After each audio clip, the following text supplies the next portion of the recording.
Hey my friends, tonight we're diving into a wild scenario. What if you time travelled to medieval Scotland? Get ready for a land of misty highlands, fierce clans, and kilts that were not just fashion statements, they were survival gear. You'd wake up to the sound of bagpipes, try to decipher thick brogues, and quickly realise oatmeal isn't just breakfast, it's a lifestyle. Life would be challenging, vibrant, and filled with honour codes that may be unfamiliar, yet it is advisable to adhere to them. So before you get comfortable, as we always do here, take a moment to like the video and subscribe to the channel if you support what we have built all around you.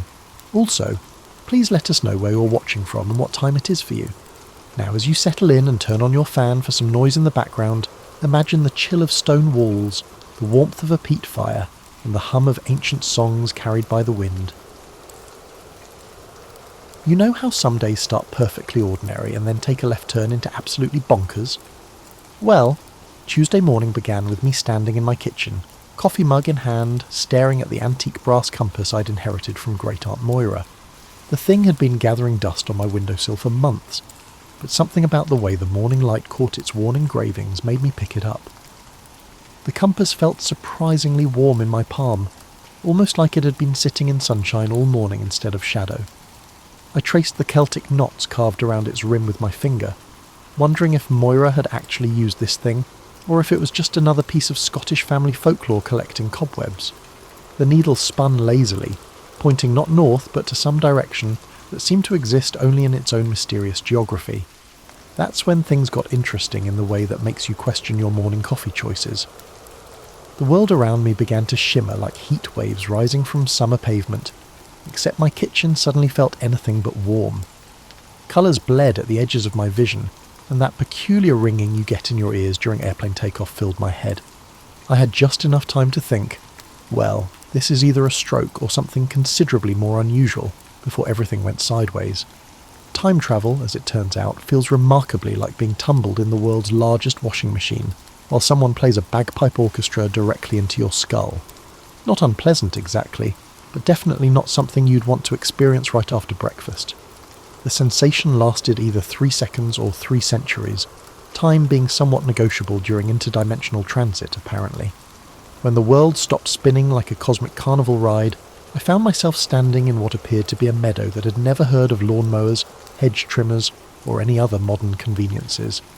Tall grass swayed around my ankles, dotted with wildflowers that looked like they'd stepped straight out of a medieval illuminated manuscript. The air carried scents I couldn't quite place. Wood smoke, something cooking that might have been bread, and the earthy richness of a world where exhaust fumes hadn't been invented yet. The silence hit me first. Not the kind of quiet you get in suburban neighbourhoods at 2 a.m, but the deep, breathing silence of a place where the loudest sound for miles might be a bird calling or wind moving through leaves. No traffic hum, no air conditioning units, no distant leaf blowers, just the world as it existed before we filled it with the constant background chorus of modern life.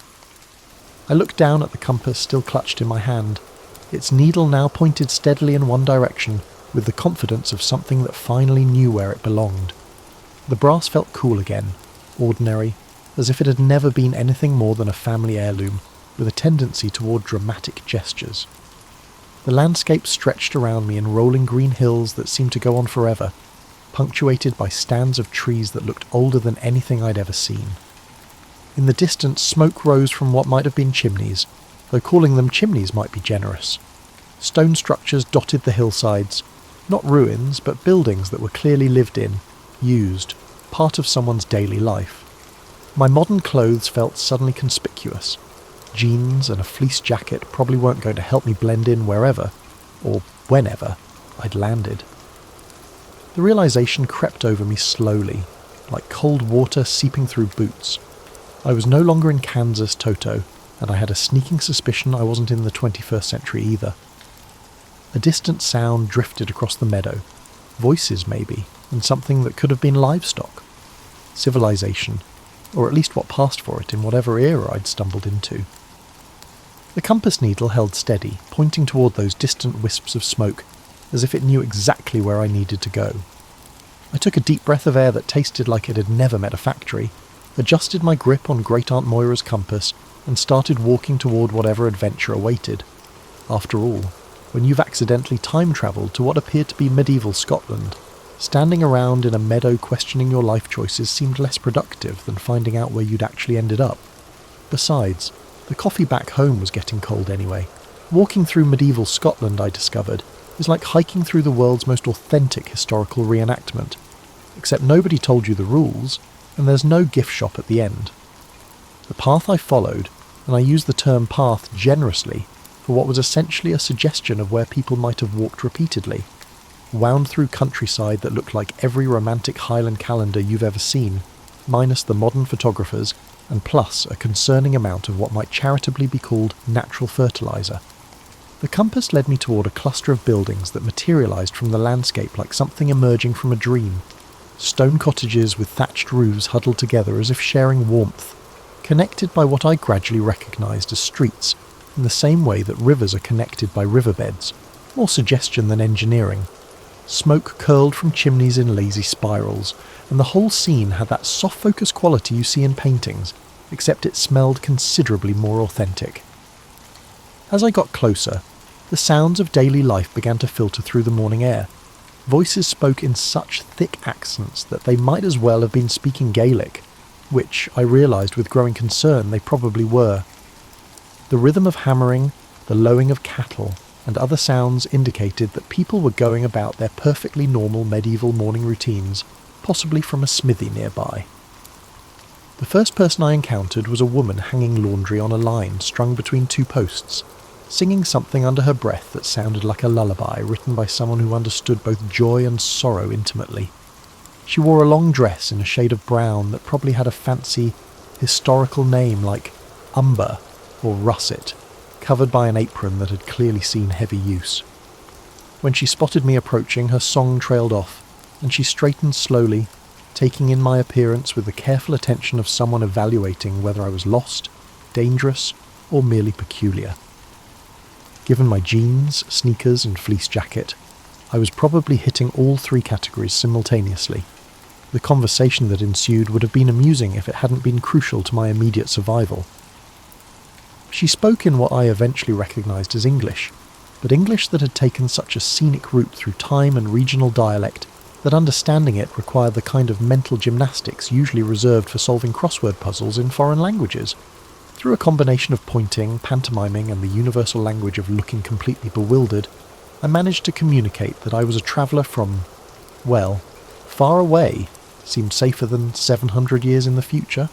She introduced herself as Elias, which she pronounced in a way that made my attempts to repeat it sound like someone sneezing while trying to say Alice. Elias had the kind of practical kindness that comes from living in a world where hospitality might be the difference between life and death for travellers. She scrutinised me thoroughly, observing my clearly unfamiliar attire and apparent bewilderment, before making a seemingly decisive assessment of my overall innocence. Within minutes, I found myself sitting on a wooden stool in her cottage, which was simultaneously smaller and more complex than I'd expected. The single room served as kitchen, living room, bedroom, and probably several other functions I hadn't identified yet. A fire burned in a stone hearth that dominated one wall, filling the space with warmth and the kind of wood smoke that makes you think of winter evenings even in broad daylight. She ladled something from a pot hanging over the fire into a wooden bowl and handed it to me with the universal gesture of "eat this before you fall over." The stew, and I'm calling it stew because that seemed like the closest modern equivalent, contained ingredients I couldn't entirely identify, but which tasted like someone had managed to make comfort food out of whatever was available in a world before grocery stores. As I ate, Elias continued talking in her musical, incomprehensible dialect, occasionally gesturing at my clothes or the compass I still carried. I nodded at what seemed like appropriate intervals and tried to look grateful rather than completely lost, which wasn't difficult since I was in fact deeply thankful and completely lost.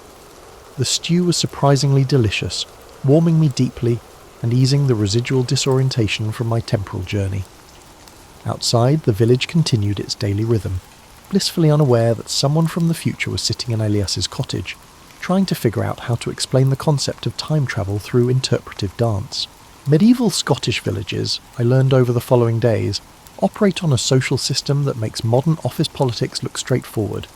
Everyone knows everyone else's business, but they discuss it in such elaborate circumlocutions that understanding what's actually happening requires the analytical skills of a detective and the patience of a saint. Ilias, with her practical demeanour, appeared to have taken on the role of my cultural interpreter and general caretaker. She'd found me clothes that wouldn't immediately mark me as either foreign or potentially magical. A long tunic in undyed wool, rough brown trousers, and shoes that were less shoes and more leather suggestions wrapped around my feet. The transformation from 21st century person to medieval peasant was remarkably thorough, though I kept the compass hidden in an inner pocket like a technological talisman. The daily rhythm of village life unfolded around me like a complex dance. I was learning one stumbling step at a time. People rose with the sun because artificial lighting consisted of candles and firelight, both too precious to waste on staying up late binge-watching anything. Work commenced immediately and persisted until dusk, interspersed with meals that became unique events. Food, I discovered, was both simpler and more complicated than I'd expected. Simpler because ingredients were limited to what could be grown, caught, or raised locally. More complicated because preparing even basic meals required skills I'd never developed, like knowing which wild plants were edible versus which ones would make you see colours that didn't exist. Elise took my culinary education seriously, teaching me to identify herbs by smell and touch, to judge when bread was properly kneaded by the way the dough felt under my hands, and to tend a fire so it provided steady heat without consuming all the fuel. These lessons came with running commentary in her musical dialect, most of which went over my head, but some of which I was beginning to understand through sheer repetition and context. The village blacksmith, a man named Hamish, who looked like he could arm wrestle bears for entertainment, became another inadvertent teacher. He spoke even less comprehensible English than Elias, but his demonstrations of metalworking were clear enough. Watching him shape iron with hammer and fire was like seeing magic that happened to obey the laws of physics. The rhythmic ringing of his hammer provided the village's soundtrack, a steady percussion that marked the passage of working hours. What struck me most was how much everyone knew about everything. Elias could predict weather by reading clouds, identify plants that would cure headaches or settle stomachs, spin wool into thread, weave thread into cloth, and cook meals that turned basic ingredients into something approaching delicious. Hamish could make tools, horseshoes and weapons, and probably fix anything made of metal. Everyone possessed practical knowledge that had been passed down through generations of trial and error. I, meanwhile, knew how to operate a microwave and had strong opinions about coffee brands. The skill gap was humbling. The social dynamics fascinated me in ways that probably weren't entirely healthy. Decisions seemed to emerge from informal discussions that could last days, with everyone contributing opinions in ways that looked chaotic, but followed patterns I was slowly learning to recognise. Leadership existed but was more collaborative than hierarchical, at least on the level of daily village life. My presence had become a source of mild entertainment for everyone. People needed to teach the stranger, who appeared out of nowhere, basic survival skills that most people learned as children. But there was no mockery in their attention, just curiosity and the kind of practical helpfulness that comes from living in a community where everyone's survival depends on everyone else's competence. The evenings were my favourite time. After the work was done and the animals settled for the night, people would gather around fires to share stories, songs, and whatever passed for local gossip. These sessions were like a combination of theatre, news broadcast, and social media feed, all rolled into an oral tradition that stretched back generations. I listened more than I spoke, partly because understanding their stories required most of my mental processing power, but mainly because the storytelling itself was so rich. These weren't just tales, they were living history, entertainment, moral instruction, and community memory all woven together in voices that knew how to make words dance. Sitting by firelight, surrounded by voices speaking in rhythms older than written history, I began to understand why my great-aunt Moira's compass had brought me here. The present wasn't just a different time, it was a different way of being human, one that operated on completely different assumptions about what mattered and how life should be lived. Just when I'd started feeling reasonably confident about my ability to navigate medieval Scottish life without accidentally starting a witch trial or dying from eating the wrong mushroom, the universe decided to remind me that historical periods come with historical problems, the kind that don't have modern solutions. It started with Hamish not showing up at his forge for 2 consecutive days. In a village where everyone's routine was as predictable as sunrise, This was equivalent to the town clock stopping. Ilias noticed first, the way mothers notice when children are too quiet. She stood in her doorway, looking toward the silent smithy with the expression of someone calculating distances to the nearest help. The explanation, when it came, arrived in the form of young Tevish running through the village like his hair was on fire, shouting something in rapid Gaelic that sent every adult within hearing distance into immediate action. Even with my improving language skills, I caught only fragments, something about riders, weapons, and a word that might have been MacLeod, spoken in the tone usually reserved for natural disasters. Within minutes, the village transformed from sleepy rural community to organised emergency response team. Men appeared with weapons I hadn't known they possessed, swords, spears and bows that looked both well-maintained and frequently used. Women began securing livestock, hiding valuables, and preparing for what was clearly a familiar drill. Elias grabbed my arm with a grip that suggested this was not the time for questions. She led me to her cottage, where she began pulling up floorboards to reveal a cache that contained everything from silver coins to woolen cloaks to what appeared to be important documents wrapped in oiled cloth. The hiding place was obviously well planned and frequently accessed. Through gestures and her increasingly urgent dialect, she managed to communicate that raiders, possibly clan rivals, possibly just opportunistic troublemakers, were approaching from the east. This was apparently a recurring problem, like having neighbours who borrowed your tools and never returned them, except the tools were your livestock, and the borrowing involved weapons. The next few hours unfolded like a medieval disaster movie, except with no special effects budget and considerably more authentic terror. The village emptied as people moved to defensive positions or hiding places that had clearly been planned in advance. I found myself following Elias to a cave system in the nearby hills, along with most of the women, children and elderly villagers. The caves were more sophisticated than I'd expected, dry, well ventilated and stocked with supplies that suggested this wasn't anyone's first rodeo. Someone had carved rough shelves into the stone walls, and these held water containers, preserved food, and bundles of warm clothing. This was infrastructure born from necessity, the kind of preparation that comes from living with ongoing uncertainty. Waiting in the cave, listening to the muffled sounds of what might have been conflict in the distance, gave me plenty of time to contemplate how unprepared I was for medieval life's more challenging aspects. My modern sensibilities kept expecting someone in authority to handle the situation. Police, military, some form of organised government response.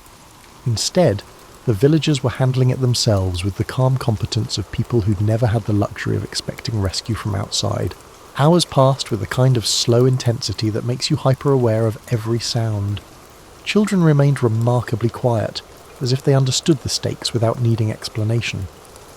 Adults took turns at the cave entrance, listening for signals that would indicate whether it was safe to return.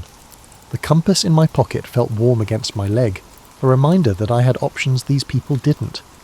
I could potentially use it to return to my time and escape this danger entirely. But the thought felt like abandonment, like walking away from people who'd shown me kindness when I was completely helpless. Late in the afternoon, Tavish appeared at the cave entrance with news delivered in excited whispers. The raiders had moved on without attacking the village directly, apparently deciding the target wasn't worth the effort.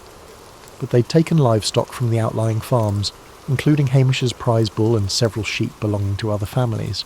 The relief was palpable, but it came mixed with the grim understanding that the victory was only a temporary reprieve. Medieval life, I realised, existed in a constant state of low-level emergency, where security was temporary and survival required constant vigilance. As we emerged from the caves and made our way back to the village, I found myself looking at my temporary home with new eyes. These buildings were more than just charming historical structures. They served as fortress walls, safe harbours, and the delicate boundary between civilization and chaos, in a world more fragile than I had ever imagined. Recovery from a medieval crisis, I learned, doesn't involve insurance claims or government assistance. It involves community action that makes barn raising look casual. The villagers' response to the recent raid played out like a carefully choreographed dance that everyone knew the steps to except me. Within hours of returning from the caves, assessment and redistribution began. Hamish's lost bull was mourned briefly, then replaced through a complex system of shared resources that involved everyone contributing something. grain, labour, animals, or promissory notes for future services. Watching this unfold was like seeing economics in its most basic form, where value was measured in practical terms and everyone's survival depended on everyone else's generosity. My role in this recovery effort was initially unclear. I possessed no livestock to share, no traditional skills to contribute, and no accumulated social capital to draw upon. Standing around looking sympathetic wasn't going to help anyone replace stolen sheep. But Elise, with her gift for practical solutions, found ways to make me useful. She set me to work helping with tasks that required more hands than skill, holding wool while she spun it into thread, carrying water for various household needs, and learning to tend the fire so it burned efficiently without consuming precious fuel. These weren't glamorous contributions, but they freed her to focus on more complex work, which in turn helped the overall community effort. The compass in my pocket seemed to pulse occasionally, as if reminding me of its presence. Sometimes I'd catch myself wondering what would happen if I used it, whether I'd return to my own time and place, leaving this community to handle their challenges without the minor assistance I was learning to provide. The thought always left me feeling oddly hollow, like contemplating leaving a book unfinished. As days passed, I began to understand the intricate social network that held the village together. Relationships here weren't just personal, they were economic, political and survival-based all at once. When old Morag shared her preserved vegetables with families who'd lost stores to the raiders, she wasn't just being kind, she was investing in a network of reciprocity that might save her life someday. My language skills improved through necessity and immersion. Conversations that had been incomprehensible began revealing their meanings, though I still missed subtleties and references to shared history. The dialect was like a musical instrument I was learning to play. I could manage simple melodies, but the complex compositions were still beyond my reach. Hamish, recovered from whatever had kept him away during the raid, took an interest in my metalworking curiosity. His forge became a second classroom where I learned that working with iron required patience, timing, and physical strength I was slowly developing. The rhythm of hammer on anvil was meditative in ways I hadn't expected, and there was profound satisfaction in shaping metal into useful forms. Under his patient instruction, I managed to create my first piece, a simple hook for hanging pots. It was crude, functional, and probably embarrassing by medieval standards. But Hamish examined it with the seriousness of a master craftsman evaluating important work. His nod of approval felt like earning a diploma from the University of Practical Life. The village's children became another source of education, though they were probably learning as much from me as I was from them. My stories about the future, carefully disguised as tales from far away, fascinated them. In return, they taught me games, songs, and the kind of local knowledge that adults took for granted but visitors needed to learn. Through their patient instruction, I discovered which berries were safe to eat, how to read weather signs and cloud formations, and the proper way to approach various animals without getting kicked, bitten, or worse. I realized that children's knowledge, unfiltered by assumptions about what everyone already knew, was often more practical than adult knowledge. Evening storytelling sessions continued to be highlights of each day. My contributions to these gatherings evolved from silent listening to occasional participation. The first time I successfully told a story that made people laugh, I felt like I'd passed some invisible test of community membership. The story was about a traveller who got lost and ended up in a place where everything was familiar but slightly different, like his home viewed through a distorting mirror. Looking back, it was probably more autobiography than fiction, but the audience appreciated the humour in someone bumbling through unfamiliar customs while trying to maintain dignity. Sitting by firelight surrounded by faces that had become familiar and dear, I realised I'd stopped thinking about this experience as temporary. The compass still rested in my pocket, still offered the possibility of return, but that possibility felt less urgent than it had when I'd first arrived. Finding your place may mean not just surviving, but also adding value to those around you. Living in medieval Scotland for several weeks taught me that community isn't just a pleasant social concept. It's a survival technology refined over generations. Every relationship, every tradition, and every seemingly casual interaction served multiple purposes that weren't immediately obvious to someone raised in the age of individualism and social safety nets. The revelation came during preparation for what Ilias called the harvest celebration. though my improving language skills suggested the actual name involved several syllables that didn't translate directly into modern English. The celebration wasn't just a party, it was a community-wide ritual of gratitude, resource assessment, and social bonding that would help everyone survive the coming winter. Preparations began weeks in advance and involved everyone in overlapping circles of responsibility. Women organised food preparation that required coordinating ingredients from dozens of households. Men handled construction of temporary structures and arrangements for entertainment. Children managed smaller tasks that nonetheless proved essential to the overall effort. My role in these preparations had naturally transitioned from that of a helpful stranger to that of a community member.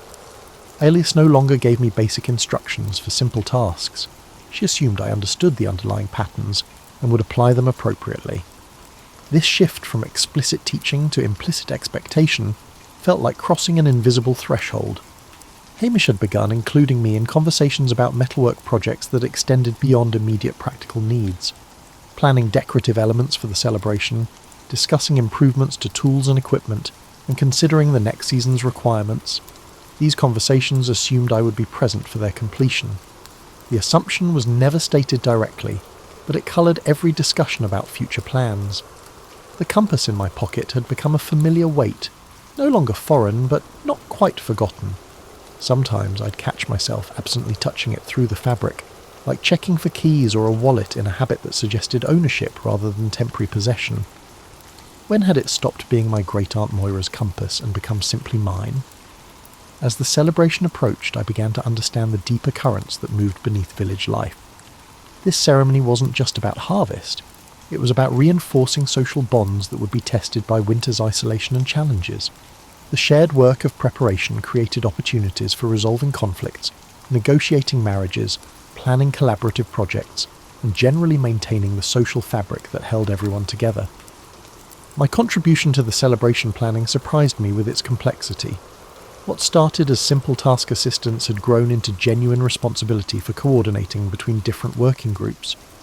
People came to me with questions, suggestions, and problems that needed solving.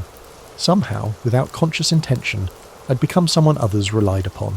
The night before the celebration, I found myself sitting with Hamish outside his forge, sharing ale that tasted like liquid bread, and watching stars that looked brighter than any I'd seen in the 21st century.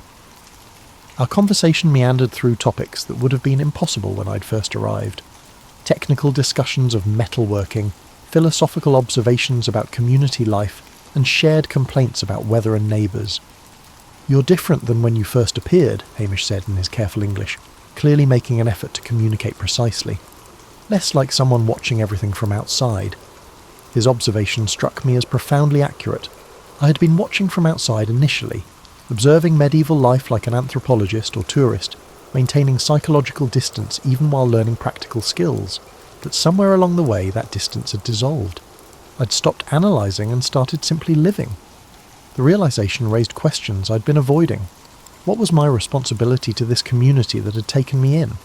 What did I owe to people who'd shared their resources, knowledge and lives with someone who might disappear at any moment? The compass offered escape, but escape from what? And to what? My modern life seemed increasingly abstract when I tried to recall its details. The job that had felt vital, the possessions I'd accumulated, the relationships that operated through screens and scheduled interactions, all of it felt less real than the weight of bread dough in my hands or the satisfaction of shaping metal in Hamish's forge. That night, I lay on the straw mattress in Elise's cottage, listening to the familiar sounds of village life settling into sleep, and tried to imagine using the compass to return home. The image felt hollow, like trying to remember a dream upon waking. This was not because modern life was bad, but rather because it belonged to someone I could no longer confidently identify with. The celebration tomorrow would mark not just the harvest, but a year's cycle of growth, work, and community survival. It occurred to me that I'd become part of that cycle in ways I hadn't planned or expected. The question wasn't whether I belonged here, it was whether I could imagine belonging anywhere else. Tomorrow would provide clarity one way or another. The harvest celebration unfolded like a symphony played by instruments I'd never heard before but somehow recognised in my bones. Dawn brought the scent of bread baking in communal ovens. the sound of children's laughter mixing with adult voices raised in songs that seemed older than the stones themselves, and a sense of anticipation that made the air itself feel alive with possibility. I woke to find that Elias had left new clothes on the stool beside my bed. Not the rough work garments I'd grown accustomed to, but festival clothes in colours that caught the light. The tunic was deep blue, the colour of the evening sky, with embroidery around the neck and sleeves that must have taken weeks to complete. When had she found time to create this? And why? The day began with a ritual I was invited to join rather than simply observe. Standing in the village centre with everyone else, hands joined in a circle that encompassed the entire community. I listened to words spoken in Gaelic that I couldn't understand but somehow felt the meaning of. Gratitude, remembrance, hope for the future, acknowledgement of the cycles that connected all life. Universal concepts expressed in ancient syllables. Upon the conclusion of the formal ceremonies and the commencement of the celebration proper, I found myself effortlessly transitioning through familiar routines, helping to arrange food on long tables constructed from planks and sawhorses, ensuring that fires were properly tended to keep everything warm, and solving small logistical problems that arose when large groups tried to coordinate complex activities. But something had shifted in how others responded to my presence. Previously, strangers would greet me with careful politeness, but now they greet me with the casual warmth of family. Children ran to me with questions and small disasters that needed adult attention. Adults included me in conversations without the slight pause that indicated translation or explanation. Hamish found me during the height of the festivities, carrying 2 cups of something that smelled like fermented happiness. "You've been quiet today," he noted as he settled beside me on a log strategically positioned to overlook the celebration. "Thinking heavy thoughts?" The question was more perceptive than I'd expected. I had been thinking heavy thoughts, about time, belonging, responsibility, and the weight of choices that couldn't be undone. The compass in my pocket felt heavier than usual, as if it understood that decision time was approaching. "I've been thinking about staying," I said, the words emerging before I'd consciously decided to speak them. Hamish nodded as if his discovery wasn't surprising news. "And what's stopping you?" The question pierced through my inner turmoil. What was stopping me? Fear of commitment to a life so different from everything I'd known. Was I feeling guilty for forsaking my own responsibilities, or something deeper? The terror of discovering that I might be happier in a world without modern conveniences, that my carefully constructed 21st century life might have been a beautiful prison I'd mistaken for freedom. As evening approached and the celebration began winding toward its traditional conclusion, Elias appeared at my elbow with timing that suggested she'd been watching for the right moment. Without words, she led me away from the crowd to a quiet spot overlooking the village, where the sounds of continuing festivities provided a cheerful background murmur. "The compass," she said simply, using English words carefully chosen for clarity. "It brought you here for a reason." I looked at her in surprise. "You know about the compass?" Her smile carried centuries of knowledge. "Some things are older than the stories we tell about them. Your great-aunt knew this place, knew these people. The compass doesn't bring travellers, it brings family home." The revelation settled over me like recognition of something I'd always known but never articulated. Great-aunt Moira's stories about Scotland, her mysterious past and the way she'd always seemed slightly out of step with modern times. Suddenly they made sense in ways that had nothing to do with logic and everything to do with truth. The compass grew warm in my pocket, and I understood that this was the moment of choice. I could return to my time, carrying memories of this experience like souvenirs from an extraordinary vacation. Or I could stay, accepting the responsibility and joy of genuine belonging in a community that had already accepted me as one of their own, looking down at the village where lights flickered in windows, where people I'd grown to love were continuing celebrations that would carry them through another winter, where my hands had helped build something larger than myself. The choice felt less like a decision and more like recognition. The compass would stay in my pocket, its work complete. I was already home. So, what if you actually time-travelled to medieval Scotland? To begin with, you must adapt to the cold, the mud, and the unfamiliar Gaelic language. You'd wake up to bagpipes, eat something boiled and questionable, and spend your afternoon trying to convince a clan you're not a wizard just because you own shoelaces. Oh, and good luck explaining what a hoodie is, or deodorant. Are you still awake? That's okay. No one's asking you to storm a castle, herd sheep, or pronounce Lochaber correctly tonight. We have other stories placed here, old and new as always, to help you catch some sleep regardless. You're safe, warm, and well out of range of sword fights and suspicious monks. I'll be by my fireplace now, sipping something cosy, and quietly thankful I don't have to outrun a Highland warband in the middle of the night. Sweet dreams, my friends, and as always, sleep tight and good night.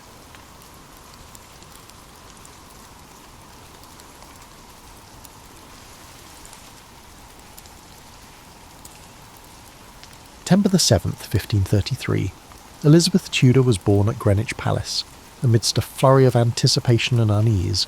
Her father, King Henry VIII, had broken from the Catholic Church to marry her mother, Anne Boleyn, so Elizabeth's birth was charged with political tensions. The king, desperate for a male heir, found himself disappointed when the infant turned out to be a girl. Still, baby Elizabeth bore the weight of dynastic hopes. Her every coo or cry analysed for signs that the Tudor line might endure. The infant's earliest days unfolded in a court grappling with religious upheaval. Henry's new Church of England stood at odds with Rome. Courtiers whispered about the king's next move. The Queen, Anne, attempted to shield her daughter from the swirling environment, ensuring she received the best available wet nurses and comfort.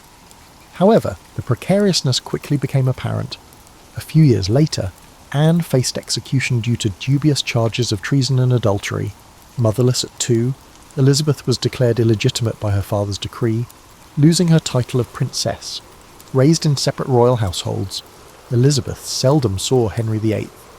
Various stepmothers came and went, with some offering brief maternal warmth. She formed a particularly close bond with Catherine Parr, Henry's 6th wife, who oversaw her education. Elizabeth's tutors recognised a remarkably bright mind. She excelled in languages by adolescence. She spoke fluent Latin, French and Italian, eventually picking up Spanish as well. She pored over classical texts, gleaning rhetorical finesse from Cicero and moral lessons from Greek philosophers. Even in childhood, she learned to keep her emotions cloaked, forging a calm exterior that masked inner tensions, an attribute that would prove crucial in her future reign. A fateful shift occurred when Henry died in 1547, leaving Elizabeth's half-brother Edward VI as king. Under the regency of Protestant reformers, the religious climate skewed more radical. Elizabeth, though outwardly cooperative, carefully navigated factional disputes. She relocated the household of Catherine Parr, who had remarried to Thomas Seymour. That arrangement sparked scandal. Seymour was rumoured to show Elizabeth overly familiar attention, fueling gossip that tarnished her reputation. The teenage princess soon departed, mindful that any whiff of impropriety could end her precarious position in the succession line. This brush with danger reinforced her instincts for self-preservation. Edward's short reign was followed by that of Elizabeth's half-sister, Mary I, a devout Catholic determined to restore papal authority. Mary viewed Elizabeth with suspicion, seeing in her a rallying figure for Protestant interests. As rebellions cropped up, Elizabeth found herself accused of complicity. She was taken to the Tower of London, where her mother had met her end, and then placed under house arrest at Woodstock. The gloom of potential execution hung over her, but lacking firm evidence, Mary couldn't condemn her. Over 2 years, Elizabeth trod a careful path, denying any involvement in plots while discreetly maintaining her network of Protestant allies. Eventually, Mary's failing health lifted Elizabeth from her shadow. In November 1558, Mary died, childless. Elizabeth, at 25, ascended the throne. The people welcomed her with cautious optimism, hoping for an end to religious strife. However, no one could foresee the firmness with which Elizabeth would steer the ship. She inherited a kingdom exhausted by years of persecution and entangled in European alliances. Furthermore, lingering doubts about her legitimacy and ability to produce an heir plagued the realm. Courtiers pressed for her to marry promptly, believing a queen regnant threatened stability unless a husband took the reins. Elizabeth, though aware of the political logic, also recognised that marriage might curb her autonomy. In her first weeks as queen, Elizabeth took bold symbolic steps. She chose moderate Protestant advisers like William Cecil, striving to unify the country. She declared her intent for a religious settlement that neither persecuted Catholics harshly nor caved to papal demands. She navigated a delicate balance, cognizant that either extreme could undermine her rule. She moved her court to Whitehall, re-establishing routine ceremonial events that signalled the monarchy's continuity. Observers described her as poised, with sharp eyes that hinted at an agile, strategic mind. The once exiled princess stood now at the centre of power, forging a monarchy that would come to define an era. Thus, the stage was set for a pivotal chapter in English history. Elizabeth's early experiences, maternal execution, paternal neglect, complex family ties, had shaped a cautious, perceptive approach. She had learned to conceal personal feelings behind a stately demeanour, armed with intellectual acumen gleaned from classical texts. The realm now looked to her for stability, religious compromise, and a reassertion of national identity. For Elizabeth, it was time to prove that a female sovereign, even one with a contested legitimacy, could guide England through its labyrinth of political storms. From the outset of her reign, Elizabeth I confronted a land torn by religious factionalism.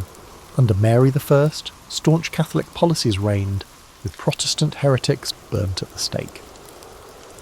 Though those violent measures ended, many Catholics remained loyal to Rome. Meanwhile, radical Protestants clamoured for more extreme reforms. Elizabeth recognised that a middle path was essential for national peace. The Elizabethan religious settlement of 1559 aimed for a broad church approach. The Act of Supremacy declared her supreme governor of the Church of England, and the Act of Uniformity prescribed a moderate Protestant liturgy. While it alienated hardliners on both sides, it established a stable framework that endured. This religious compromise had consequences. Catholics abroad questioned her legitimacy, urging Mary, Queen of Scots, Elizabeth's Catholic cousin, to claim England's throne. Mary, exiled from Scotland in 1568, ended up in England, effectively under house arrest. Elizabeth, wary of dethroning a fellow anointed queen, faced a quandary. Mary's presence fueled conspiracies, yet executing her set a dangerous precedent. This predicament lingered for decades, turning Mary into an epicentre of Catholic plots that threatened Elizabeth's life and reign. Beyond religion, Elizabeth's foreign policy shaped her early years on the throne. England was militarily weak, overshadowed by Spanish might. The Queen needed alliances, but hated entangling treaties that might compromise her independence. She courted suitors from across Europe, France's Duke of Anjou, Austria's Archduke Charles, using marriage negotiations as diplomatic chess moves. Each negotiation offered short-term benefits, but she consistently evaded an actual wedding. By keeping her hand in marriage available, Elizabeth dissuaded certain powers from aggression, hoping for eventual union. The saga of the Virgin Queen was as much political strategy as personal inclination. Economically, Elizabeth inherited a treasury battered by wars. Her ministers, notably William Cecil, Lord Burghley, instituted reforms, curbing inflation and streamlining revenue collection. They supported maritime ventures, encouraging sea captains like Francis Drake to harass Spanish shipping and seize treasure. Such semi-official privateering enriched royal coffers and stoked Spanish hostility, culminating in deeper rivalries. Meanwhile, domestic industry, woolen cloth, for instance, expanded, aided by the stable environment Elizabeth's government fostered. As for the Queen herself, the court recognised her keen intellect and formidable will. She cherished erudition, employing multiple secretaries to handle a constant influx of diplomatic dispatches. Fluent in French and adept in Latin, she occasionally scribbled notes in Italian or Spanish. She revelled in masques and pageants, endorsing the arts to glorify her monarchy. She made a point of progresses, travelling with her retinue through the countryside, letting her subjects glimpse the royal presence. This practice built loyalty, for seeing their queen in person, resplendent with pearls and embroidered gowns, stirred patriotic pride. A lesser-known aspect was her reliance on intelligence networks. Elizabeth, aware that conspiracies loomed, authorised spy masters like Sir Francis Walsingham to intercept letters, employ informants, and uncover plots. This clandestine apparatus uncovered multiple assassins or traitors financed by Spain or papal agents. By revealing such threats, the Queen justified harsher policies against recalcitrant Catholics. Some criticised these tactics as oppressive, but to Elizabeth, survival mandated vigilance.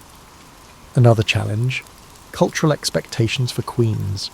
She faced jabs about her gender, with some male courtiers urging a kingly partner.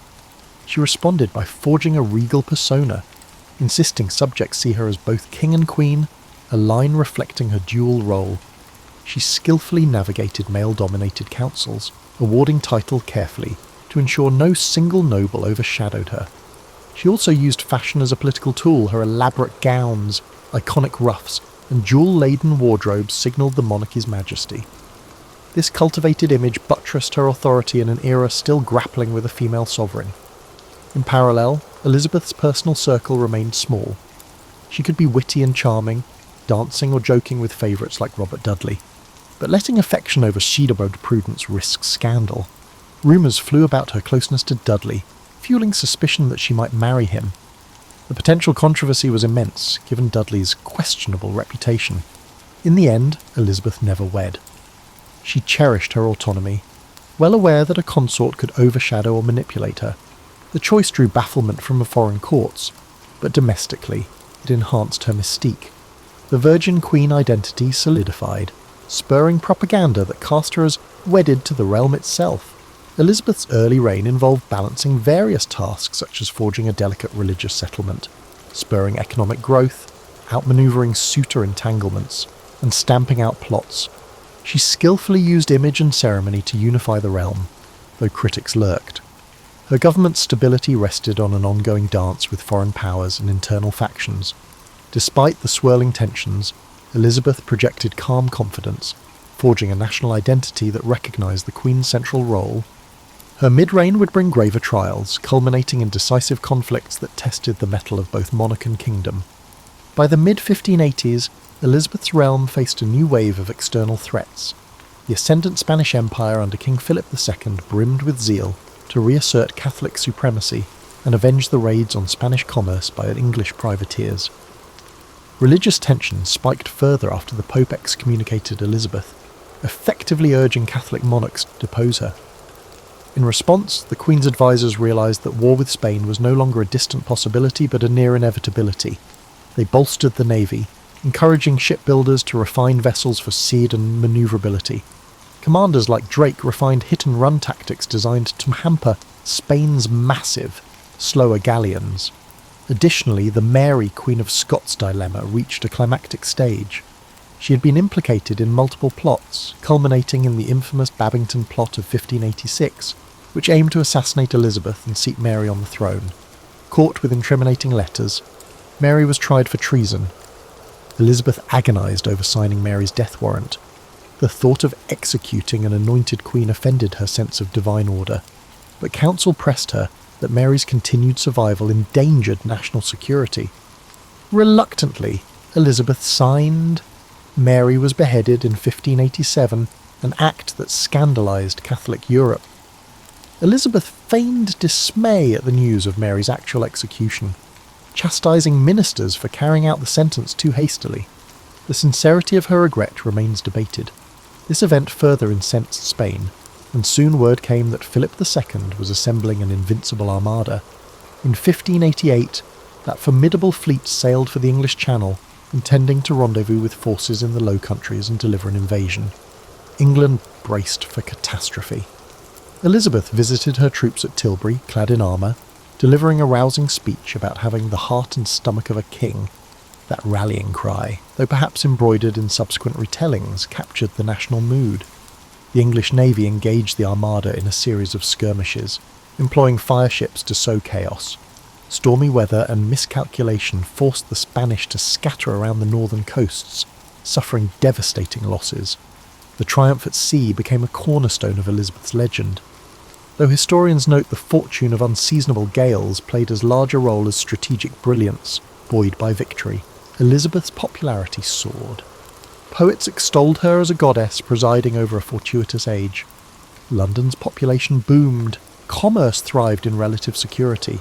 Courtiers staged elaborate masques, celebrating Gloriana, a moniker borrowed from Edmund Spenser's allegorical poem, The Fairy Queen.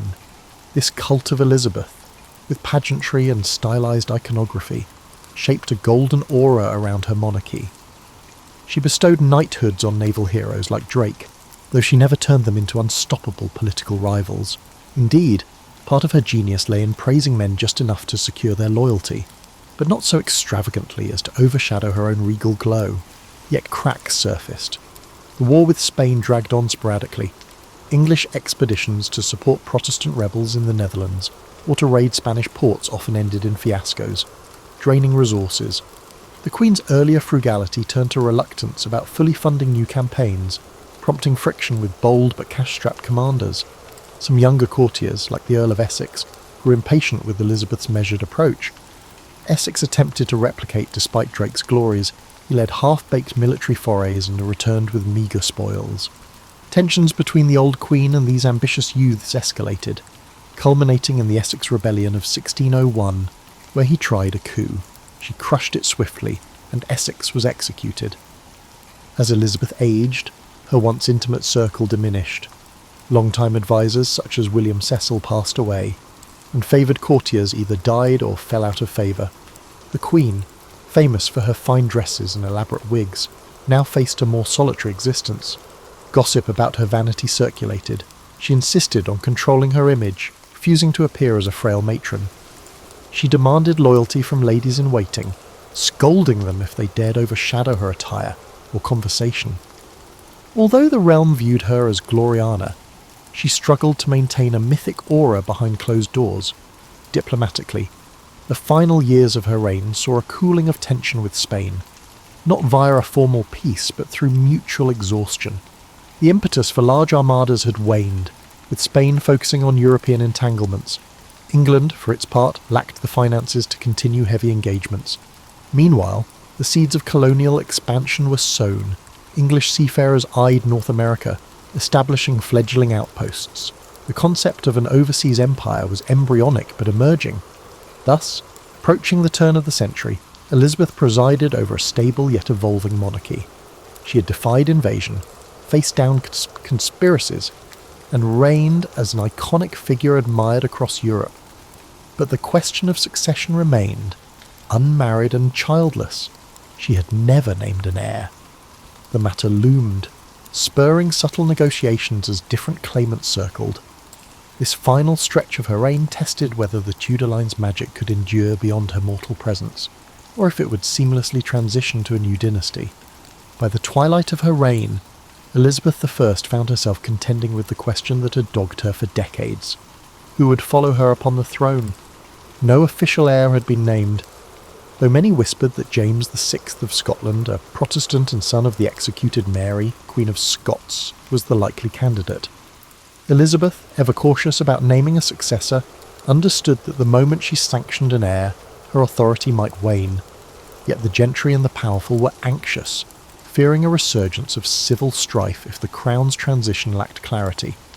As the 1590s waned, the Queen's court saw fewer robust festivities. Elizabeth's health was not the best, and her mood darkened by the loss of cherished confidants. Once a favoured explorer, Sir Walter Raleigh fell from Elizabeth's favour. The Earl of Essex, her erstwhile golden boy, died a traitor. Meanwhile, the luminous circle that had celebrated her youth, Bess of Hardwicke, Countess of Leicester, and others, had scattered. England's population soared beyond 4 million, many living precariously in squalid conditions. Bread riots flickered in adverse harvest years, and the cost of warfare remained burdensome. Some critics murmured that the Queen's refusal to adapt to a new generation's demands indicated the monarchy was adrift. Yet Elizabeth never lost her political savvy. She carefully managed sessions of Parliament, deftly deflecting demands for certain policy changes. She employed subtle flattery, reminding them that as a mother to her people, she prized their well-being above all.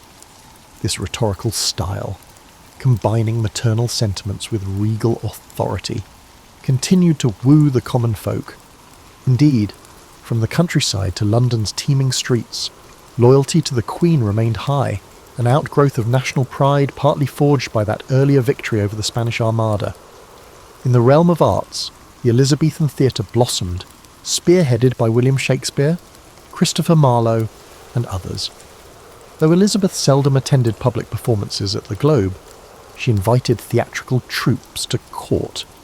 She found enjoyment in comedic interludes, even if she publicly maintained a formal veneer. This cultural renaissance, ignited under her watch, was a point of national distinction, with travelling players bringing both dramatic flair and moral allegories to distant corners.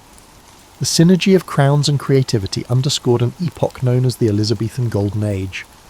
Throughout, the religious settlement endured, though Puritan elements pressed for stricter reforms. Criticising the hierarchical structure of bishops, the Queen tolerated moderate Puritan pleas but cracked down on radical preachers who undermined her supreme governorship. Catholic recusants faced fines or pressure to conform, though large-scale persecution was less aggressive than during Mary's reign. Despite friction, Elizabeth's stance staved off religious civil war. This equilibrium, though not perfect, enabled commerce and exploration to flourish. Merchants ventured to the Levant, the Baltic, and the Americas, sowing early seeds of a global maritime trade. In the final few months of her life, Elizabeth retreated to Richmond Palace. She was increasingly frail, refusing medical interventions that seemed invasive. Court rumours multiplied. The Queen's mind was drifting. She was losing appetite, or she stood for hours too proud to rest. Modern historians debate the exact cause of her decline. Some speculate pneumonia or depression. She dreaded naming James publicly, but subtle negotiations with his envoys paved the way for a smooth succession. Advisors like Robert Cecil quietly prepared the details. According to tradition, Elizabeth, too weak to speak in her last hours, made a vague gesture endorsing James as successor. She died on March 24, 1603, aged 69, after 44 years on the throne, a record at the time for an English monarch. Her coffin was carried from Whitehall to Westminster Abbey, the silent crowds reflecting on an era shaped by her image. That day closed the Tudor line, with James VI of Scotland becoming James I of England, inaugurating the Stuart dynasty. Yet the Tudor brand had not ended in chaos. Elizabeth's measured approach, for all her reluctances, ensured a relatively peaceful handover. In the wake of her passing, tributes soared. Pamphlets hailed her as the wisest princess, the mother of her people, and a near-legendary figure who steered the nation from the shadows of religious tyranny. The wave of national mourning overshadowed her shortcomings, which included excessive favouritism, suspicion of rivals, and stifling certain freedoms. Over the next centuries, historians would reinterpret her story, dissecting the illusions of the Virgin Queen narrative, acknowledging her harsh treatment of dissenters, yet marvelling at her capacity to wield authority in a fiercely patriarchal world.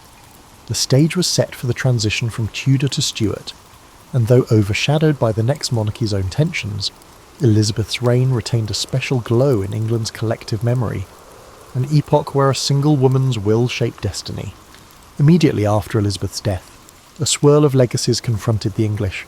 James I, newly ascendant, inherited a stable realm, but also the burden of living up to the fabled Gloriana.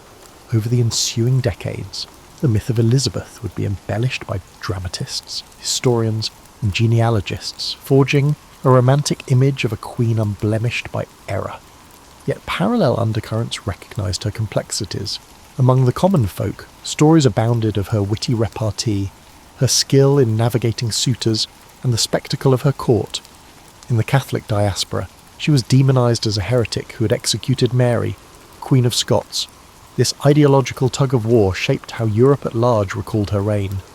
During the 17th century, English authors occasionally staged plays referencing Elizabethan glories to critique or praise current rulers. The Elizabethan Age label took hold, conjuring a golden past full of maritime exploits and cultural refinement. Meanwhile, Puritan writers viewed the Queen more critically, noting that her religious compromise left them yearning for a more thorough reformation. Some pamphleteers portrayed her as a cunning politician, adept at double-dealing among Europe's Catholic powers. Over time, these multiple vantage points consolidated into a layered portrait. In the 18th and 19th centuries, national pride soared, fueling revivalist interest in the Tudors. Elizabeth's image was moulded by Victorian taste, emphasising her unmarried status as a demonstration of moral fortitude. Painters depicted her in elaborate ruffs, overshadowing any mention of the day-to-day hardships endured by her subjects. She became an icon of English independence, especially when the British Empire sought parallels between the forging of a national identity under Elizabeth and contemporary empire building. The Armada triumph narrative overshadowed the fact that storms aided English success. Her issues with Mary, Queen of Scots, became fodder for tragic romanticism, focusing on courtly betrayals and heartbreak. This romanticisation sometimes neglected the Queen's shrewd, often ruthless governance. Scholars of the 20th century took a more critical lens. They delved into archival documents to unearth how Elizabeth's intelligence network operated, how her finances were managed, and how propaganda shaped public perception. They passed the famed Golden Speech of 1601, analysing the rhetorical strategies she used to quell a restless parliament. The more historians explored, the clearer it became that her success hinged on forging an image that balanced motherly affection with regal severity, ensuring subjects revered rather than resented her. Scholars recognise the notion of the cult of Elizabeth, with its orchestrated pageantry, as an early form of state PR. From the perspective of women's history, Elizabeth's significance soared. She defied the misogynistic assumptions of her era, refusing to cede authority to a husband or to male advisors. That independence, though hard won, showcased the potency a female ruler could wield in a male-dominated society. Yet the same narrative acknowledges she was no radical feminist. She often leveraged stereotypes of female frailty or used her womanly nature strategically in negotiations. Thus, her complex relationship with gender roles remains a topic of ongoing debate. Archaeological digs at palaces and old estates uncovered physical traces of her travels, like ephemeral scaffolds for pageants or remains of feasting halls. These glimpses illustrate the vast logistical machine behind each royal progress. The Queen might arrive with hundreds of courtiers and servants, imposing a heavy burden on local nobility hosting the entourage. Yet, from a political standpoint, these visits effectively reaffirmed the monarchy's presence across the realm. Over and over, Elizabeth used personal displays to connect with communities. In cultural memory, items such as the Tudor Rose, elaborate state portraits by painters like Nicholas Hilliard, or references to the Virgin Queen remain in the public imagination. Filmmakers in the 20th and 21st centuries capitalised on this allure, producing adaptations that frame Elizabeth's story with romance and triumph. Some films portray her as near saintly, others highlight her paranoia or the brutality of her crackdown on perceived threats. The continuing fascination underscores how she embodies a transitional moment in Europe, where medieval structures gave way to early modern states, with new forms of diplomacy, espionage, and ideology all converging. Thus, centuries removed from her actual reign, Elizabeth I stands as both a symbol of national identity and a figure whose complexities resonate with present debates. The interplay of female leadership, religious diversity, personal freedom, and the power of constructed image. Re-evaluating her life reveals how skillful governance can stabilise a fractious kingdom, even if it requires navigating a delicate balance between tolerance and coercion. The conversation around Elizabeth remains dynamic, shaped by each generation's vantage on monarchy, gender, and the cost of maintaining a carefully wrought facade of unity. Elizabeth's story resonates with the notion that midlife can be a time of both reflection and strategic boldness. She ascended the throne at 25, but arguably her most defining decisions, the forging of a moderate religious settlement, the careful dance of marriage negotiations, unfolded as she matured. In the face of personal regrets, lack of a direct heir, and external crises, Spanish hostility, internal plots, she repeatedly displayed resilience under the lens of older wisdom. Yet that sagacity was not innate. It sprang from a youth marked by precariousness, shaping a thorough calculation in adult life. One lesser discussed aspect is her intellectual curiosity. She was no passive figurehead. She read widely, from classical philosophers to contemporary political treatises, and engaged in theological debates with ambassadors. She wrote translations of texts, including Plutarch, honing linguistic precision. In an era when many noblewomen possessed only basic literacy, Elizabeth's depth of scholarship commanded respect.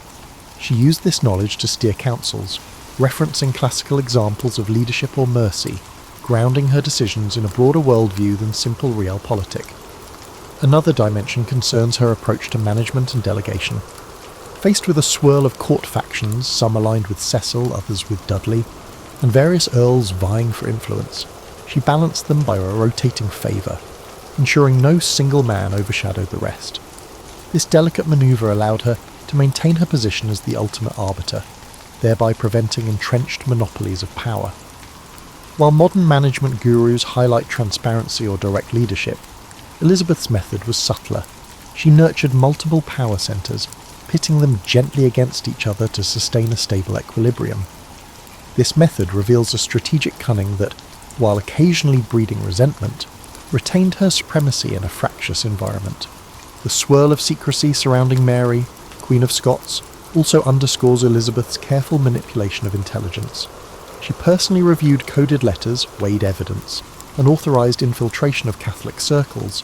These actions might unnerve contemporary moral standards, yet in the cutthroat reality of 16th century politics, such espionage was standard.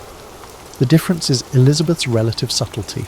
She rarely boasted of her spymaster's successes. She recognised the value of illusions, letting conspirators believe they had infiltrated her circle while, in fact, her watchers tracked every step. Age imbued her with a distinct sense of gravity. In speeches to Parliament, she framed herself as a guardian of the realm's welfare, addressing them as my lords and my good people, tapping into paternal or maternal imagery. She rarely showed overt temper in public, though courtiers recalled her sharp tongue in private, laced with scathing wit. She might banish a courtier from her presence for a trifling offence, then recall him soon after, sending the message that loyalty was paramount while partial forgiveness might be extended. This capacity to pivot from severity to magnanimity cemented her as unpredictable yet revered, a trait modern leaders might emulate in more tempered forms. Beyond the realm of politics, her personal attire and courtly fashion set trends across Europe. She championed fresh tailors to experiment with embroidered silks, extensive ruffs, and striking colour palettes. But behind the magnificence was a strategic layering of fabric. It signified her rank while concealing normal ageing or times of ill health. The resulting mystique helped define the monarchy's brand. Similarly, she championed structured ceremonies, like elaborate coronation anniversaries or public feast days. These events reaffirmed the bond between sovereign and subject, forging an emotional tie that buttressed the monarchy's intangible authority. Her approach to the arts had lasting effects. She never personally funded epic building projects like some European royals given her limited treasury, but her patronage of music, portraiture, and drama triggered a cultural efflorescence. Key composers thrived, producing refined polyphonic works performed at chapel. Her endorsement of secular drama laid the groundwork for Shakespeare's rise.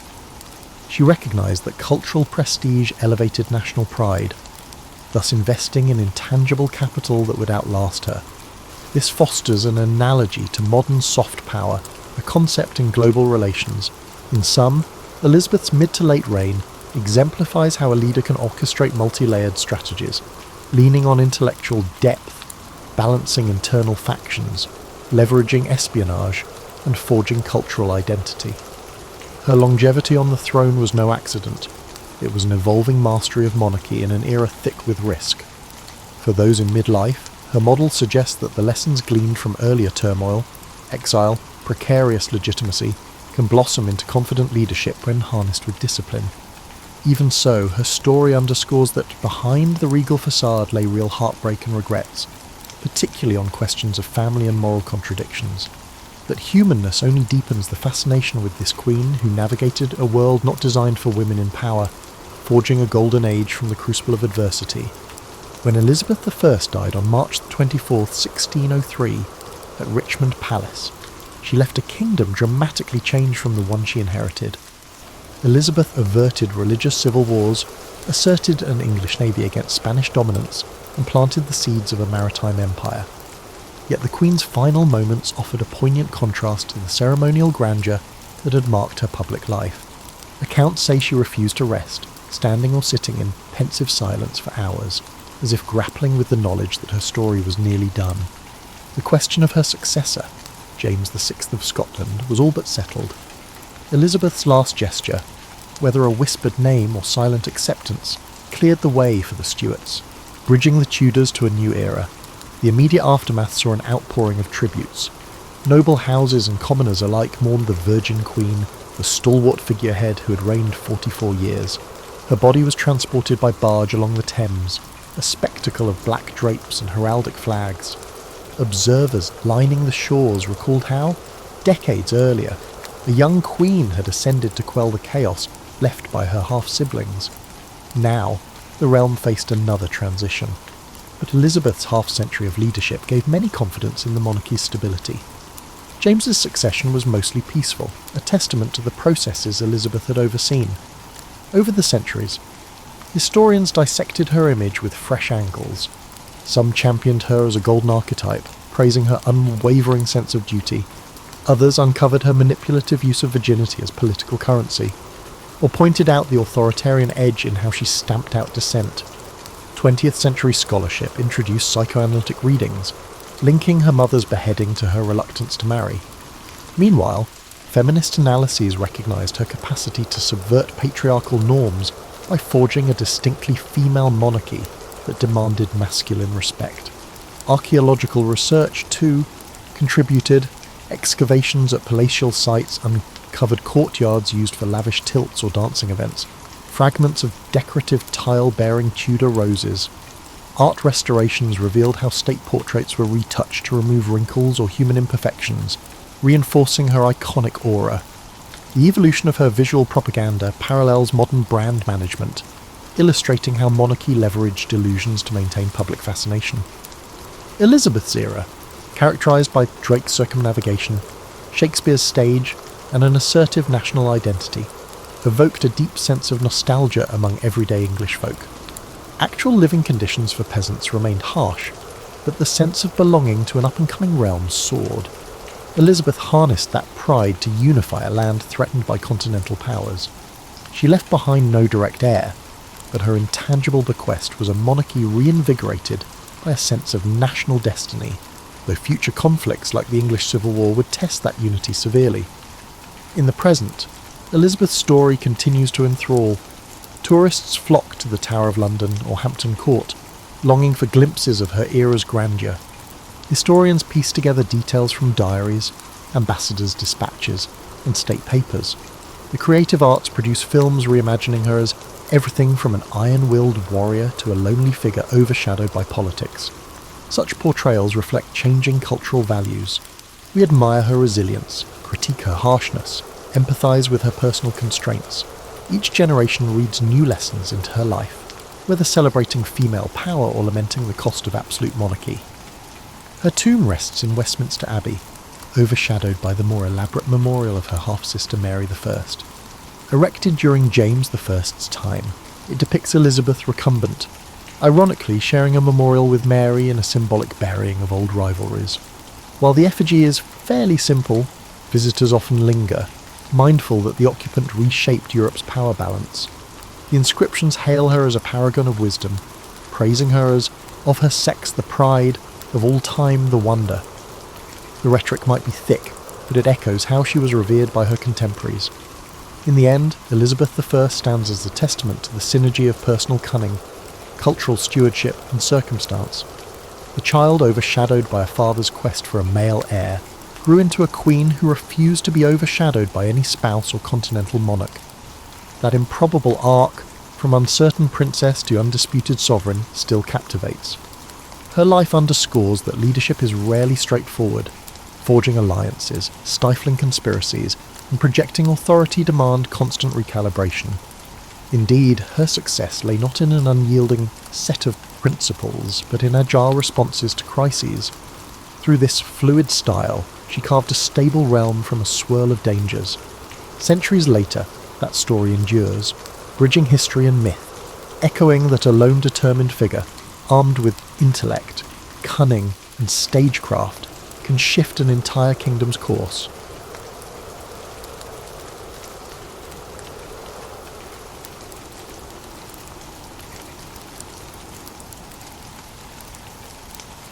The first voice came not with thunderous clarity, but as a whisper easily mistaken for wind through the garden. I was 13, gathering herbs behind my father Jacques d'Arc's house in Domremy. Most people remember me describing the voice as appearing with blinding light at noon, but the truth differs. It was actually dusk, the hour when shadows transform into something else entirely.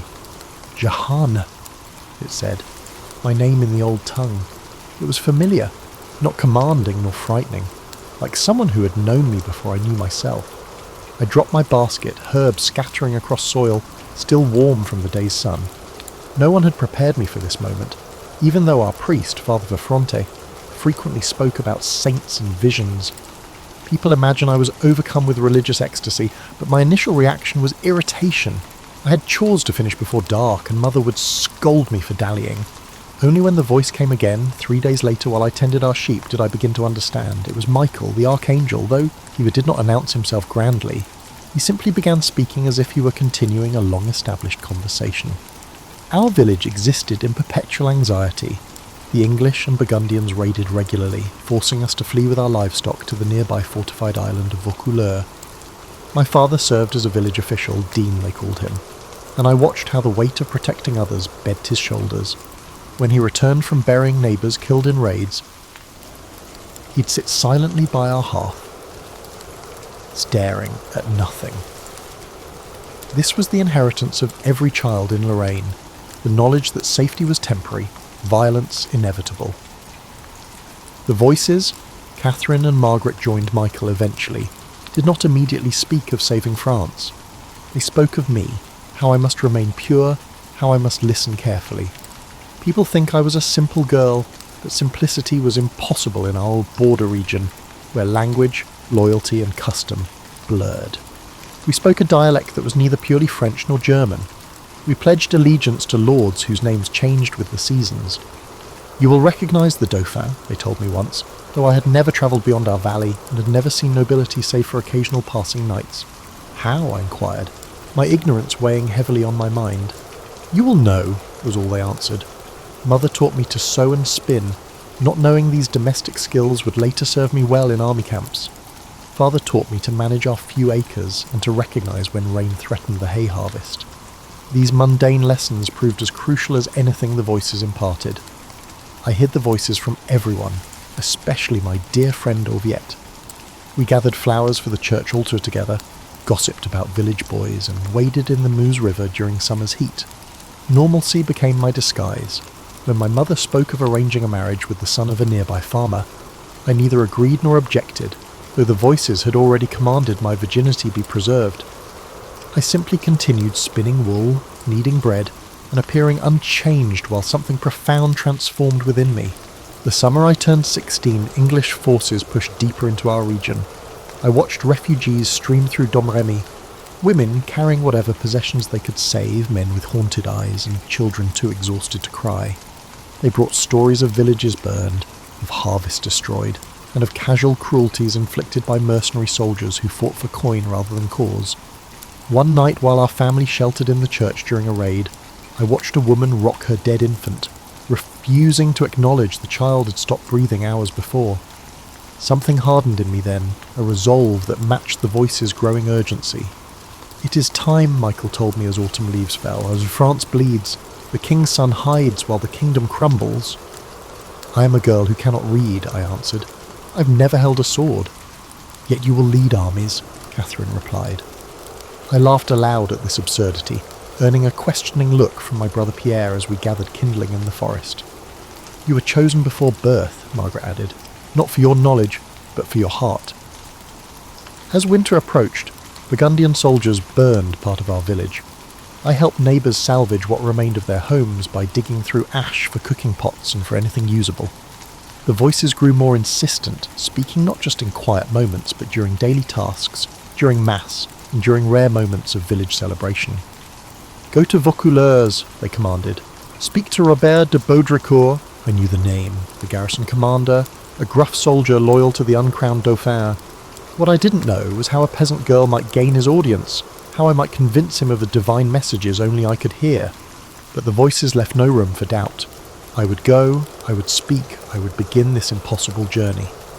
So I plaited my hair one final time before cutting it away, trading a daughter's life for something without precedent. My cousin Durand Lassois thought I was insane when I asked him to escort me to Vaucouleurs. A practical man with calloused hands and a perpetual furrow between his brows nonetheless agreed, perhaps out of curiosity about what had transformed his once quiet cousin into someone who spoke with unnerving certainty. 3 times you will knock on the captain's door, Catherine had told me. Twice he will refuse you. The 3rd time he will listen.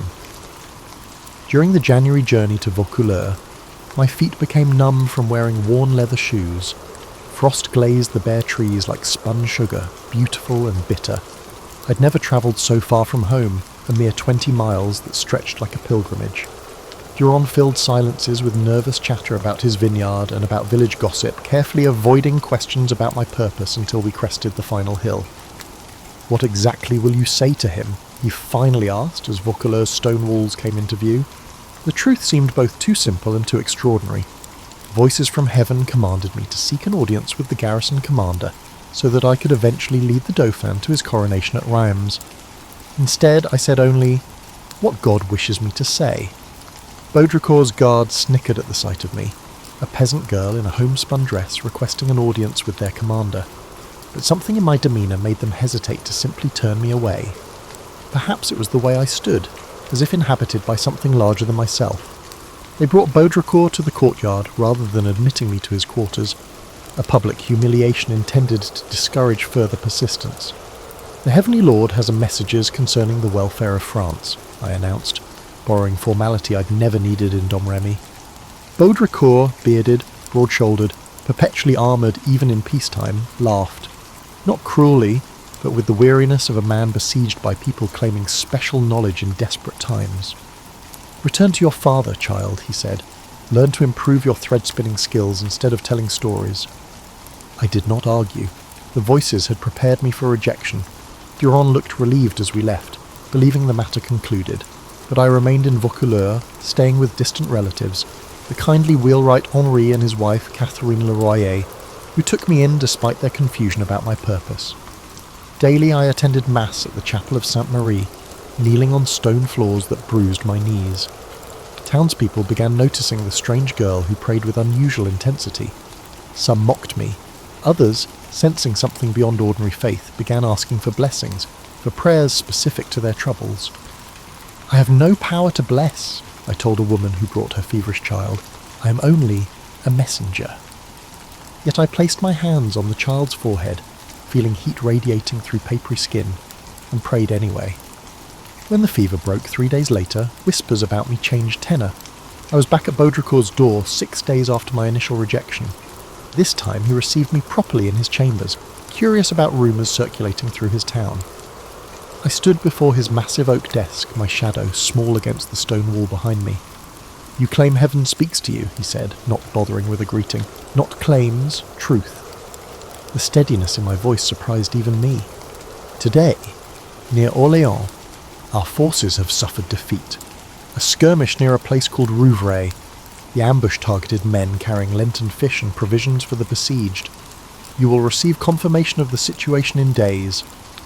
I had not known these words would come from my mouth until they emerged. The voices had whispered to them moments before I was to enter his chamber. Baudricourt's expression changed from scepticism to guarded caution. "If the story proves true," he began. "When it proves true," I corrected, "you will provide me an escort to Chinon." He dismissed me without commitment. Messengers confirmed the Battle of the Herrings 4 days later. While my prediction was not particularly detailed, its verification startled Baudricourt into taking me seriously. On my third visit, he listened fully. "I must dress as a man," I explained. "The journey is dangerous, and I have been promised protection if I maintain my virtue." What I didn't say is that the voices sometimes revealed to me glimpses of what awaited. Roads crawling with Burgundian patrols, English archers in forest clearings, and rivers swollen with winter melt. A woman travelling would face dangers beyond enemy soldiers. The voices promised safety but required prudence. Baudricourt commissioned male clothing for me, a dark woolen tunic, leggings, and boots that needed stuffing at the toes. Baudricourt cut my hair even shorter, cropping it close to my scalp. When I dressed in these garments for the first time, the Leroyer watched with troubled fascination. Henri crossed himself. Catherine wiped tears. "You look," Henri started, unable to find appropriate words. "Like God's instrument," I finished for him, though I felt only like myself, simply clad differently. Jean de Metz and Bertrand de Poulengy, 2 of Baudricourt's men, volunteered to accompany me to Chinon. Both later claimed divine inspiration moved them to offer an escort, but I saw more earthly calculation in their eyes, curiosity about whether the strange girl might truly have heavenly favour, whether their fortunes might rise by proximity. The night before departure, Baudricourt summoned me once more. The chamber's single candle cast dramatic shadows across his face, deepening already severe features. "If you are deceiving us, if you lead my men into danger through false prophecy..." He let the threat hang unfinished. "I move only as directed," I answered. "Your men's safety is precious to heaven." He handed me a sword then, not ceremoniously, but with a practicality that acknowledged the dangers ahead. "Can you use this?" I had never held a sword before. Its weight surprised me, the pommel cool against my palm. "I will not need to," I said. "Others will fight. I carry the standard." This answer, so specific yet so odd, seemed to finally convince him. He nodded once, reclaimed the sword, and uttered words that would become famous, despite their lack of theatrical flair in their actual delivery. "Go then, and let come what comes." The following morning, February 23rd, I departed Vaucouleurs with my small escort. Townspeople gathered to watch, some touching my garments as if I were already a saint. A woman pressed a rosary into my hand. A blacksmith crossed himself as I passed. I did not look back at the town's gate, even though homesickness was already pulling at me, not for Domremy, but for a simplicity that I had now irrevocably lost. Ahead lay 11 days of hard travel through enemy territory, and beyond that challenges I could scarcely imagine. But Michael's voice accompanied me, steady as my heartbeat. "France's liberation begins with each step you take." The journey to Chinon tested faith more than physical endurance. We travelled mainly at night, avoiding main roads where English and Burgundian patrols sought travellers to rob or ransom. During daylight hours, we hid in abandoned shepherds' huts or dense woodland. Jean de Metz and Poulengy initially insisted I sleep separate from them to protect my virtue, but practicality soon dissolved such courtesies. We huddled together for warmth in February's biting cold, my male attire and their honour providing sufficient barriers. My companions' attitudes toward me evolved during our journey. Initial scepticism transformed into cautious reverence after we narrowly avoided a Burgundian patrol that should have intercepted us. "The wind shifted," Poulengy remarked, not connecting the sudden weather change to my silent prayer moments before. Later, when we reached a swollen river that maps showed no crossing for miles, a local boy appeared as if conjured, guiding us to a hidden ford. My escorts exchanged meaningful glances, but I knew these were not miracles, merely the everyday workings of divine guidance. "Will you truly recognise the Dauphin?" Joan asked one evening, as we warmed our hands over a small, carefully shielded fire. "They say he often hides among his courtiers to test visitors." "God will identify his anointed," I answered, though privately I wondered how this recognition would manifest. Voices remained frustratingly vague on practical details. We reached Chinon on March 6th, but 2 more days passed before gaining entrance to the castle. We lodged in the town below, where I endured the first of many examinations by church officials Wolsey sent to determine whether my claims were divine inspiration, demonic influence, or simple madness. "How can we know God speaks through you?" demanded an elderly priest with yellowed fingers and breath sour from fasting. "By the signs that follow," I replied, remembering Catherine's coaching. "God does not ask for blind faith, but provides confirmation for those who truly seek. What signs have you performed?" "None yet. Signs are not tricks of the conjurer, performed on demand. They unfold as needed." He seemed satisfied with this answer, which surprised me. Later I learned he reported favourably on my orthodoxy, noting, "I answered questions about faith with simple clarity, rather than elaborate theological constructions that might suggest educated heretical influences." When I eventually gained entry to the castle, I faced a planned challenge. Charles, not yet crowned and increasingly doubtful of his legitimacy, had arranged for another man to sit on the throne while he stood among dozens of richly dressed courtiers. The great hall blazed with hundreds of candles, their light reflecting off jewelled fingers and golden threads woven through noble garments. The assembled court watched expectantly, many smirking at the prospect of a peasant girl's confusion. I had never seen such finery, such concentrated wealth. For a moment my confidence wavered. These were people whose everyday garments cost more than my family earned in years. What arrogance brought me here? Then Margaret whispered, not in my ear, but directly within my mind, "Remember your purpose. You are not sent to be dazzled by earthly riches." Without hesitation, I walked directly through the crowd toward a plainly dressed man standing among the courtiers. Kneeling before him, I said what the voices prompted. "God gives you life and glory, gentle Dauphin." Charles's face registered shock, quickly controlled. "I am not the king," he protested, maintaining the charade. "I did not call you king," I answered. "You are the Dauphin, but you will be king when properly consecrated at Reims, as is God's will." The court murmured. Charles gestured for seclusion, guiding me to a window ledge where we could converse discreetly. "If you truly come from God," he said quietly, "tell me something only divine knowledge could reveal." I repeated words Michael had given me during our journey.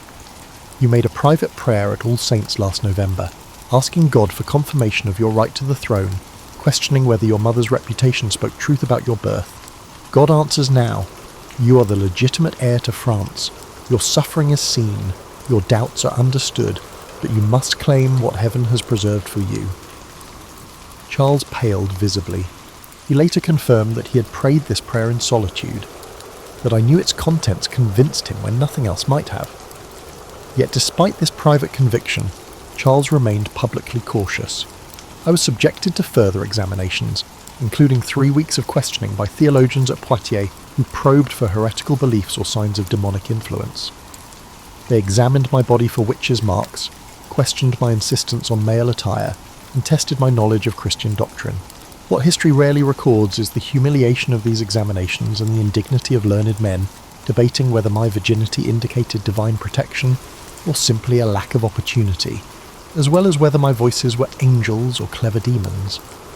One elderly theologian suggested I might simply suffer from female hysteria due to my unmarried state. "Perhaps," I replied evenly, "but does hysteria typically predict military outcomes or recognize disguised kings?" During these weeks of examination, I grew increasingly frustrated by delays. Orléans remained under siege, its situation deteriorating. The voices became more urgent, sometimes waking me from sleep with commands to move quickly. "Time slips away," Michael warned. "France's heart weakens with each passing day." I petitioned Charles repeatedly for action, facing resistance from his advisor Georges de la Trémoille, who viewed me as a threat to his influence. "The maid makes bold claims," he told Charles within my hearing, "yet prophecies are cheap while soldiers' lives are dear." "Prophecies may be cheap," I countered, "but the price of ignorance is the fall of your kingdom." Charles wavered between believing my divine mandate and fearing the consequences of following an unproven visionary. What finally convinced him was pragmatism.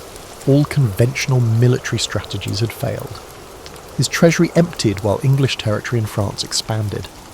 What harm could come from allowing me to attempt lifting the siege at Orléans? Should I fail, my losses would be minimal compared to the daily losses already incurred. If I succeeded, the reward was incalculable. In late April, after nearly 7 weeks of delay and examination, Charles finally granted me my mission.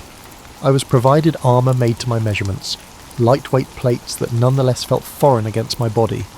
The sword given to me was serviceable but ordinary, not the special blade I had described seeing in my visions.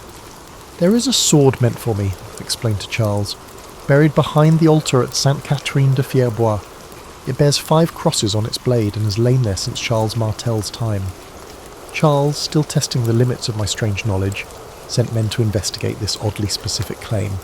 They indeed found an ancient sword buried exactly where described, its existence unknown to the local priests. This sword became my physical token of divine sanction. However, I primarily carried a standard instead of wielding weapons. The standard was my design, a white field adorned with fleur-de-lis, bearing the names Jesus Maria, and depicting God holding the world with angels at his side. This banner would precede me into battle, a visible reminder that our cause carried heavenly blessing. Before departing Chinon, I dictated a letter to the English commanders surrounding Orléans, warning them to depart France or face divine judgment. The scribe who recorded my words kept glancing up in disbelief as increasingly forceful language flowed from the peasant girl before him. "Surrender to the maid sent by God, the King of Heaven. You will not hold the kingdom of France from God, the King of Heaven, Son of St. Mary, King Charles, the true heir. Will hold it, for God wills it." When read aloud afterward, the words sounded strange to my ears, both mine and not mine, carrying an authority I'd never possessed in Domremy. The courtiers exchanged troubled glances, uncertain whether they witnessed inspired prophecy or dangerous delusion. However, Charles had chosen to support my journey. Charles had gathered equipment and assembled troops. The impossible campaign was about to begin. On the evening before our departure for Orléans, I stood alone on the castle ramparts, watching spring stars emerge. Homesickness washed over me unexpectedly, not for my village specifically, but for anonymity, for the peace of tending sheep on quiet hillsides. "Having doubts?" Catherine asked, her voice gentle within my mind. "No doubts," I answered silently. "It's simply a conscious understanding of what you can't take back." "The path narrows before you," she acknowledged. "But remember why you were chosen, not for skill with sword or strategy, but for perfect faith in God's plan." I nodded, though no human eyes witnessed this private exchange. Perfect faith. It was not blindness to danger nor an absence of fear, but a willingness to proceed despite both. With that understanding, I descended to prepare for departure, ready to transform from examined curiosity to battlefield commander. We departed Tours on April 27th with supplies and reinforcements for the besieged city, but conflict emerged immediately between military commanders and me, a teenage girl claiming divine guidance. The army's veteran captains, Jean de Dunois, La Hire and Etienne de Vignoles, regarded me with open scepticism. They had weathered years of defeats and developed cautious strategies. Avoid confrontation, preserve remaining forces, and accept that Orléans would eventually fall like other strongholds before it. God did not send me to follow cautious men, I informed them during our first council. Orléans will not fall. We will not merely deliver supplies, we will break the siege entirely.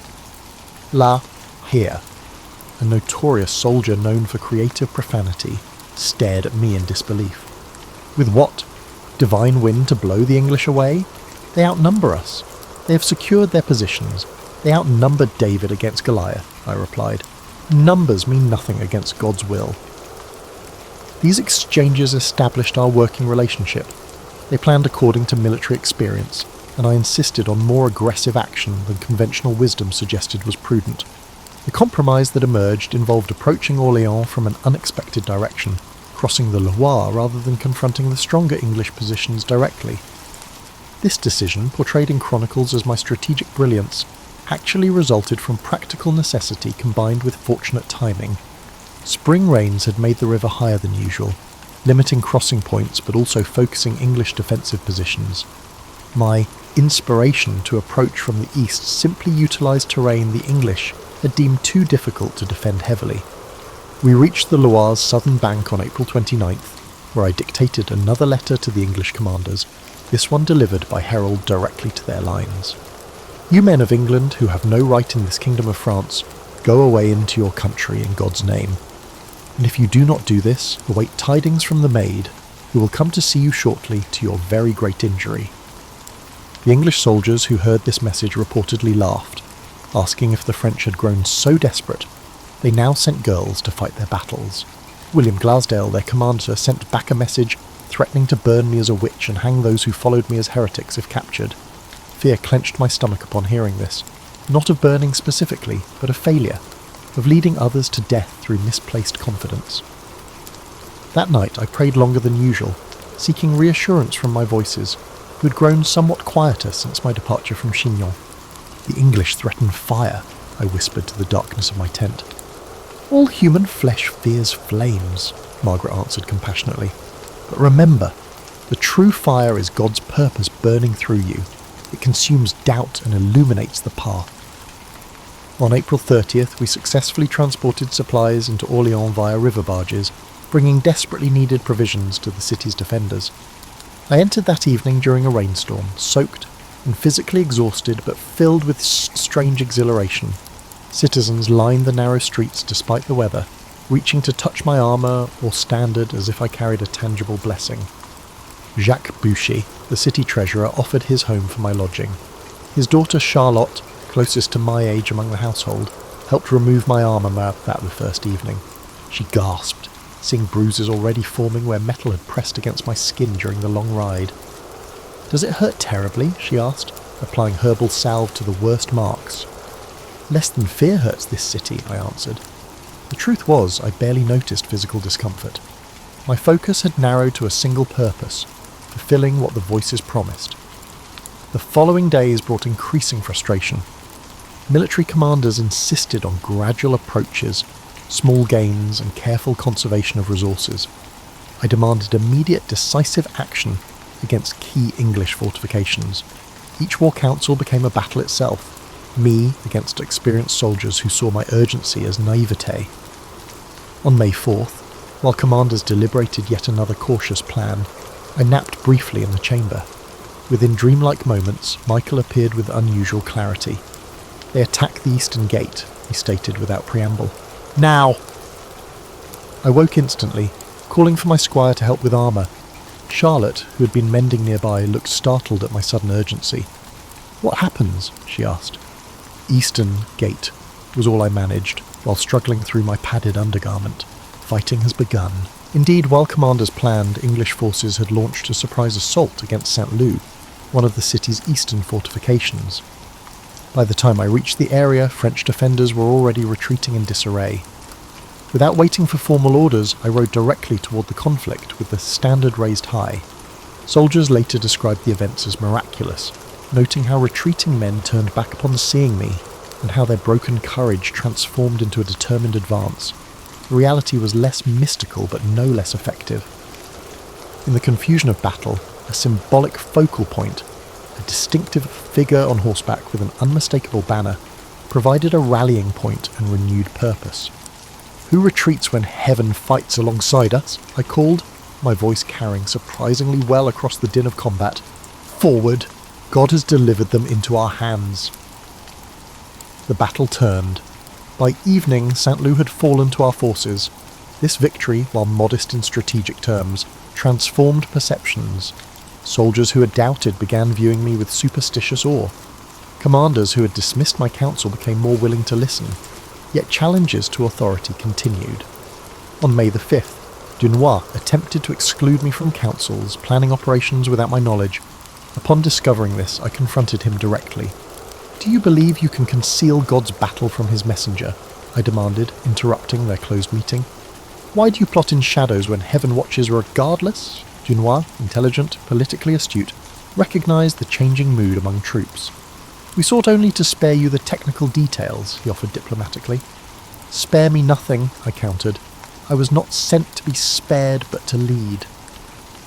The following day, the assault on Saint-Jean-le-Blanc and the Augustin fortress took place. This incident was one of the key events that solidified my reputation among common soldiers. English defenders had positioned archers to cover the main approach. As our forces hesitated under the deadly rain of arrows, I rode forward alone, standards held high. An arrow struck her armour, witnesses later reported, yet she continued as if untouched. In truth, the arrow glanced off my shoulder plate, bruising but not penetrating. More significant than this minor miracle was the psychological effect of my advance. Soldiers, shamed by a girl's courage, surged forward. The fortification fell by evening. May 7th brought a decisive assault against Les Tourelles, the main fortress controlling Orléans' river crossing. Here my legend and reality most dramatically intersect. Historical accounts describe me taking an arrow to the shoulder, having predicted this injury the previous day. The wound was real, an English longbow arrow penetrating between neck and shoulder armour. But my prediction had been more general. Blood will be drawn tomorrow, but not all of it French. The pain nearly caused unconsciousness. I was pulled from battle briefly while the arrow was removed, not ceremoniously as depicted in romantic paintings, but with brutal efficiency by a field surgeon who feared wound fever would set in if the barbed head remained embedded. He poured boiling oil into the wound to cauterize the bleeding, pain that exceeded the original injury. "Wine," I gasped afterward. "Just a little." Instead of wine, they gave me consecrated bread, communion without formal ceremony, battlefield sacrament. The pain receded enough that I could stand again, though using my right arm remained impossible. Military commanders, seeing my condition, ordered a retreat for the day. The assault would resume tomorrow, they decided, without consulting me. I heard this decision while having my wound bandaged. "No," I countermanded, struggling back into partial armour despite Charlotte's protests. "We finish today. The English resolve dwindles with each passing hour." Returning to battle with the wound still fresh became the defining moment witnesses remembered. The injured maid refusing retreat, Standard transferred to my left hand while my right arm hung useless, rallying troops for the final push as daylight began fading. What's rarely recorded is how fever already began clouding my thoughts, how each movement sent waves of nausea through me, and how the voices seemed to speak from an increasingly enormous distance. Yet purpose carried me forward when physical strength should have failed. The English commander Glassdale, who had promised to burn me as a witch, died during this final assault when a makeshift bridge collapsed beneath him. He drowned in the Loire, weighed down by the very armour meant to protect him. Soldiers on both sides viewed his death as divine judgment, superstitious fear spreading through remaining English forces. By nightfall, Les Tourelles had fallen. The siege that had strangled Orléans for 7 months broke in just 4 days of concerted action. The following morning, May 8th, remaining English troops retreated from positions they'd held since October, abandoning equipment and supplies in their haste. Orléans erupted in celebration. Church bells rang continuously. Citizens who had expected either starvation or massacre instead found themselves liberated. They credited the maid, the peasant girl from Domremy who had promised deliverance and, against all rational expectation, delivered it. That night, fevered and weak from blood loss, I struggled to understand what had truly happened. Had God performed miracles through me? Or had my presence simply catalysed human courage that already existed, waiting only for symbol and purpose to crystallise action? Both, Catherine whispered, as I drifted between consciousness and dream. The greatest miracles work through natural channels, not to pipe them. Citizens began calling me La Pucelle d'Orléans, the Maid of Orléans, a title that would follow me through history. Yet alone in prayer that night, I remained simply Jeanne, aching, feverish, wondering what further price fulfilling heaven's commands might require. By nightfall, Les Tourelles had fallen. The siege that had strangled Orléans for 7 months broke in just 4 days of concerted action. The following morning, May 8th, remaining English troops retreated from positions they'd held since October, abandoning equipment and supplies in their haste. Orléans erupted in celebration. Church bells rang continuously. Citizens who had expected either starvation or massacre instead found themselves liberated. They credited the maid, the peasant girl from Domremy who had promised deliverance and, against all rational expectation, delivered it. That night, fevered and weak from blood loss, I struggled to understand what had truly happened. Had God performed miracles through me? Or had my presence simply catalysed human courage that already existed, waiting only for symbol and purpose to crystallise action? Both, Catherine whispered, as I drifted between consciousness and dream. The greatest miracles work through natural channels, not to pipe them. Citizens began calling me La Pucelle d'Orléans, the Maid of Orléans, a title that would follow me through history. Yet alone in prayer that night, I remained simply Jeanne, aching, feverish, wondering what further price fulfilling heaven's commands might require. Throughout this journey, I maintained my male attire and slept fully armoured most nights, surrounded by guards. This practice, later used as evidence of impropriety during my trial, served practical purposes beyond the voice's commands. Travelling with thousands of soldiers while identifiably female invited dangers obvious to any woman, divine protection notwithstanding. The armour provided a physical barrier against casual assault. Male clothing minimised unwanted attention during necessary activities. We reached Reims on July 16th. The city welcomed Charles without resistance, its citizens lining streets to witness what many had thought impossible months earlier. I wrote to Philip of Burgundy that same day, urging reconciliation with Charles, calling on him to make good peace that will last with the rightful king. This letter received no immediate response but represented my growing political involvement beyond battlefield leadership. The coronation ceremony on July the 17th exists in popular imagination as a triumphant culmination, the maid standing proudly beside her king as divine prophecy is fulfilled. Reality contained more nuance. I indeed stood near the altar holding my standard, but experienced the ceremony with complicated emotions. Initially, relief predominated. I had accomplished the primary mission the voices had given me. Charles knelt before the Archbishop, received sacred anointing from the Holy Ampulla, and rose as King Charles VII, his legitimacy no longer questionable. As the Archbishop placed the crown on his head, I spontaneously broke into tears. Now God's work is accomplished, I told him afterward, during the celebration feast where I was granted a position of honour. You are the true King of France by holy coronation as well as by birth. Charles, emotionally moved despite his typically reserved nature, asked what reward I desired for my service. Courtiers leaned forward, anticipating requests for titles, lands and wealth, the normal currency of royal gratitude. Grant tax exemption to Domremy, I requested instead. My people are poor and have suffered much from the war's passage. This modest request enhanced my reputation for saintly disinterest in worldly gain, as it cost the crown almost nothing and showed my lack of personal ambition. The voices never promised a personal reward for completing heaven's tasks. My future remained conspicuously absent from their pronouncements. That evening, alone in chambers provided within the Archbishop's palace, I experienced something unprecedented. Silence from the voices that had guided me since age 13. I prayed for hours, seeking their familiar presence, but encountered only ordinary stillness. Have I failed in some manner? I finally asked aloud, desperate for a response. Catherine's voice, when it finally came, sounded distant, as if speaking across enormous separation. The path divides before you. One direction leads to earthly glory but spiritual peril. The other is bodily suffering but heavenly triumph. Which should I choose? I begged, but received no answer. The voice's diminishing clarity troubled me deeply as we departed Reims on July 20th. For years they had provided unmistakable direction. Now, at the moment of greatest public acclaim, their guidance grew ambiguous precisely when political complexity demanded the clearest understanding. Charles and his advisers favoured consolidating recent gains, negotiating with Burgundy and avoiding confrontation with primary English forces. I advocated for an immediate advance on Paris, aiming to strike while our momentum remained strong and English authority appeared weakest. These divergent strategies reflected fundamental differences in perspective. Charles thinking in political terms of alliances and sustainable power, and me still operating from a divine mandate to drive foreign forces from France entirely. God did not deliver victory at Orleans so you could stop halfway to complete liberation, I argued during councils. Paris is the kingdom's heart, reclaim it and the English position collapses.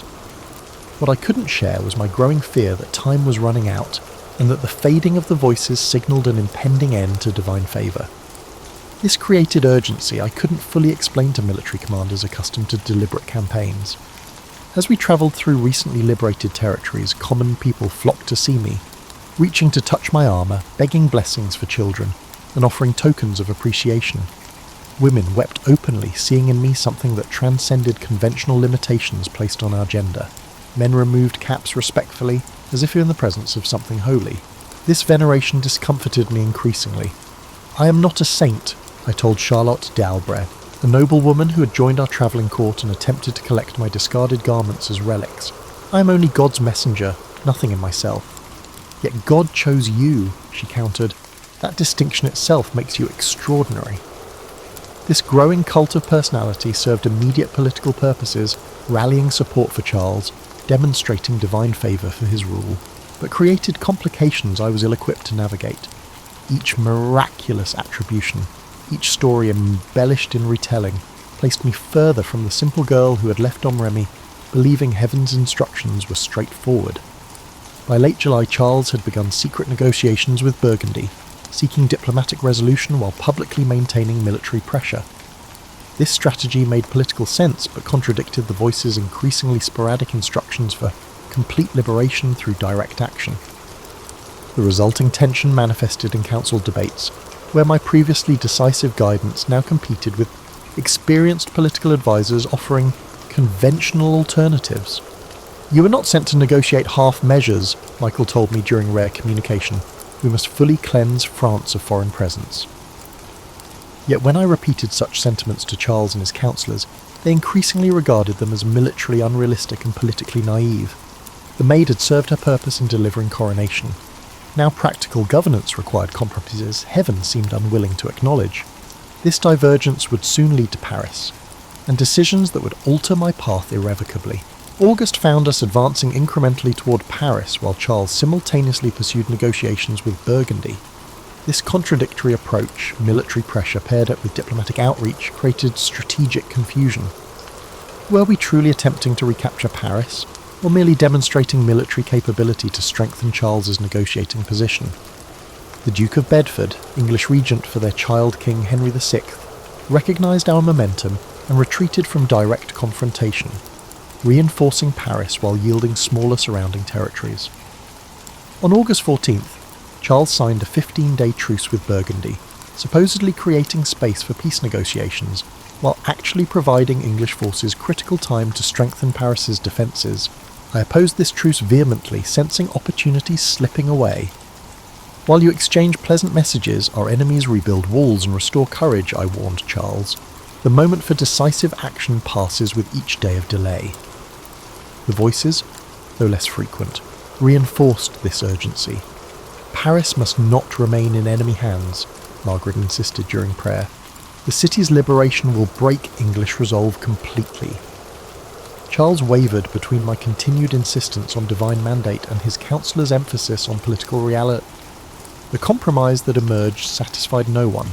Our forces would advance to Paris's outskirts but avoid full assault while negotiations continued. By late August, we established positions at Saint-Denis, within sight of Paris's northern walls. The city's proximity affected me strangely. After months of campaigning focused on this objective, actually seeing its towers and spires created an almost physical yearning to complete what the voices had promised. Daily, I rode reconnaissance along positions facing the city, studying defences, planning approaches, and praying for clear instruction that came with decreasing reliability. The truce with Burgundy expired without meaningful agreement. On September 8th, I convinced our commanders to attempt an assault against Paris's defences near the Saint-Honoré Gate, despite Charles withholding full support for the operation. This partial commitment meant attacking with insufficient forces against prepared positions, a military mistake justified only by my increasingly desperate insistence that heaven would provide necessary advantage. God will blind their gunners, I promised troops assembled for the assault. Divine protection covers us as we reclaim the kingdom's heart. The attack commenced at noon. Initial progress seemed to confirm divine favour. We reached the outer moat with minimal casualties and established positions within bow range of the walls. I led a contingent testing depth at the inner moat, seeking crossing points while carrying my standard forward as visible inspiration. Then reality asserted itself brutally. Paris's defenders had prepared thoroughly during the negotiation delays. Cannon and crossbow fire rained down upon exposed positions. The moat proved deeper than expected, its bottom studded with sharpened stakes invisible beneath muddy water. Men died attempting crossings that proved impossible without proper equipment we lacked. Near dusk, a crossbow bolt struck my thigh, penetrating deeply. Unlike the Orleans injury, this wound immediately incapacitated me. I continued shouting encouragement from where I fell, insisting the attack continue despite my condition. But commanders ordered retreat upon seeing the standard-bearer down. Soldiers carried me from the battlefield as darkness fell, our forces withdrawing in frustration rather than defeat. We had never established positions from which victory was possible. The wound itself, while painful, would heal cleanly. The spiritual injury proved more significant. For the first time I had promised divine intervention that failed to materialise. Why? I whispered that night while surgeons extracted the bolt using methodical cruelty necessary to prevent festering. Why was Paris denied to us when Orleans was granted? The voices remained silent through hours of pain. Their absence felt more painful than physical harm. Had they abandoned me due to some failure? Had I misunderstood heaven's intent all along? Charles, receiving news of the failed assault, ordered immediate withdrawal from Paris's vicinity. In my view, this sensible military decision represented a personal betrayal as it abandoned divine purpose in favour of political convenience. When I was finally permitted an audience 3 days later, I found that he was already reframing recent events for the courtiers. The maid accomplished what God sent her to do, he explained smoothly. Orleans liberated, coronation achieved. Perhaps heaven never intended Paris's immediate recovery. You speak for heaven now, I challenged him, struggling to stand straight despite the pain in my bandaged leg. The mission remains incomplete while Englishmen occupy French soil. Charles regarded me with the complex emotion, gratitude for past service tempered by growing political inconvenience of my unyielding position. France's restoration will require years, not months, he said gently. Even heaven must recognise earthly limitations. This exchange marked a fundamental shift in our relationship. Where Charles had once needed my perceived divine sanction, To legitimize his rule, successful coronation now provided independent authority. The Maid remained useful symbolically, but increasingly problematic practically, as military campaigns transitioned toward diplomatic solutions requiring compromise and voices prohibited. Through autumn, I accompanied the royal court as it withdrew to safer territories along the Loire. My wound healed gradually while my position diminished subtly, still honoured ceremonially, but increasingly excluded from meaningful councils. Charles granted me noble status in December, providing arms depicting a sword supporting the crown beneath a fleur-de-lis, recognition that pacified my supporters while effectively sidelining me from direct military command. This period marked my most difficult spiritual challenge. The voices returned intermittently, but spoke with disturbing inconsistency. Michael demanded continued aggressive action, while Catherine counselled patience. Margaret sometimes suggested accepting a ceremonial role within Charles's court, but she also insisted that my work remained unfinished. These contradictions created profound doubt I had never experienced during the clarity of earlier missions. Had some of the voices I heard been false all along? Was I now mishearing divine instruction? Or was heaven itself divided on France's proper path forward? Christmas 1429 found me in ceremonial attendance at court celebrations, outwardly honoured but inwardly conflicted. I watched elaborate pageantry commemorating Charles's coronation, performances that already incorporated stylized depictions of the Maid as a semi-mythical figure guiding France's resurgence. The actual Johanne, still bandaged, increasingly isolated, observed her transformation into a symbol with growing discomfort. That night, kneeling alone in the castle chapel long after formal services concluded, I experienced the voices with unusual clarity after months of ambiguity. "Your time grows short," Michael stated without preamble. "You must continue the fight while freedom remains yours." "The king no longer heeds my counsel," I protested. "Commanders follow his direction, not mine." "Then you must act independently, Miro," came the reply. "Better capture by enemies than surrender to comfortable irrelevance." Although troubling, this guidance offered direction that I had been lacking for months. As 1429 ended, I resolved to escape the increasingly gilded constraints of court life and return to direct action, even without royal sanction. This decision, tactically questionable, politically naive, would determine my fate in ways the voices never clearly revealed. The new year began with me effectively sidelined at court while Charles pursued diplomatic arrangements with Burgundy. I chafed at inactivity, sensing precious time wasting, while the voices grew increasingly urgent about continuing France's liberation. By March 1430, I could bear ceremonial confinement no longer. Without royal permission, technically desertion, though my status remained ambiguous, I departed secretly with a small company of loyal followers. We rode for Compiègne, a strategically vital town threatened by the Burgundian forces north of Paris. This decision reflected both military logic and the voices' insistence that action could not await royal convenience. My departure created political complications for Charles, who neither officially condemned nor endorsed my independent operation. This ambiguity proved ultimately fatal. Had I remained clearly under royal protection, subsequent events might have unfolded differently. We reached Compiègne in April, where the town's governor, Guillaume de Flavy, welcomed reinforcement despite its unofficial nature. Burgundian forces under Jean de Luxembourg had been methodically isolating the town, capturing surrounding positions. Our arrival boosted defender morale temporarily, but the strategic situation remained precarious. On May the 23rd, I led a sortie against Burgundian positions at Margny, initially achieving surprise. However, enemy reinforcements arrived quickly, forcing retirement toward the town. As our forces retreated across the single bridge into Compiègne, disaster struck. The drawbridge raised prematurely, stranding rear guard defenders, including my cives, outside the walls. Accounts of this moment vary dramatically. Some claim deliberate betrayal by Flavy, who supposedly ordered early closure knowing I would be captured. Others suggested simple miscommunication during confused withdrawal. The voices had warned of betrayal for months. "Trust only heaven, not changeable men," Michael had cautioned repeatedly, but provided no specific protection against this development. Burgundian soldiers surrounded me, and after a brief battle, they pulled me from my horse. A minor nobleman, Lionel of Wandonne, claimed my surrender, technically capturing me by laying hand on my leg, according to contemporary accounts. My sword, raised to continue resistance, lowered upon recognition that futile struggle would only result in unnecessary deaths among my few remaining companions. "I am worth more alive for ransom than dead," I told Wandon in a practical manner, even though I knew that the ransom would likely never materialize.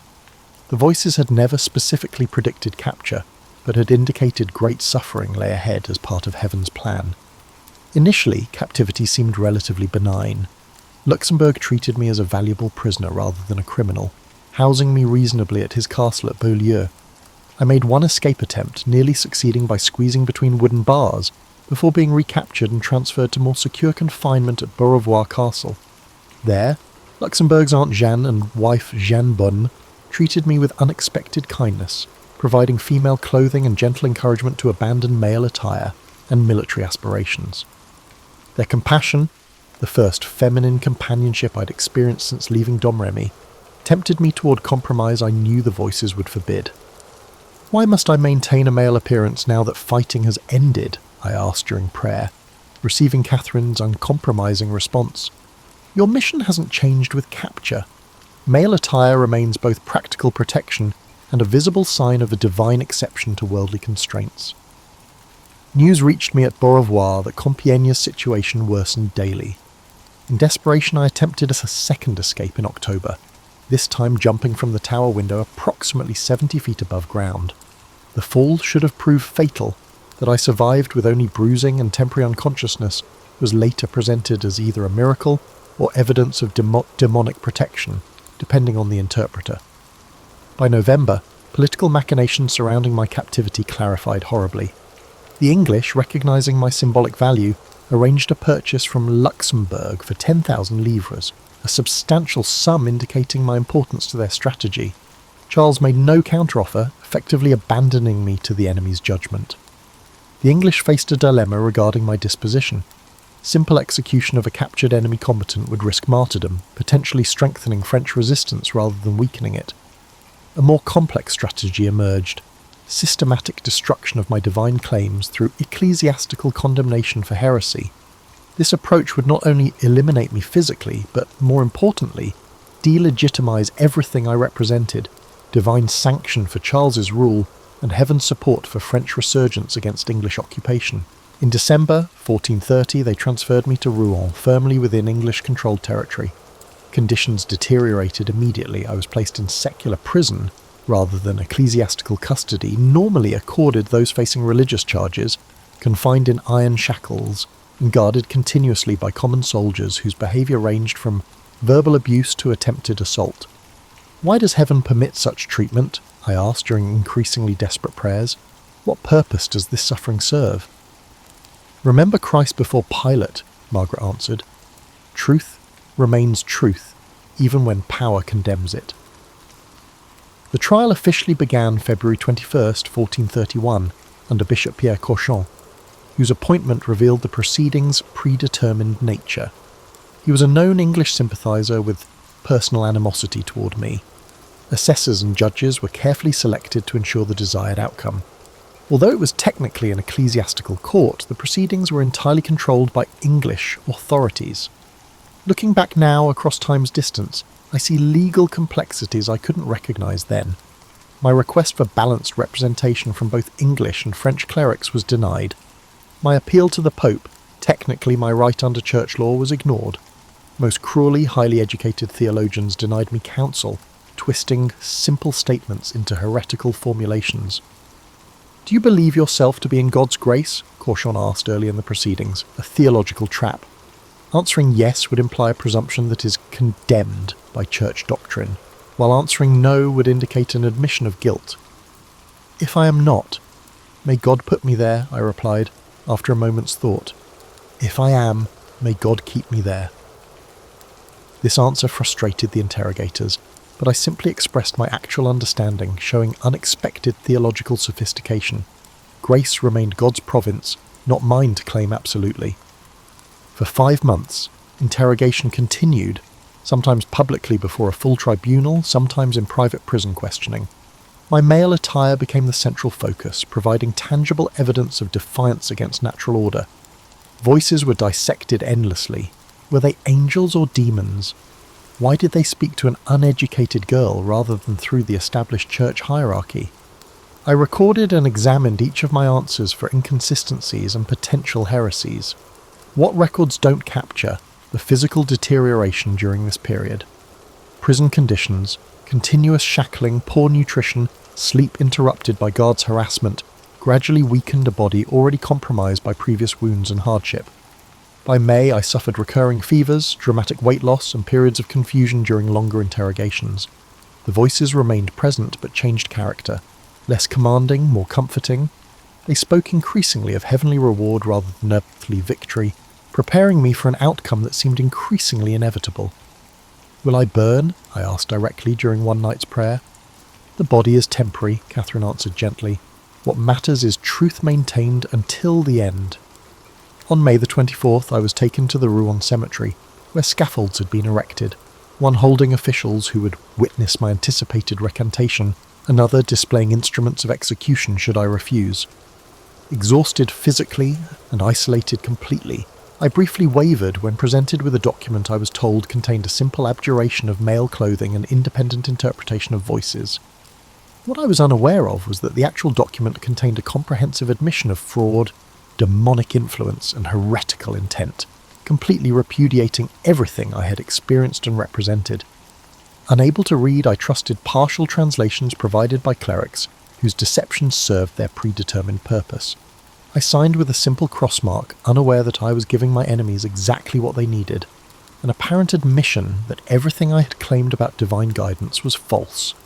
This temporary weakness, a product of extreme duress rather than a genuine change of heart, provided legal justification for what followed.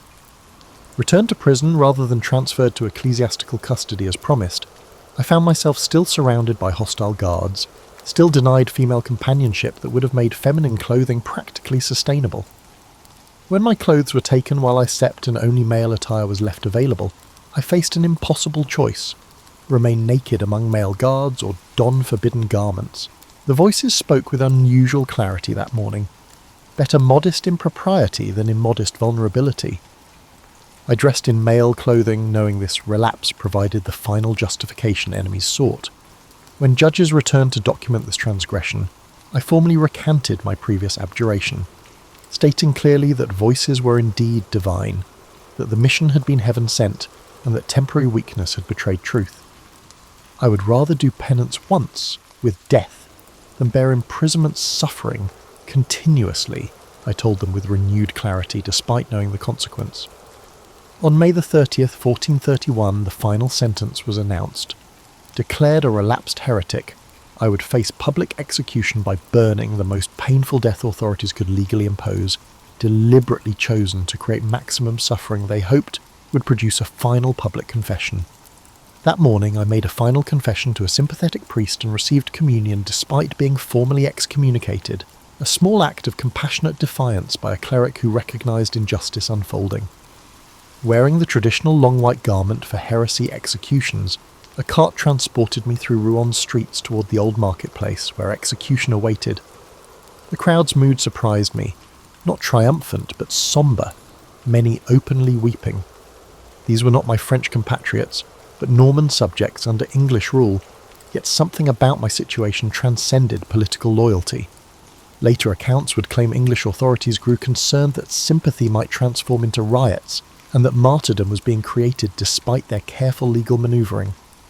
At the execution ground, officials had me a final opportunity to recant before tying me to a tall stake erected atop a substantial pyre. The method was deliberate. Slow death by suffocation and burning rather than quicker execution methods available. "Jesus!" I called repeatedly as flames were lit, no longer concerned with appearing strong before enemies, simply seeking comfort in the name that had guided my journey from its beginning. The voices spoke one final time as smoke began rising. "Your suffering ends today. Your vindication begins."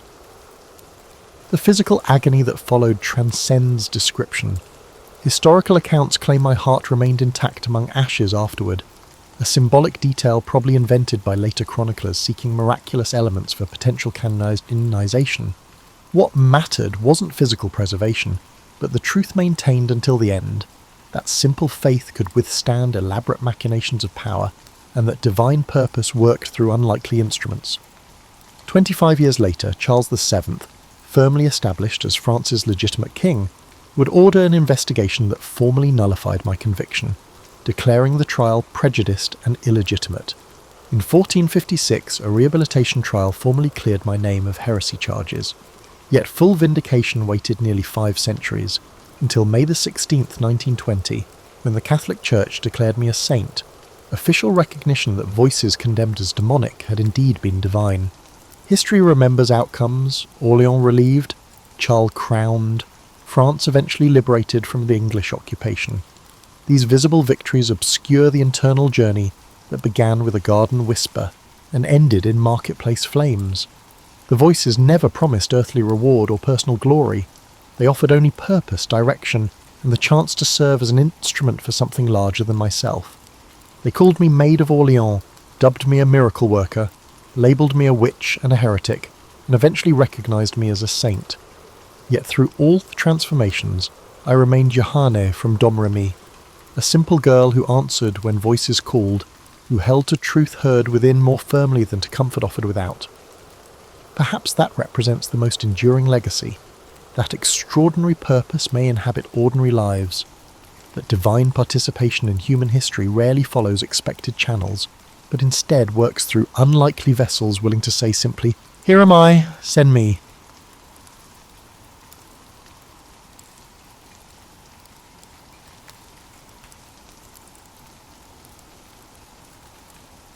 Julius Caesar wasn't always the towering figure we picture, draped in a bright red cloak and commanding the world's greatest empire.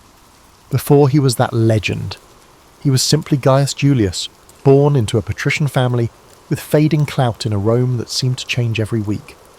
In those early days, the city itself wasn't the polished marble wonder of later centuries. With curving streets that spread gossip more quickly than chariots, it was a noisy, crowded centre of ambition and politics. People lived on top of each other in shabby apartments, while aristocrats planned lavish feasts in their villa courtyards, hoping to lure allies for the next election. Gaius Julius was shaped by it all: the noise of street vendors hawking figs and fish, the heated oratory in the forum, and the whispers behind every statue's column. Even as a child, Caesar had a curiosity that led him to corners of Rome others avoided: dimly lit taverns, the muddy banks of the Tiber River, and rows of cramped bookshops where scribes copied scrolls for hours on end. These experiences seasoned him with a knowledge of everyday life that most upper-class Romans rarely bothered with. He'd watch workers at the docks, fascinated by the different languages from traders coming in from the east. It gave him an early taste for the diversity that existed beyond Rome's walls, and no matter how chaotic it got, he never seemed overwhelmed. Instead, he'd carefully absorb how each piece of society functioned and file the information away. In his early teens, while many aristocratic boys took lessons in rhetoric under famed tutors, Caesar did too, but he did more than rehearse speeches from ancient Greek texts. He peppered his teachers with questions about how words could shift emotions. He realized that to command respect in Rome, you needed to shape minds and hearts, not just bodies on a battlefield. This flair for oratory would become one of his trademarks. Before he wore the laurel wreath, Caesar was already making a name for himself in smaller legal cases. He wowed the courts with a perfect blend of reason, passion, and style that made older, more experienced pleaders look foolish. His household wasn't exactly a fortress of tranquility. Tensions brewed under its roof, fed by old feuds and expectations that could suffocate a young man. If you were a patrician, tradition dictated you climb certain ladders, hold a few offices, curry favour with the Senate, play by Rome's unwritten rules. Yet Caesar's mother, Aurelia, sensed something different in him. His eyes sparked with ambition beyond the norm. Quietly, she encouraged him to break moulds, but do so intelligently. She knew that living like a chameleon in Rome's political ecosystem, switching shades when necessary, was the path to real power. Of course, Caesar's early journey wasn't smooth. He found himself ensnared in the civil disputes between Marius, his uncle by marriage, and Sulla, which tore Rome into factions. As a teenager, Caesar had to flee or risk execution when the dictatorial Sulla took over. But even on the run, he refused to remain hidden in a corner of Italy. Instead, he travelled discreetly, learning about local communities, forging bonds with minor officials and gaining a sense for the shifting alliances that propped up Roman government. Ever cunning, he avoided Sulla's men by staying a step ahead of them, sometimes disguising himself or travelling in the company of improbable companions, like foreign traders or even wandering performers. Eventually, Caesar returned to Rome after Sulla's death, but he'd learned that when power is on the table, trust is a fragile commodity. He had seen men switch loyalties for a promise of gold or turn in a friend to keep their own head. That lesson never left him. Upon coming home, he immediately set about re-establishing his social ties, attending banquets and forging friendships with men who had once eyed him with suspicion. Yet Caesar was adept at reading faces.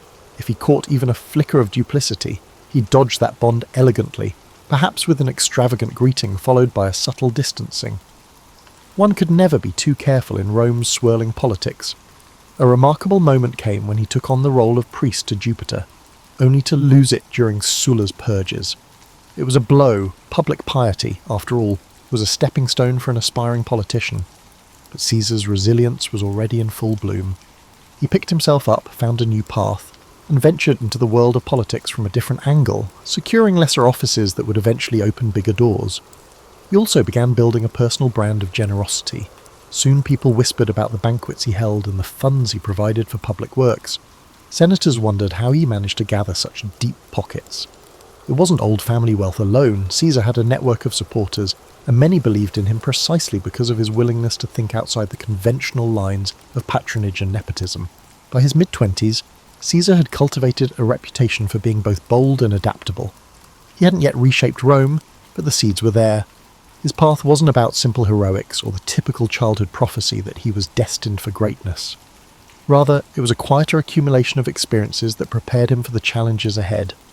Each piece, his exposure to everyday Romans, his brush with danger during Sulla's regime, his love of rhetoric, lined up perfectly to form a foundation.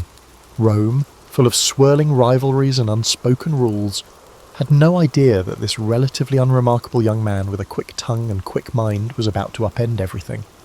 Before he was a seasoned commander or the Colossus striding across the Rubicon, Caesar had an escapade that shaped his perspective on the power more than any lecture in the Senate ever could: his abduction by Cilician pirates in the Aegean Sea. It's a tale rarely told in the mainstream, but it offers a raw glimpse into his character. Caesar was travelling to strengthen his oratory skills under a renowned teacher on the island of Rhodes, something aristocrats often did. But the seas teemed with pirates who thrived on ransom, and it wasn't long before his ship was seized. The pirates who captured him expected a frightened Roman aristocrat. Instead, they encountered a man whose boldness made them question who'd truly been captured. When they demanded a ransom of 20 talents of silver, Caesar reportedly scoffed that they were underselling him. He insisted they ask for 50. The pirates, bemused yet intrigued, took his suggestion. For several weeks, Caesar lived among them, waiting for friends to gather the sum. During that time, he treated them as if he were the one in charge, ordering them to keep quiet when he slept, even reciting poems and speeches and telling them to appreciate the artistry, or else. To the pirates' credit, they indulged him, perhaps wondering if they had accidentally kidnapped a lunatic. He wasn't simply being arrogant, he was displaying confidence and unpredictability. In a precarious situation, fear can be an exploitable weakness. By acting as if he were the authority figure, Caesar forced the pirates to respect him, or at least treat him carefully. When the ransom finally arrived and Caesar was freed, he quickly organised a naval force, hunted those same pirates down, and had them crucified. It was an act of lethal retribution, laced with the cunning that would characterise his later campaigns. The memory of that ransom demanded, and of Caesar's outlandish performance on the pirates' island, helped shape his entire approach to dealing with adversaries, dramatic, strategic, and always with an eye to the outcome. Back in Rome, Caesar resumed his climb, yet he carried a certain swagger now, a sense that his life was fated for something extraordinary. After all, how many young Roman nobles had stared down pirates and lived to spin the tale? At political gatherings, people whispered behind their cups of wine, speculating on whether that story was just Caesar's brand of theatrics or pure truth. But it was undeniable that he managed to secure enough influence to become a military tribune, and soon he was off to gain experience in the provinces, which gave him intimate knowledge of the armies he would one day command. The politics he left in Rome were no less complicated. He forged a delicate pact with Pompey and Crassus, later known as the First Triumvirate. This was not a formal institution, but rather a private handshake that united three men with distinct strengths: Pompey's military prestige, Caesar's wealth, and Caesar's political cunning. People often assume Caesar just lucked into that arrangement, but it was actually the culmination of countless dinners, private agreements, and carefully bartered favours. Caesar knew that if he wanted to climb higher, he needed to bring Rome's big players into his corner, at least temporarily. If that meant moderating his own ambitions in the short run to secure Pompey's trust, he'd do it without blinking. With their support, Caesar aimed for a new goal, a position that would not only confer prestige, but also provide him with the chance to broaden his network and bolster his army with devoted soldiers.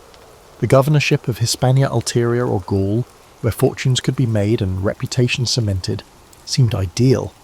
Not only would it allow him to command armies, it would offer a stage to showcase his genius in both administration and warfare. In time, he secured the proconsulship of Gaul.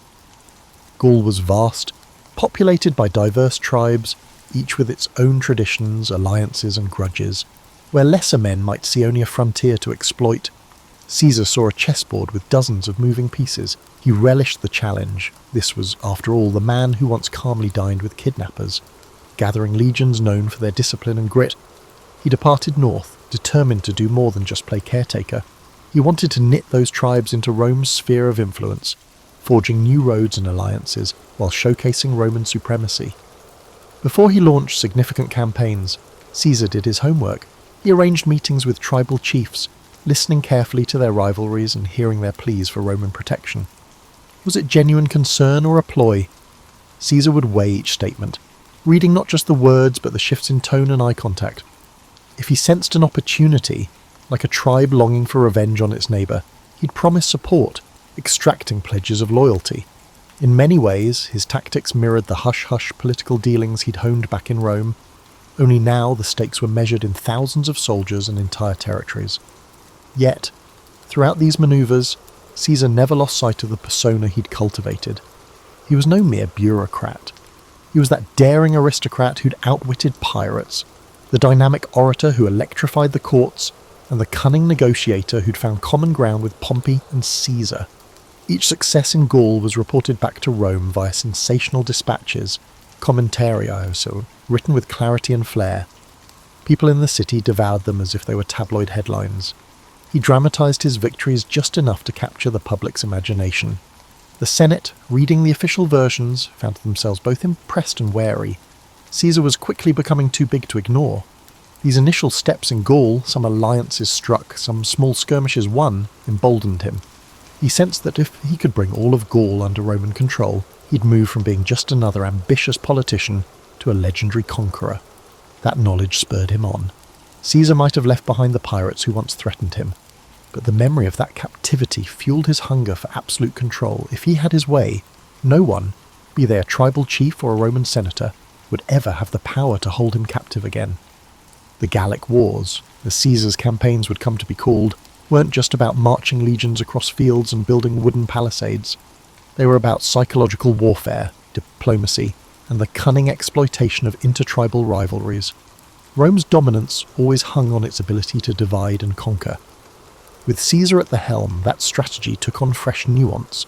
In the early phases, Caesar consolidated Roman gains by constructing a network of roads and fortifications. This was hardly glamorous labour. Roman soldiers would spend weeks hacking through forests and bogs to erect outposts, sometimes under the threat of ambush. Yet each new Roman-style fort, complete with straight lines and carefully measured intervals, sent a message of permanence. These weren't just makeshift garrisons, they were statements that Rome had come to stay. People often remember Caesar's brilliance on the battlefield, but his true strength lay in methodical organisation. He considered logistics as vital as sword and shield. The various Gallic tribes watched uneasily, some rushing to Caesar's side, others forming alliances against him. Caesar capitalised on the smallest seeds of division. If one tribe feuded with another, he'd arrive as a peace broker, offering Roman friendship and military aid against a rival. Soon enough, the tribe would find itself bound to Caesar by mutual benefit and shackled by Roman expectations. The brilliance lay in making it seem as if the tribe had chosen this path freely. Not that Caesar's campaign was devoid of bloodshed. Certain tribes resisted fiercely, resentful of foreign occupation. The Belgae in the north, for instance, marshalled huge forces that tested Roman discipline. Caesar, never squeamish, deployed tactics to crush resistance decisively, destroying crops, capturing strategic points, and sometimes resorting to brutal reprisals that sent a chill through neighbouring tribes. He didn't revel in cruelty for its own sake, but he understood the Roman tradition of deterrence. Ferocious display could prevent a drawn-out rebellion. This approach, while effective, also laid the seeds for future animosity, especially among fierce defenders of Gallic independence like Vercingetorix. Vercingetorix was an Arvernian chieftain who recognised that the Gallic tribes needed unity more than ever. He wasn't some hot-headed bandit chief. He was methodical, charismatic, and had a strategic mind that could rival Caesar's. While Caesar was off campaigning on another front, Vercingetorix rallied disparate tribes under the banner of Gallic pride. When Caesar got wind of this resistance, he recognised at once that Vercingetorix was no ordinary adversary. The typical trick of exploiting old rivalries might not work here.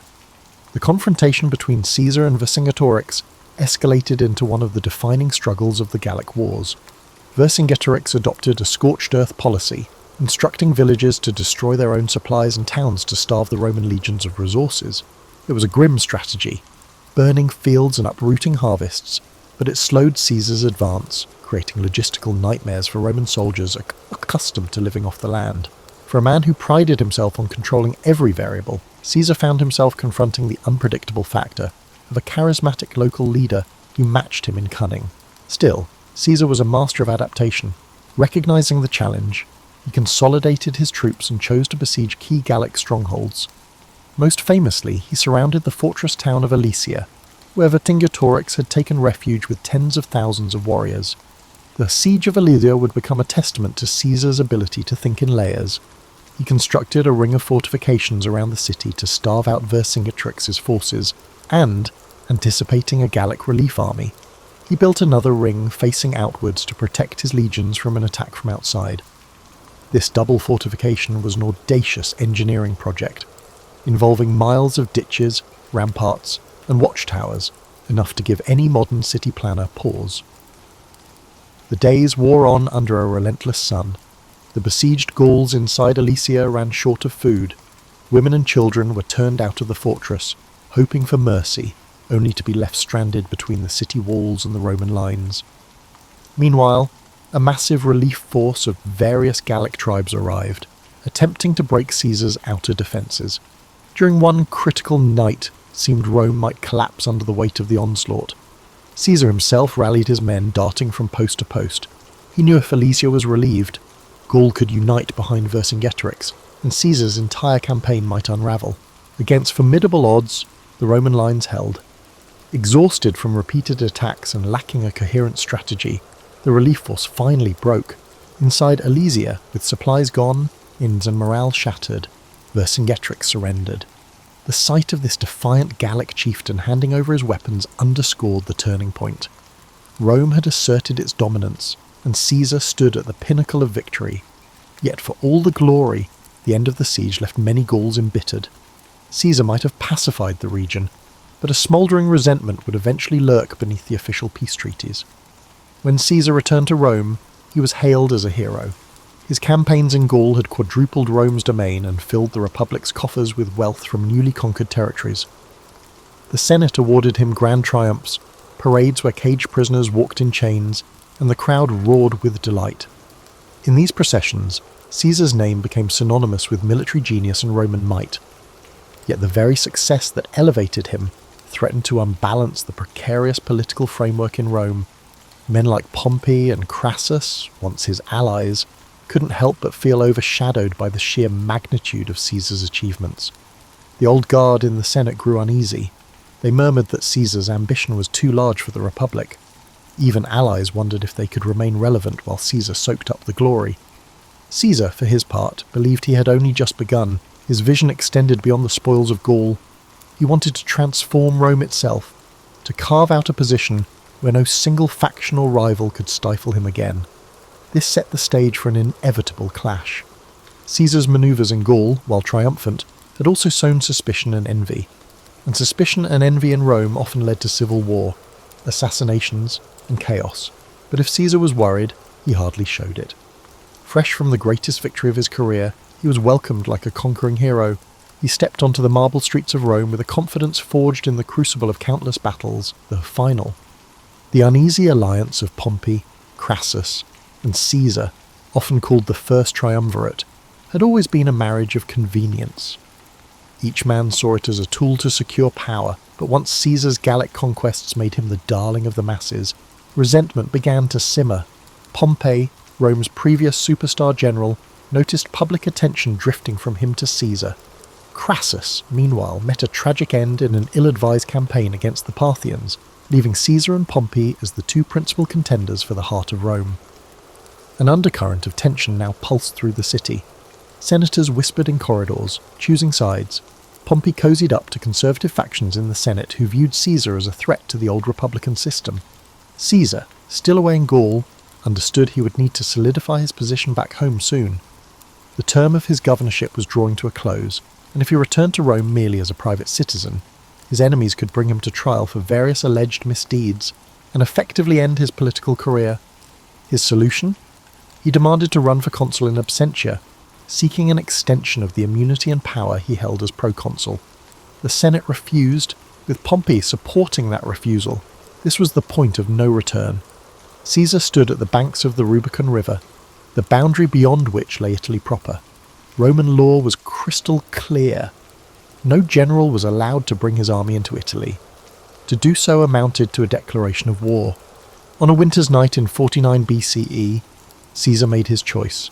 He marched across the Rubicon, uttering the phrase, "Alea iacta est," the die is cast, if the anecdotes hold any truth. Overnight, Rome's system of alliances shattered. The civil war had begun. Pompey and many senators fled Rome to gather forces in the east, confident they'd muster armies far greater than Caesar's. They had the backing of traditional elites, wealthy provinces, and, they believed, time on their side. Caesar, however, wasn't known for cautious delay. He pressed forward at breakneck speed. Towns and cities along the way opened their gates, some out of admiration for Caesar, others out of fear. The unstoppable momentum took Pompey by surprise, forcing him to evacuate Italy altogether. Caesar entered Rome unopposed. But taking Rome was just the beginning. The real challenge was confronting Pompey's legions, which were regrouping in Greece. Caesar, leaving a minimal garrison behind, sailed across the Adriatic to chase down his rival. It was a frantic race, both men vying for resources and key strategic points. Caesar's forces were often outnumbered. Pompey's alliances spanned vast portions of the Republic. Yet Caesar leveraged speed, surprise, and the loyalty he'd earned from legions who'd fought alongside him in Gaul. Battles erupted across multiple theatres, Spain, Africa, and ultimately the plains of Pharsalus in Greece. The Battle of Pharsalus in 48 BCE became a defining moment. Pompey, confident in his superior numbers, formed a traditional line, anticipating a swift victory. Caesar, outmanned, arranged a reserve line of cohorts behind his cavalry on the right flank, anticipating Pompey's horsemen would try to envelop him. When the cavalry clash began, Caesar's hidden cohorts surged forward, routing Pompey's cavalry. This triggered a domino effect. Pompey's infantry, once they saw the cavalry in flight, lost cohesion. Caesar's legions, hardened by years of frontier warfare, exploited every gap. It was a massacre. Pompey escaped, but the psychological damage was done. Men who had once sworn loyalty to Pompey began to slip away or switch sides, sensing the tides of fate had turned. Pompey fled to Egypt, hoping to regroup, but the Ptolemaic officials, keen to appease Caesar, betrayed him. On his arrival, Pompey was assassinated. His head presented to Caesar as a perverse gift. Caesar was horrified.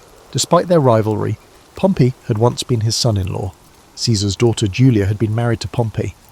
Caesar publicly wept at the sight of Pompey's severed head, then ordered the execution of the men responsible for the betrayal. This act conveyed a message. Caesar might be ruthless, but he upheld the dignity of Roman nobility and detested dishonour. Egypt, however, offered its own labyrinth of politics. Cleopatra and her brother Ptolemy were locked in a power struggle. Caesar, now the most influential Roman in the region, found himself arbitrating their dispute. Cleopatra saw an opportunity.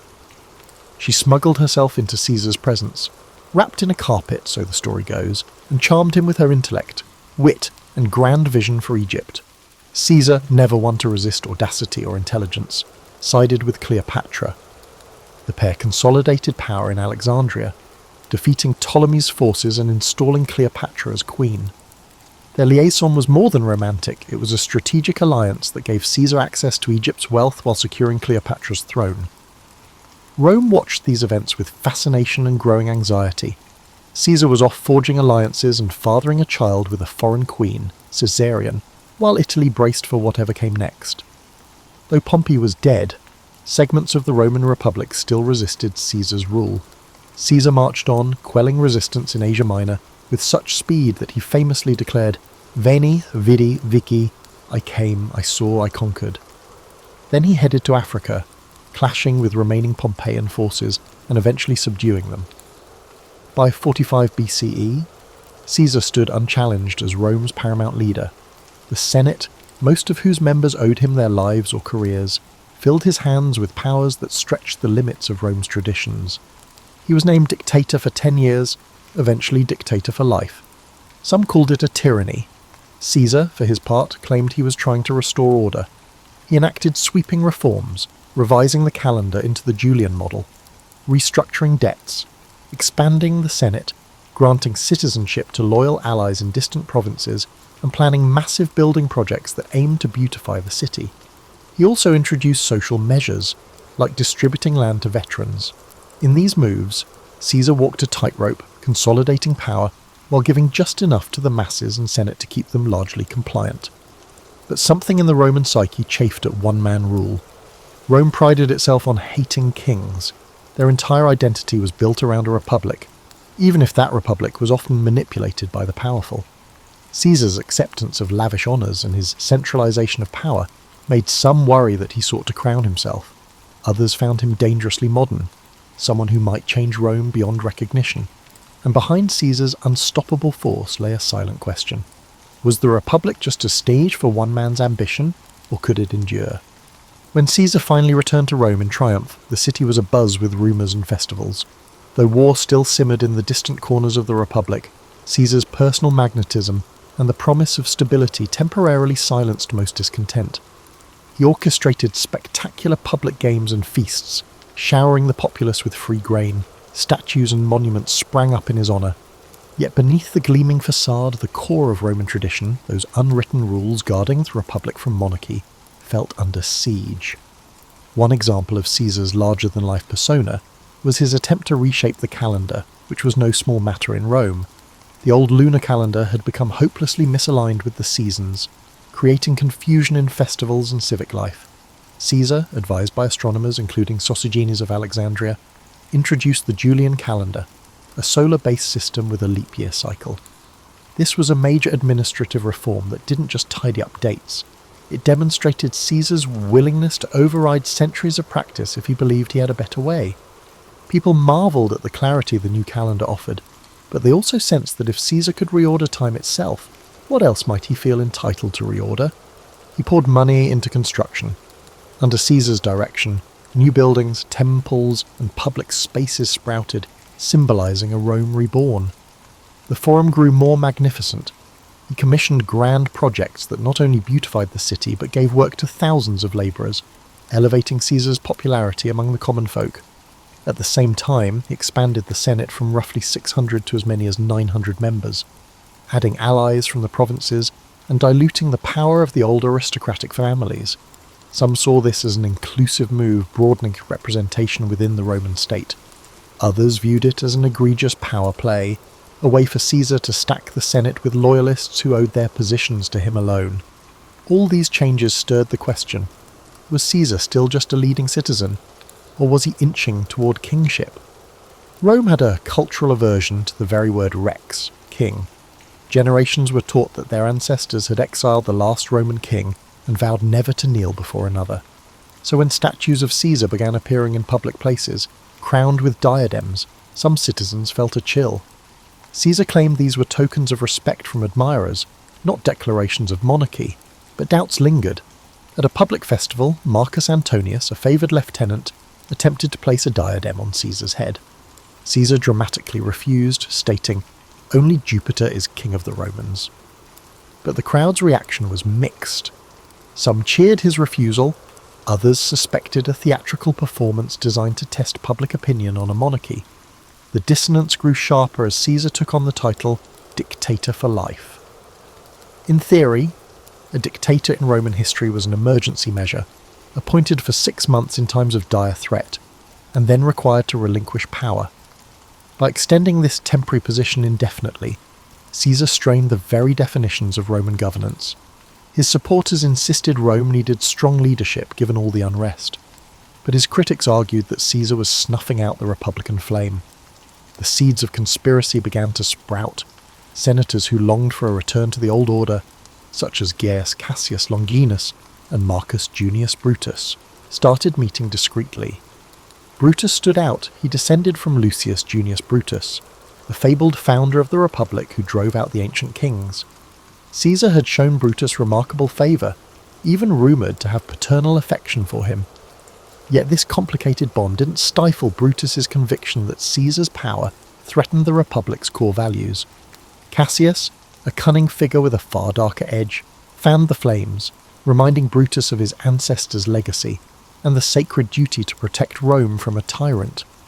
Meanwhile, Caesar seemed to sense an undercurrent of danger. He went about with guards, but he also believed that living in constant fear would diminish his stature. On the surface, he continued orchestrating elaborate plans.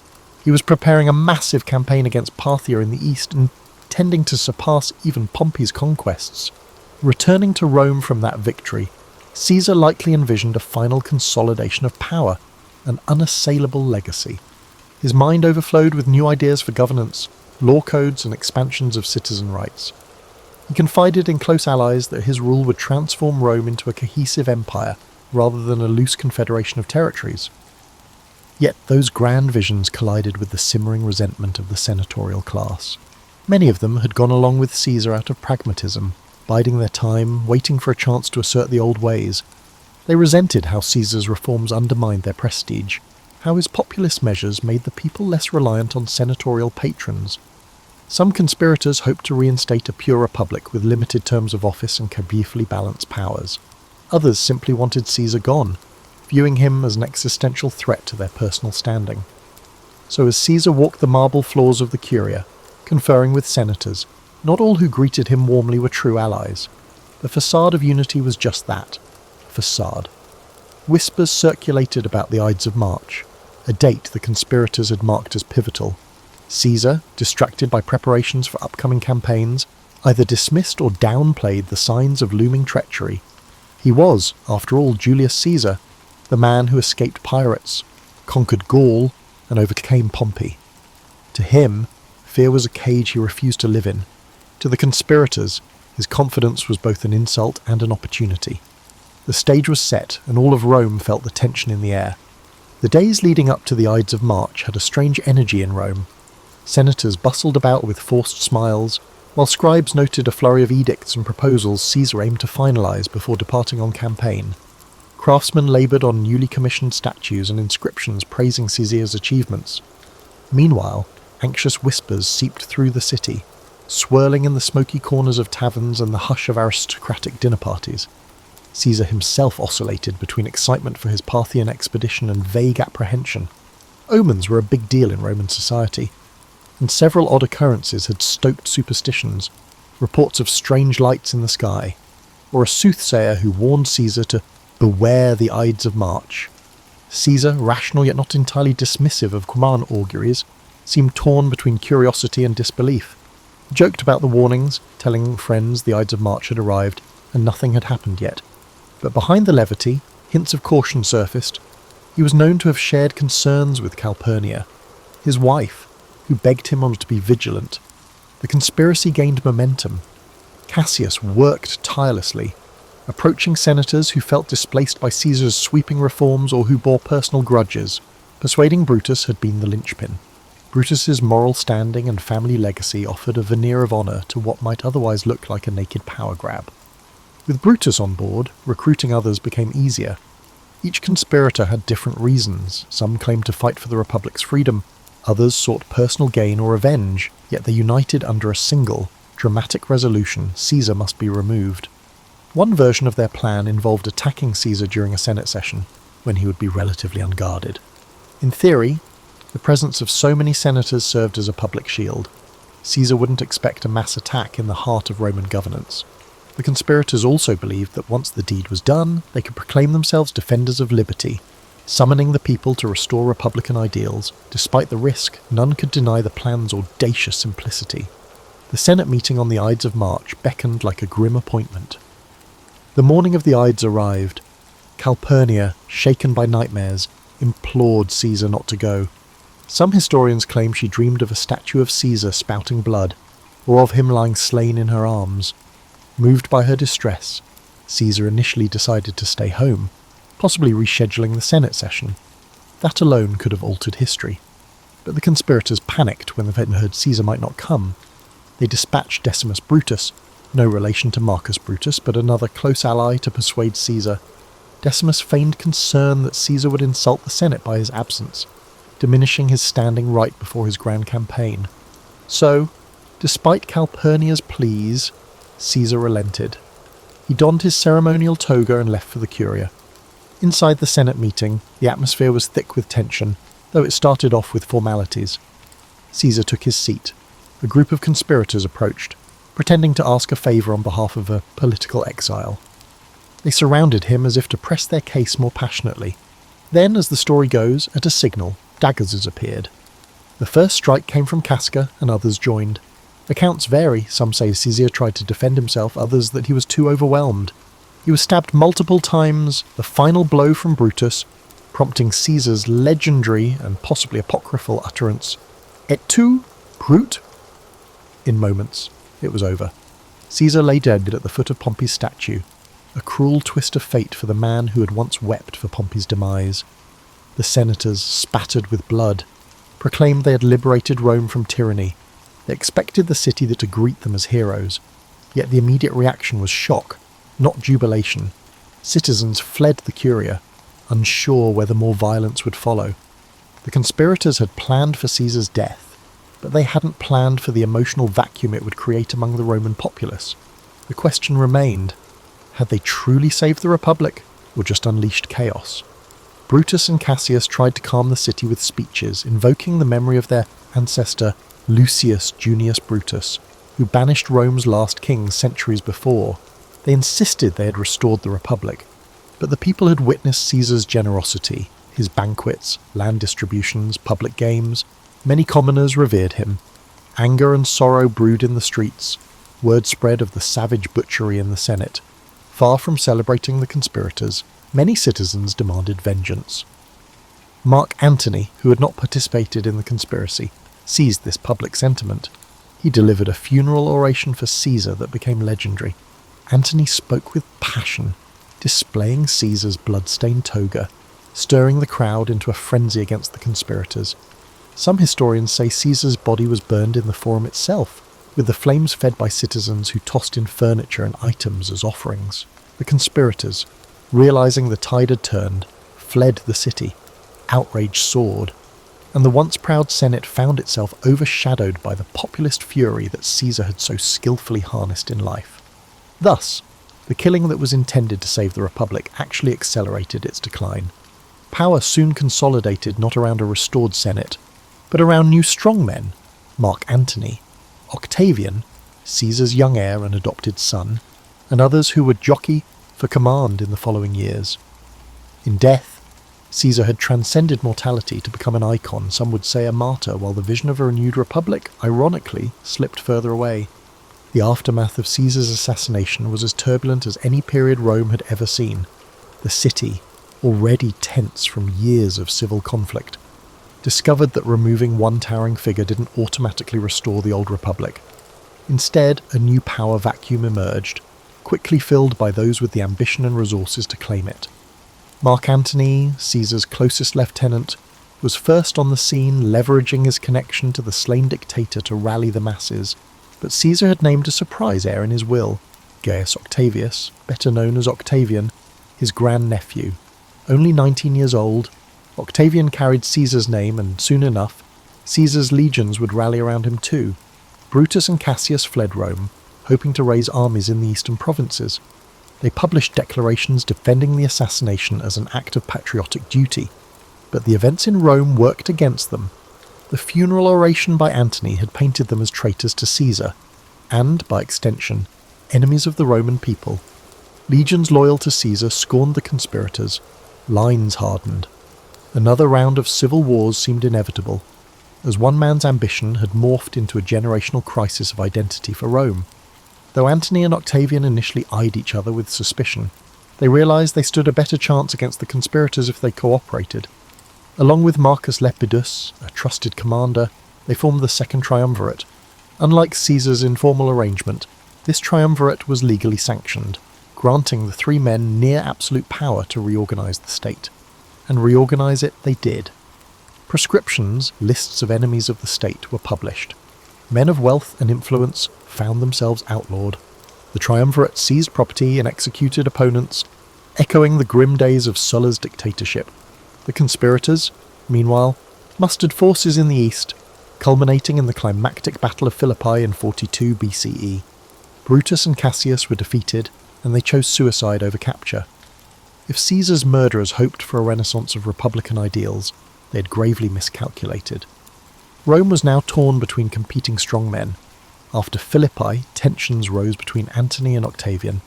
Antony headed east, forming an alliance, and famously a romance, with Cleopatra in Egypt. Octavian solidified his base in Rome, ensuring the Senate recognised him as the principal heir to Caesar's legacy. By 31 BCE, the rivalry exploded into another civil war, culminating in the naval battle of Actium. Octavian prevailed. Antony and Cleopatra fled and later took their own lives, and the stage was set for Octavian to become Augustus, the first Roman emperor. The Republic, in its old form, was gone.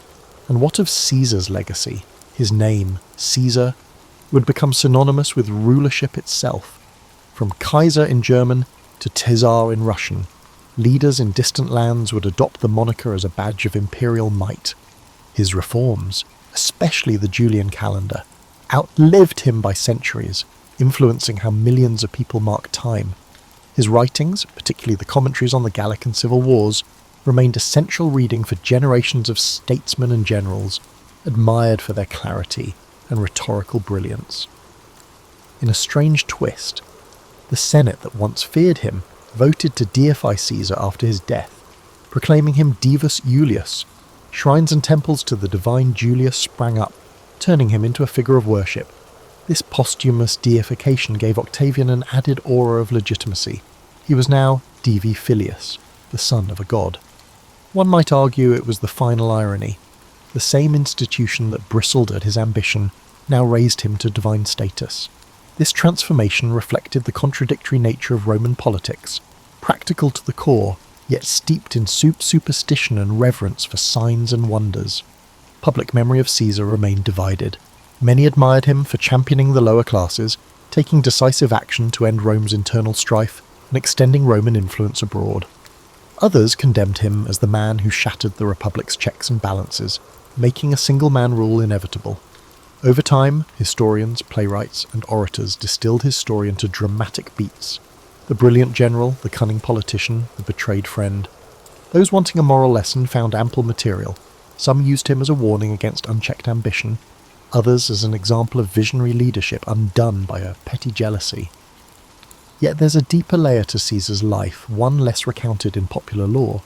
He was profoundly curious about the world, about languages, cultures, and the mechanics of governance. From his youth in the streets of Rome to his kidnapping by pirates, from the muddy battlefields of Gaul to the marble corridors of the Curia, he sought to understand and master every environment he touched. He wasn't content to play by the rules, he rewrote them. Not all admired his methods, but few could deny his results. For those living in Rome after Caesar's demise, daily life eventually stabilized under Augustus's reign. The city grew grander, the empire expanded, and a new system, the Principate, took shape. But an undercurrent of nostalgia persisted among some senators who recalled a republic where men like Cicero and Cato once debated the future of Rome.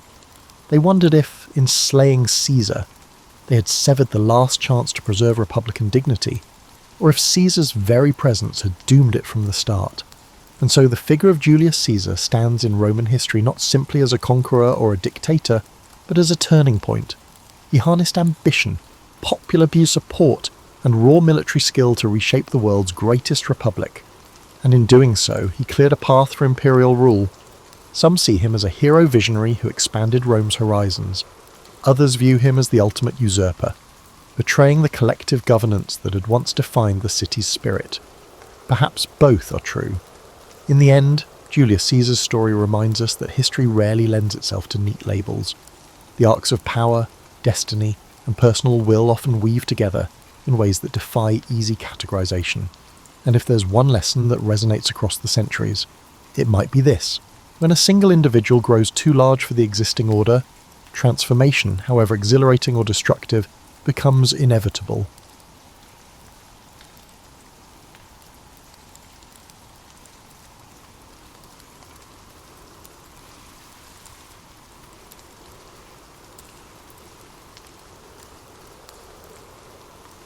When people today imagine King Arthur, they often picture a gleaming throne room in a fairy tale castle, yet the earliest roots of the legend trace to a far grittier era, sub-Roman Britain, roughly the 5th or 6th century. The Roman legions had withdrawn, leaving behind roads, ruins of villas, and a power vacuum that invited waves of Saxon incursions. Into this turmoil stepped local warlords, tribal chieftains, and self-styled kings who fought to protect fragmented territories. If a historical Arthur existed, he likely emerged from this violent mosaic of clan rivalries and shifting alliances. In the centuries after Rome's departure, Britain lacked a unifying government. Pockets of Romano-British aristocrats clung to vestiges of imperial culture. Fortified hilltops bristled with wooden palisades, inhabited by leaders who tried to hold on to what remained of civilized trade and technology. Meanwhile, coastal regions faced constant raids from across the North Sea. Archaeological evidence, such as the ruins of Tintagel in Cornwall, hints at a region influenced by the Mediterranean goods even while local power struggles raged. Amid these unsettled conditions, a figure sometimes identified as Arthur may have gained a following by leading successful defensive campaigns. Early medieval sources, like the Annales Cambriae, mention battles associated with him, especially a crucial victory at Mount Badon. Yet the historical record is thin. Names get jumbled, timelines blur, and Arthur may have originally been a title, not a personal name. What survived from this period were oral traditions among Celts, who revered warrior heroes capable of uniting fractious tribes. These seeds eventually took root in Welsh poetry, with references to an Arthur known for both prowess and moral leadership. Bards recited tales that blended real events with mythic flourishes, ensuring that Arthur's reputation grew. Over time, as monastic scribes copied legends into Latin, they combined folk memory with pious invention. By the 9th or 10th century, Arthur's presence in Welsh heroic cycles was well established. A champion blessed by Providence, who protected his people from heathen invaders. Yet it wasn't until Geoffrey of Monmouth's famous 12th century work, Historia Regum Britanniae, that Arthur attained sweeping recognition. Geoffrey's narrative, while often dismissed as fanciful by modern historians, reshaped Europe's perception of the British Isles. He wove older Celtic traditions together with his own creative additions, describing how Arthur inherited the throne, subdued rebellious nobles, and even marched an army into Gaul. And nobles across medieval Europe treated Geoffrey's account as quasi-history, as they searched for genealogical links to Arthur's greatness. Thus, the once shadowy war leader of sub-Roman Britain morphed into a medieval monarch with global renown. A key reason for Arthur's enduring appeal lies in the tension between the harsh realities of sub-Roman warfare and the later romantic veneer applied to his legend. One hand, the real context was likely bleak, characterized by small wooden forts on the wind-swept hillsides, retinues of spearmen, and precarious alliances that often changed on a whim. On the other, Arthur's story evolved into an ideal of chivalry, complete with jousts, castle halls, and elaborate courtly love. This duality resonates even now. We want to believe in a leader who transcended the everyday violence, forging a realm of justice and unity. Curiously, the early glimpses of Arthur do not include references to objects like the Holy Grail or images of a magical sword bestowed by a lake-dwelling enchantress. These elements arrived later, grafted onto the tradition as the medieval writers sought to marry indigenous British myth with Christian symbolism. The original tales likely focused on victories, feasts, and the hero's final stand rather than mystical relics. The deeper spiritual dimension, emphasising moral quests and the search for divine grace, would come with the romances penned in subsequent centuries. Still, one thread remains consistent. Arthur is portrayed as a unifier who rallied disparate peoples. Britain's western regions, from Wales to Cornwall, claimed him as their champion. Even the name Arthur suggests resonance with the Welsh word for bear, a totemic animal symbolising strength. As Saxon influence spread, nostalgia for a time when the Britons had a heroic protector grew. Oral storytellers carried that longing forward, layering each retelling with new wonders. Thus, the stage was set for King Arthur to emerge as both a mirror for the past and a beacon for the future. From a realm battered by raiders, a figure, real or semi-legendary, rose to claim the people's imagination. Long before Camelot became the shining castle of romances, there was likely a rough wooden hall on a rainy British hilltop where a leader called Arthur once rallied his men. Over the centuries, that leader's memory would transform into a tapestry of epic battles, courtly grace, and moral ideals that still captivates us. Though Geoffrey of Monmouth's work gave Arthur a grand historical sweep, the French and Anglo-Norman poets of the 12th and 13th centuries fused that chronicle-based narrative with the ethos of chivalry. Writers such as Chrétien de Troyes introduced knights on quests, enchanting ladies, and moral challenges far beyond the blunt tribal warfare of sub-Roman Britain. It was in these romantic verses that King Arthur's court, Camelot, crystallised in the medieval mind as an epicentre of refinement and virtue. Camelot was more than a single castle. It symbolised an ideal realm at a time when feudal Europe was grappling with violent feuds and knightly rivalries. Within Arthur's kingdom, courtesy and valour reigned supreme, anchored by the notion that knights should uphold justice, protect the weak, and respect the sovereignty of the church. This moral code was never a given. It emerged gradually as poets reimagined the old warlord Arthur into a wise king who presided over the Round Table. The Round Table itself was a powerful metaphor for equality among his knights, a stark contrast to the real feudal hierarchies that often hinged on exploitation. Chrétien de Troyes introduced characters like Lancelot and explored the conflict between martial duty and romantic devotion. His tale, Lancelot, the Knight of the Cart, was groundbreaking, portraying the knight's passion for Queen Guinevere as both uplifting, demonstrating profound devotion, and troubling, because it threatened the stability of Camelot. This tension, blending loyalty and forbidden love, gave Arthurian lore a new psychological depth. Suddenly, the king's authority faced internal strain, not just external wars. In parallel, Welsh traditions developed their own sets of Arthurian tales, known collectively as the Mabinogion, replete with magical hunts, shape-shifting creatures, and cryptic references to old Celtic deities. These tales portrayed Arthur as more than just a mortal king, weaving him into an ethereal tapestry. Courtiers and warriors in these Welsh stories navigated a realm where illusions might mask deeper truths, and heroic feats often demanded supernatural insight. Arthur came off as a liminal figure, part champion in the mortal sphere, part catalyst in the realm of myth. By the early 13th century, the so-called Vulgate cycle, also known as the Lancelot Grail cycle, emerged in French prose, adding layer upon layer to the saga. The Holy Grail took centre stage, turning Arthur's kingdom into the crucible of a spiritual quest. Knights like Galahad, introduced in these texts, embodied purity and the hope of divine revelation. The Round Table knights no longer merely sought fame on the battlefield. They yearned for mystical encounters with a relic linked to Christ's Last Supper. This infusion of Christian allegory transformed Arthur's court into a place where the line between earthly power and heavenly purpose blurred.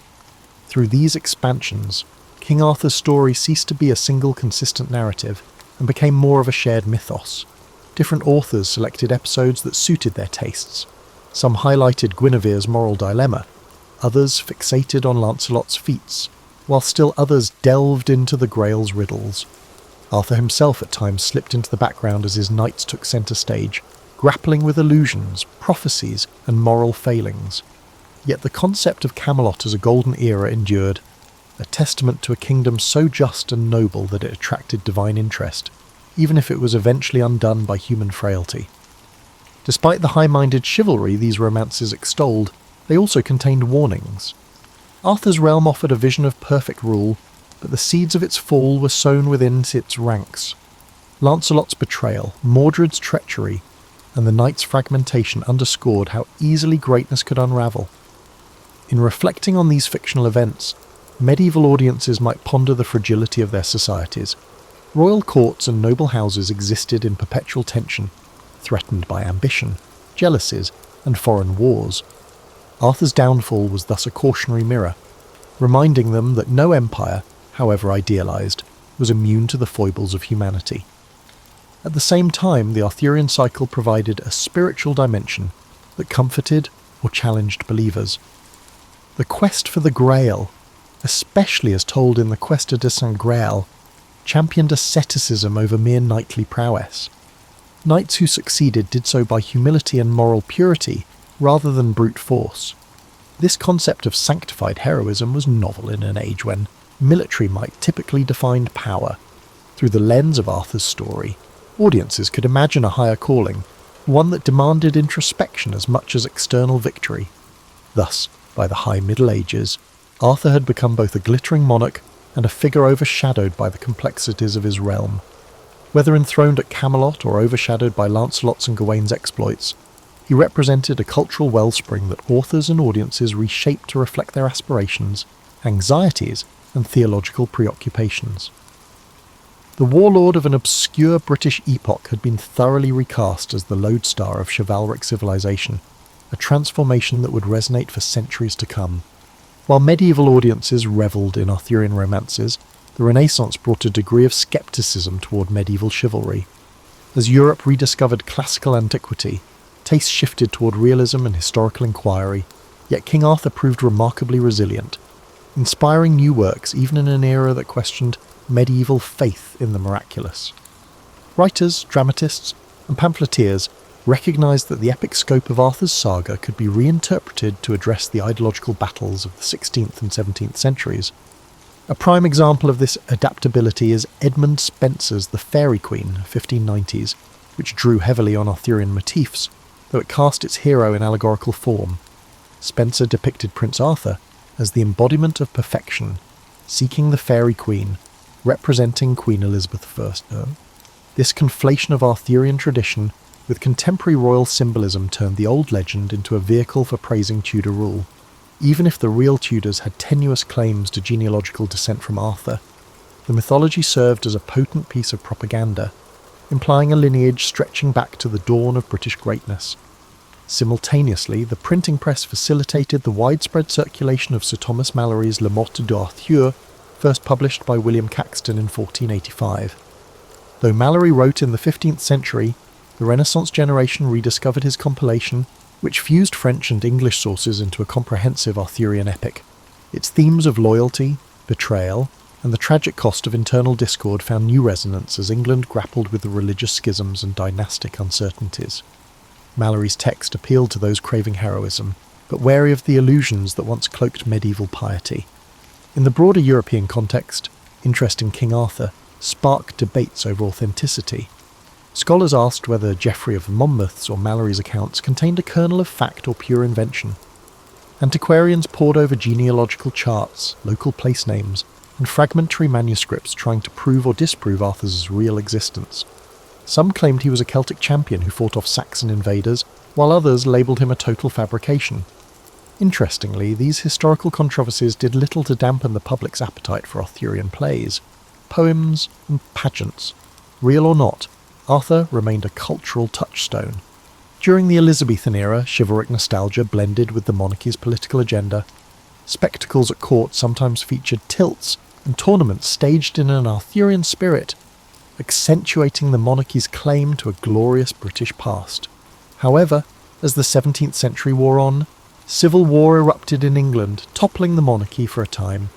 The old stories of knights bound by honour felt distant in a world split by ideological conflict between parliamentarians and royalists. Despite this, references to a lost age of unity dotted royalist propaganda. Arthur's symbol of a round table that transcended factionalism served as a subtle critique of contemporary divisiveness. By the 18th century, the so-called Age of Enlightenment saw a turn toward rationalism. Medieval romance seemed quaint or superstitious to many intellectuals. Even so, Arthur persisted in popular imagination. Writers toyed with comedic or satirical takes, highlighting the gap between medieval illusions and modern rational thought.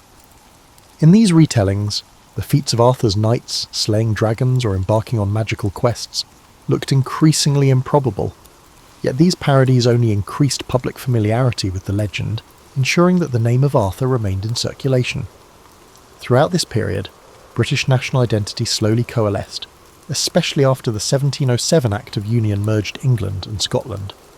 Authors in search of a unifying myth frequently referenced Arthur's promise, a king who once unified the realm, only to be undone by internal betrayals. This motif mirrored anxieties about whether Britain's newly merged kingdoms could truly stand together.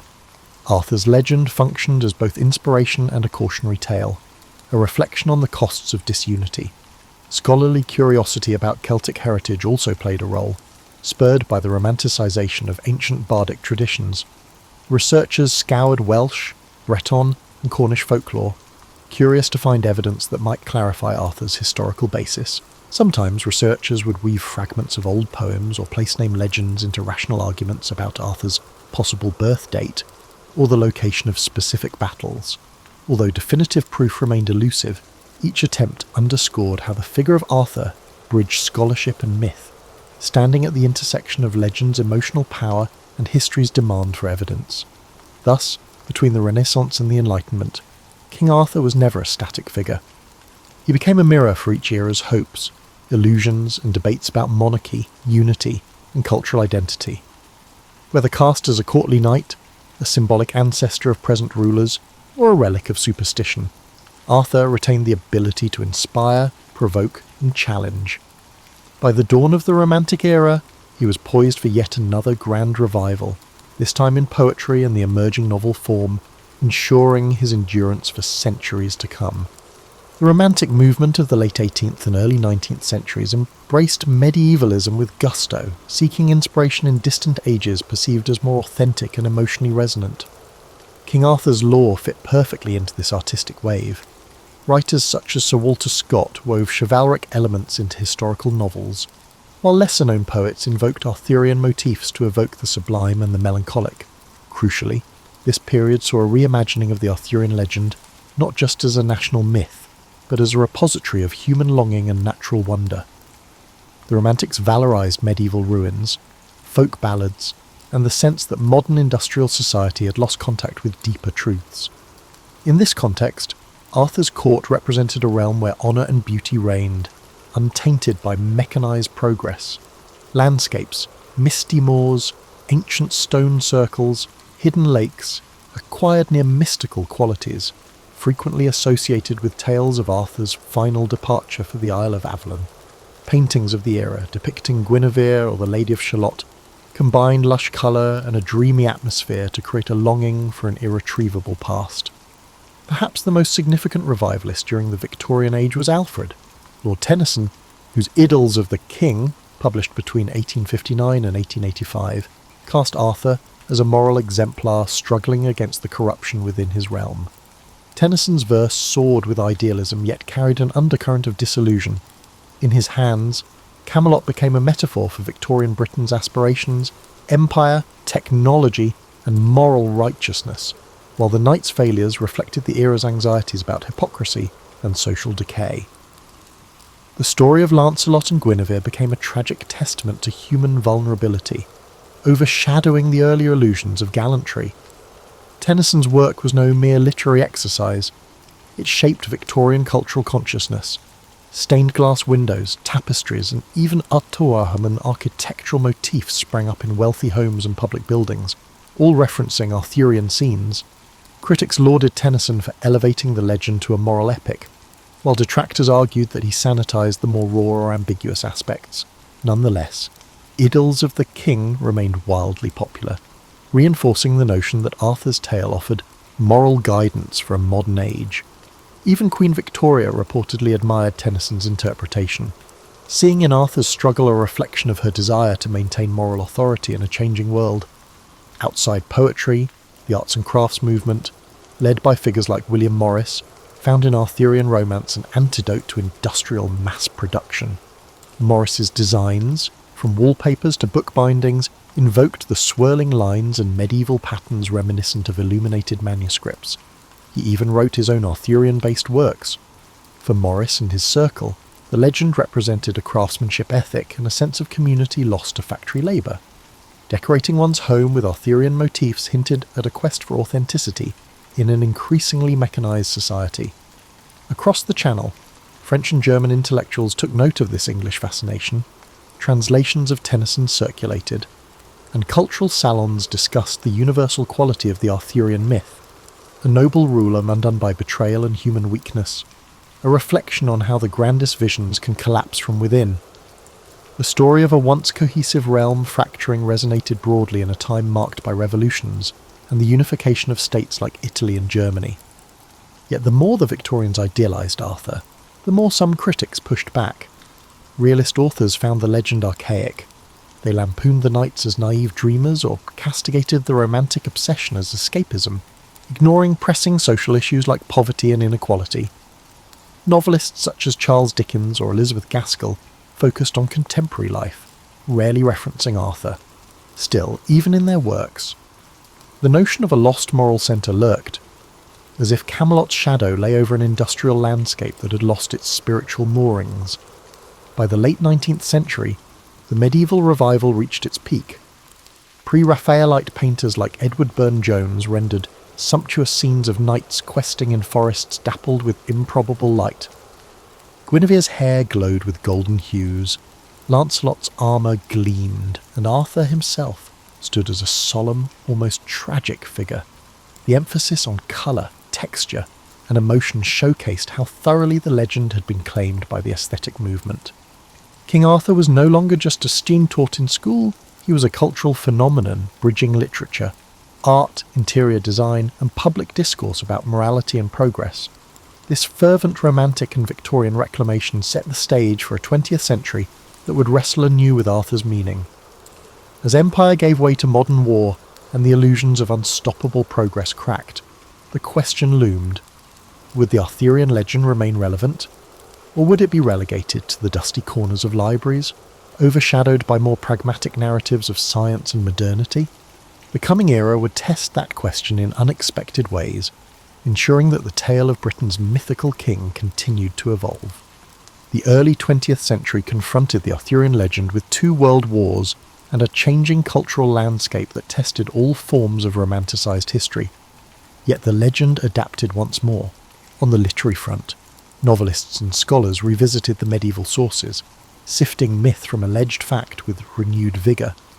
T.H. White's The Once and Future King, serialised between 1938 and 1958, stood out in this period as a bold reinterpretation that combined whimsy with philosophical introspection. White began with a light-hearted portrayal of a young Arthur tutored by Merlin, who transforms him into various animals to learn life lessons. But as the narrative advanced, it delved into darker ethical complexities, power, justice, and betrayal, echoing the cataclysms of the world outside. The Once and Future King resonated with readers living through global conflict. Arthur's dream of a just society felt like a parallel to the Allies' rhetoric about defending democracy. The tragedy that befalls Camelot, particularly the moral struggles of Lancelot and the heartbreak of Guinevere, reflected a broader disillusionment. Even noble intentions can unravel under the strain of ambition or human fallibility.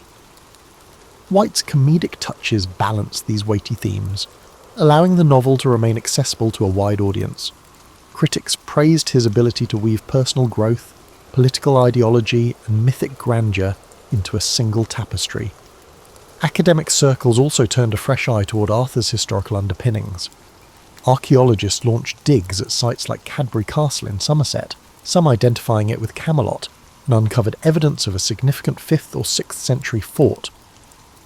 Although no definitive proof of an Arthur materialised, the findings hinted at the possibility of a powerful chieftain operating from a stronghold in that region. Meanwhile, historians re-examined sub-Roman texts, searching for references to a figure commanding battles against the Saxons. While no conclusive identity was pinned down, a measured stance emerged.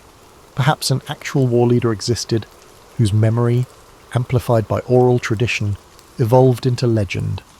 Cinema followed with its portrayal. In 1953, Knights of the Round Table, starring Robert Taylor and Ava Gardner, showcased a Technicolor Camelot brimming with courtly spectacle and florid romance, continuing the tradition of a shining Arthur. But in the late 20th century, filmmakers occasionally tried grittier approaches. John Boorman's 1981 film Excalibur combined stylized visuals with raw violence, depicting a more primal medieval setting.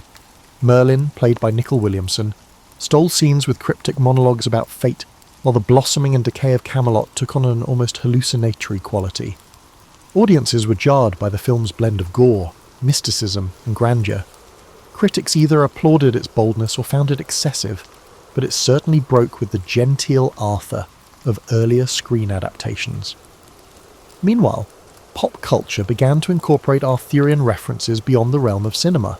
Monty Python's 1975 comedy Monty Python and the Holy Grail lampooned the legend in irreverent style, featuring coconuts in lieu of horses and absurd misadventures.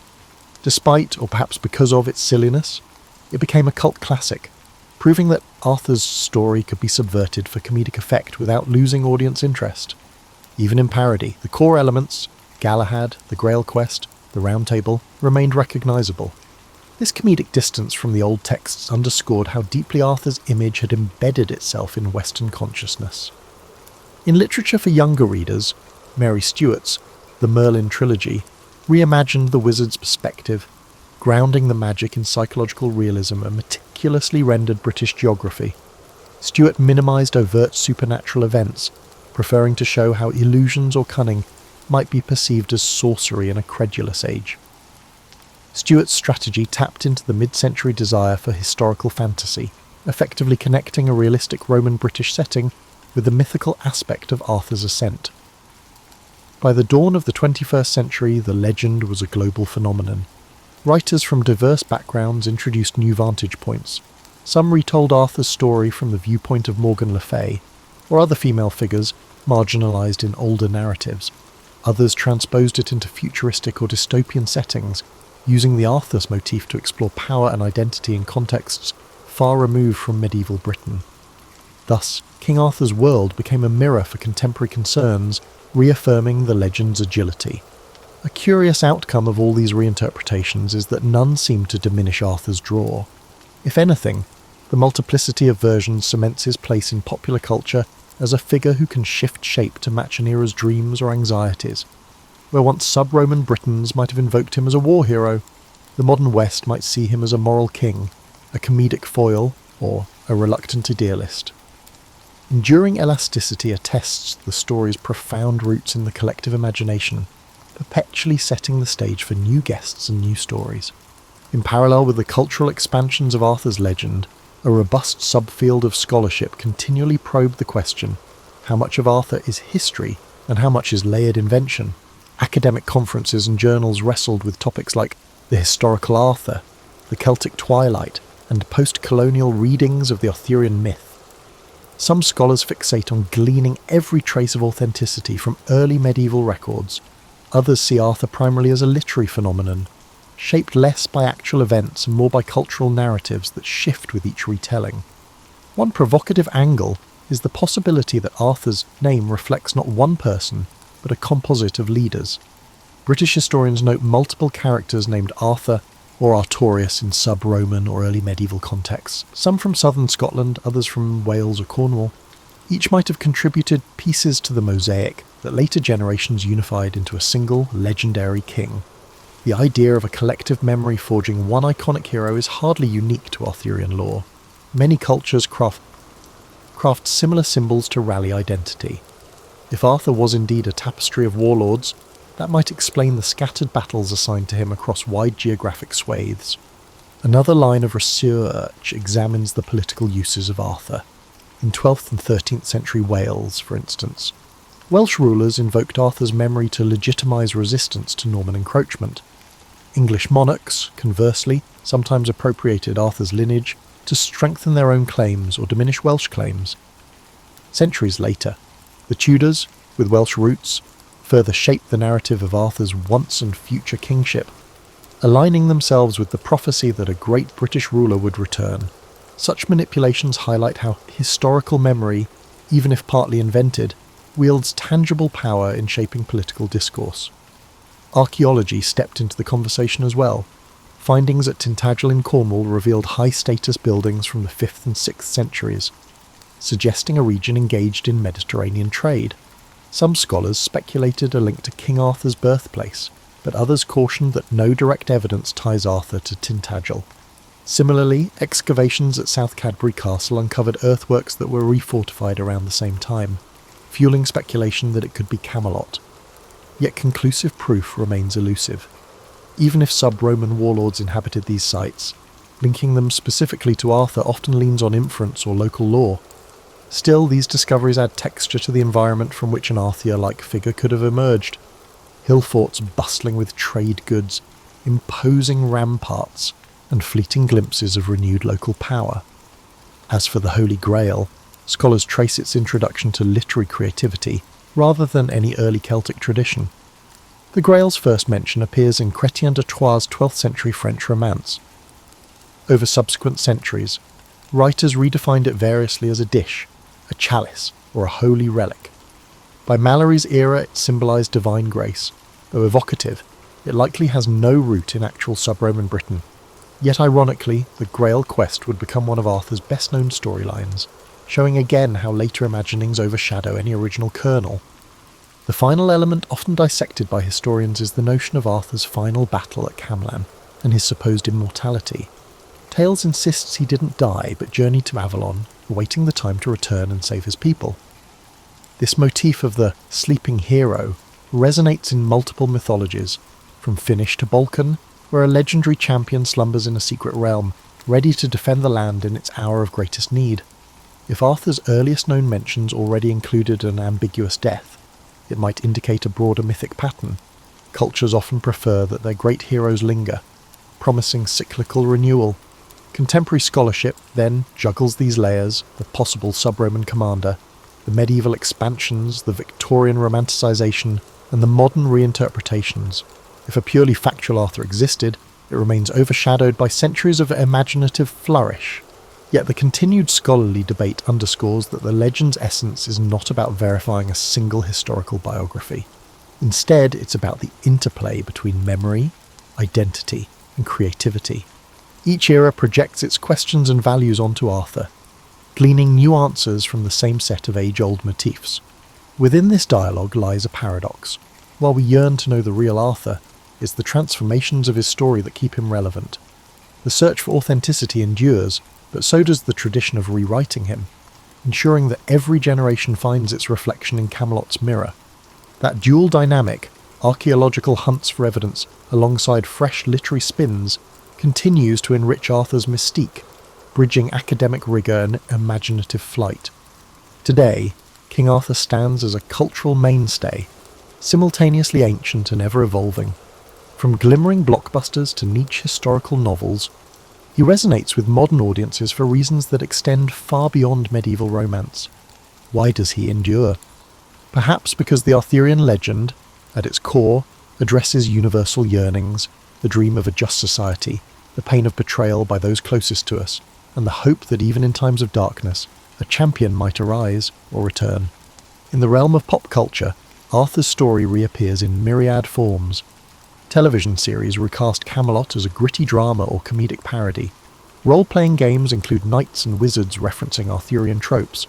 Even science fiction riffs on the motif, depicting cosmic quests for futuristic grails.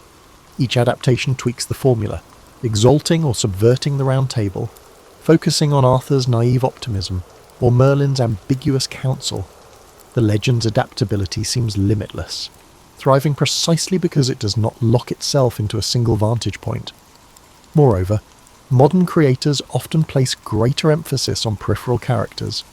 Guinevere's perspective, once overshadowed by Lancelot and Arthur, now emerges in retellings that highlight her agency.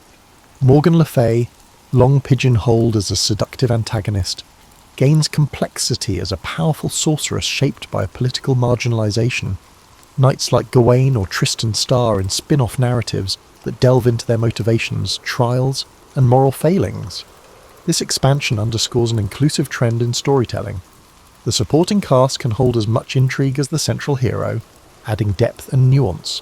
Another dimension is how Arthur's ethos intersects with contemporary debates on leadership and ethics. The Round Table has been cited in discussions about participatory decision-making, corporate governance, and community leadership.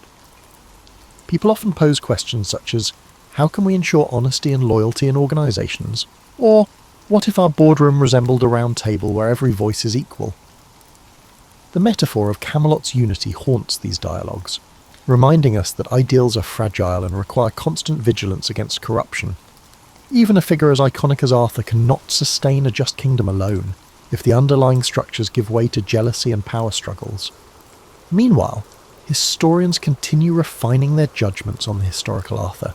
Some propose that no single warlord can account for the entire tradition, while others cling to the possibility that a noteworthy battle leader around Mount Baden sparked the legend.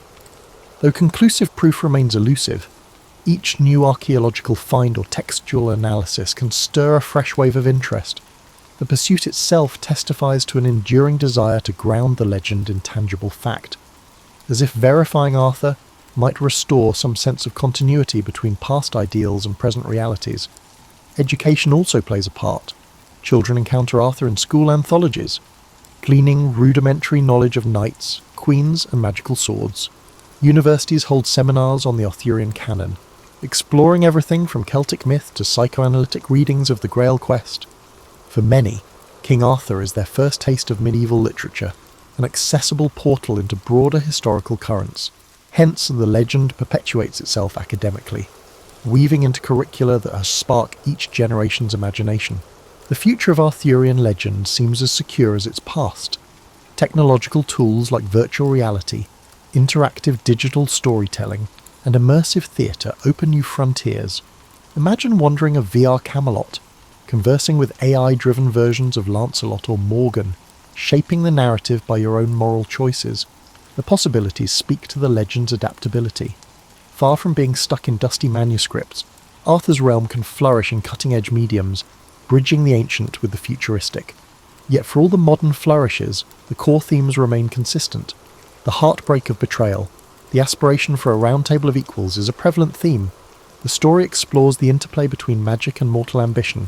Whether we view Arthur as a half-forgotten sub-Roman general, or a shining mythic king, his story touches on something perennial in the human condition. It suggests that greatness is possible but precarious, dependent on unity, loyalty, and moral clarity. And even when that greatness falters, the idea of a once and future king offers hope that renewal can always emerge. In closing, King Arthur's narrative defies neat categorization, part history, part myth, part moral parable. Over 15 centuries, it has transformed from local folklore into a global phenomenon, shaped by the Christian allegory, chivalric romance, national myth-making, and modern reinterpretations.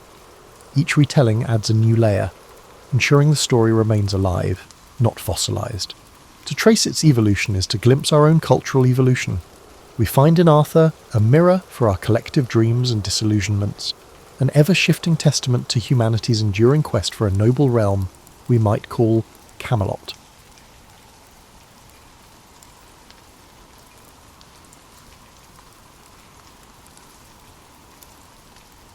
When we think of the Great Depression, we see dust storms and breadlines and sepia. Before we can appreciate the psychological impact of the economic collapse, we must remember the world that was lost. A world of extraordinary optimism and excessive consumerism that few today can imagine. By 1988, Americans believed in endless prosperity almost religiously. The typical manufacturing pay has increased by approximately 40% since the early 1920s. Most new urban homes have indoor plumbing, long a luxury. In less than a decade, car ownership rose from 8 million to 23 million.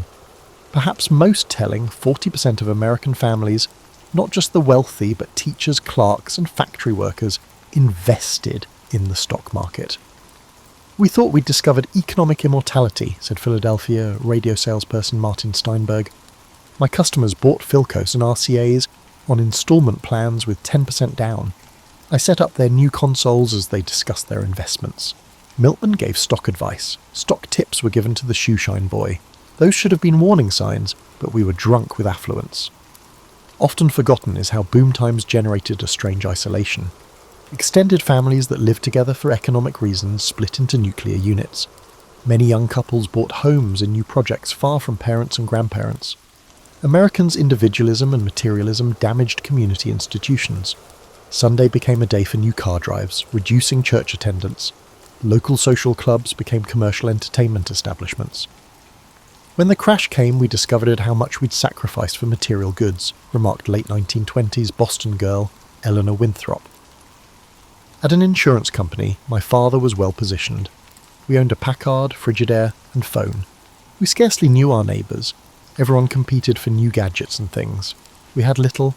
When my father lost his job in 1930, we had limited resources. They didn't know us well enough to help, and we were ashamed to ask for assistance. American society's atomization would be deadly during the economic crisis. Many families suffered alone without community safety nets. American banks were unexpectedly vulnerable to financial instability's first tremors. In the 1920s, bank accounts were uninsured, unlike today's FDIC-insured deposits. Most Americans didn't know their deposits financed speculative investments. People viewed the collapse of rural banks in the late 19th and early 20th centuries as a local issue, affecting backward rural communities. Continental Illinois bank teller Harold Jenkins recalls the denial.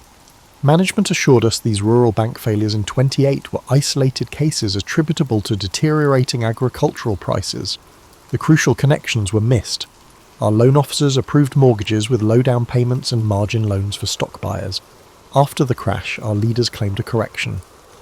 This institutional blindness included government. In early 1930, Treasury Secretary Andrew Mellon famously said, "Gentlemen, liquidate labour, stocks, farms and real estate. We will eradicate the rot." A virtually medieval understanding of economics held that economic hardship was necessary to purify and rebuild the economy. This approach would delay significant involvement until millions were bankrupt. The psychological modifications forced on everyday Americans were most acute. The 1920s influenced consumer behaviour significantly. Advertisements pitched products as conveniences and identity markers. A car or cigarette brand defined one's social status. Many suffered financial and existential crises when these material indicators disappeared. "We lost more than our money," said Mildred Hayes, a store clerk. "We forgot who we were. The life and future stories we told ourselves crashed. My husband was promoted to floor manager. We saved for a suburban house down payment. After his job loss, we moved in with his parents and slept on a fold-out couch in their parlour. How do you explain this reversal?" For millions of Americans, this cognitive dissonance between expectations and reality defined the early Depression.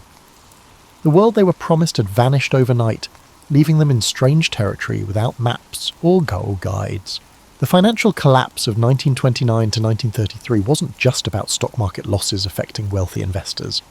What truly devastated ordinary Americans was the destruction of the banking system and, with it, their life savings.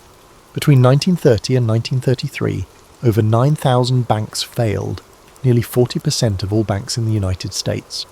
Each closure triggered cascading losses in communities where those banks operated. Unlike today's news cycle, which might report bank failures as abstract statistics, those closures were visceral, community-altering events. "I was walking to school when I saw the crowd outside First National," remembered Eunice Templeton, who was 12 years old in Galesburg, Illinois, when her town's largest bank closed. People were pounding on the doors, some women were crying. Mr. Hobart, who owned the hardware store, sat on the curb with his head in his hands. My father lost $800, his entire savings. That night, Mother cut up an old dress to make me a new one for school. "We have to be creative now," she said, her voice all tight like she was holding something back. What's rarely discussed in Depression histories is how the crisis transformed attitudes toward money itself. Before 1929, cash had been migrating from the mattress to the bank account as Americans embraced financial institutions. After the banking collapse, many developed a profound distrust of banks that would last generations. Communities responded by developing extraordinary alternatives to traditional currency. In Minneapolis, the organized unemployed created script certificates tied to hours of work. In California's Imperial Valley, Farmers traded promissory notes backed by future crops. In Seattle, professionals formed exchange networks where doctors and lawyers traded services directly with plumbers and electricians. Wayne Thornton, a plumbing contractor in Des Moines, described his experience. Money just disappeared. I had customers who needed leaks fixed but couldn't pay cash. I started taking chickens, home-canned vegetables, and even furniture in exchange for work. My secretary kept a ledger of who owed what. By 1922, I was only getting about 30% of my payments in actual currency. The rest was barter or promises. This collapse of conventional currency revealed something profound about money itself, that it exists primarily as a social agreement rather than an inherent value. When that agreement faltered, communities improvised alternatives based on trust and shared necessity. For children, the Depression's monetary lessons were particularly complex. Catherine Wagner, who grew up in San Francisco, recalled, "My father had been a successful attorney before the crash. Suddenly, he was accepting payment in firewood or fish. I remember asking for a nickel for candy, and my mother cried, not because we didn't have a nickel, we did, but because she understood that money now had to be hoarded, save for absolute necessities." The Depression's monetary transformation was also visible in how physical currency was treated. Bills were pressed flat, coins were counted repeatedly, and cash was hidden in increasingly creative locations. Laura Hillman, whose father was a bank manager in Cincinnati, described finding money throughout their home after his death in 1940. There were silver dollars sewn into the hems of curtains, bills tucked between book pages, coins in sealed mason jars buried in the garden. Father knew better than anyone how fragile banks were, and it marked him permanently. Beyond the practical aspects of money's transformation was a deeper philosophical shift. Americans who had embraced consumer culture and defined themselves through purchases now found themselves questioning the basis of value itself. The arbitrary nature of monetary value became unavoidably apparent when homes with $5,000 mortgages sold at auction for $1,000, and when a skilled labourer's daily wage fell from $4 to $1, if work could be found at all. "We realised money was fictional," explained former banker Thomas Whitfield. "Not just paper money, but the whole concept. A house didn't change physically when its price dropped 80%, but suddenly the bank said it was worth a fifth of what they'd claimed last year. A man's labour didn't change when his wage was cut, but now an hour of sweat was worth half what it had been. This change made people question everything. This questioning extended to authority itself. When Presidents Hoover and Roosevelt made pronouncements about the economy, many Americans had become skeptical of official narratives. Having watched sound banks collapse and blue-chip stocks become worthless, they developed a wariness toward institutional pronouncements that would influence American politics for decades. The Depression's monetary chaos also produced unexpected social effects. As cash became scarce, those who still had it gained outsized influence. Small-town bankers who had maintained liquidity, landlords who owned properties outright, and business owners who had avoided debt found themselves with disproportionate community power. This shift created new social hierarchies based less on traditional status markers and more on financial prudence, a virtue that had been largely dismissed during the exuberant 1920s. "The social order flipped," observed Harriet Crawley, a schoolteacher from Virginia. The flashy spenders of the 20s were now destitute, while cautious savers became community leaders.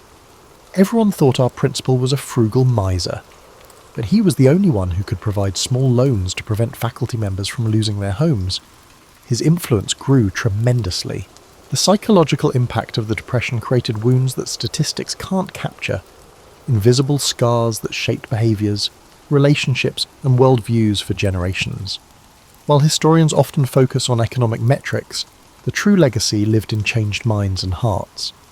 For adults who had established identities and expectations before the crash, the psychological toll was particularly severe. Dr. Edwin Matthews, who practiced medicine in Cleveland throughout the 1930s, observed, "I treated physical ailments, malnutrition, tuberculosis exacerbated by poor housing, industrial injuries, but the most common problems were psychological. Insomnia plagued former businessmen. Digestive disorders affected women trying to feed families on inadequate budgets. I observed tremors in hands that had previously been steady. These stress-related ailments rarely appear in depression statistics, yet they affected millions. More startling were the invisible behavioural changes. People who had been outgoing became withdrawn. Decision-making became paralysed by fear. Marriages strained under financial pressure developed communication patterns centred on avoidance rather than confrontation. "My mother changed completely," said Richard Neville, who was 10 years old when his father lost his accounting position in 1931. Before, she'd been the neighbourhood social organiser, card parties, community theatre, church events. After we lost our home and moved to a rental across town, she stopped seeing friends entirely. She'd say she was too busy, but I'd find her sitting motionless by the window for hours. The woman, once the heart of our community, became nearly mute. This social withdrawal emerged as a common coping mechanism. Shame about downward mobility led many to isolate themselves rather than maintain relationships that reminded them of their losses. This isolation often compounded depression, creating cycles of emotional decline that remained unaddressed in an era when mental health care was primitive and stigmatized. For children, the psychological impacts manifested differently. Many developed extreme risk aversion and preoccupation with security that would influence their adult decisions decades later. School teachers reported students hoarding lunch leftovers and school supplies. Children as young as 6 began asking anxious questions about family finances. Clara Mortensen, who taught 3rd grade in Omaha, noted, "Before the Depression, children would trade sandwich halves or share treats. By 1932, I observed students carefully wrapping uneaten portions to take home. They'd count crayons repeatedly to ensure none were lost. These weren't behaviours their parents had directly taught them. The children were absorbing the anxiety from the atmosphere around them." What's particularly striking about Depression-era psychology was the disproportionate impact on men. In a culture that primarily defined masculine success through providership, unemployment profoundly impacted the core of male identity. Women, though certainly not immune to depression trauma, often had secondary identities as caregivers and home managers that remained intact despite financial collapse. Henry Gladwell, who spent 2 years riding the rails after losing his factory job in Akron, described this gender differential. A man without work in those days wasn't a man at all. Women could still be mothers and wives without paychecks. Women faced severe hardships, but their experiences were different from men's. For us men, unemployment wasn't just economic hardship, it was emasculation. Some fellows I knew would leave home each morning pretending to seek employment, but would actually spend the day in the public library just to maintain the fiction that they were still trying. This gendered experience created lasting imprints on family dynamics. Children who watched fathers struggle with identity loss often developed complex relationships with authority and achievement. Many Depression-era children grew up to become workaholics, driving themselves relentlessly to avoid the vulnerability they had witnessed in their parents. The psychological impact extended to how people viewed institutions. Trust in banks, corporations, and government suffered damage that would never fully heal. For many who had believed in American capitalism as an essentially fair system that rewarded hard work, the Depression destroyed this foundational assumption. "My father was a true believer in the American dream," explained Catherine Oakes, whose family lost their Michigan farm to foreclosure. "He'd immigrated from Poland, worked 18 hours a day, and saved every penny.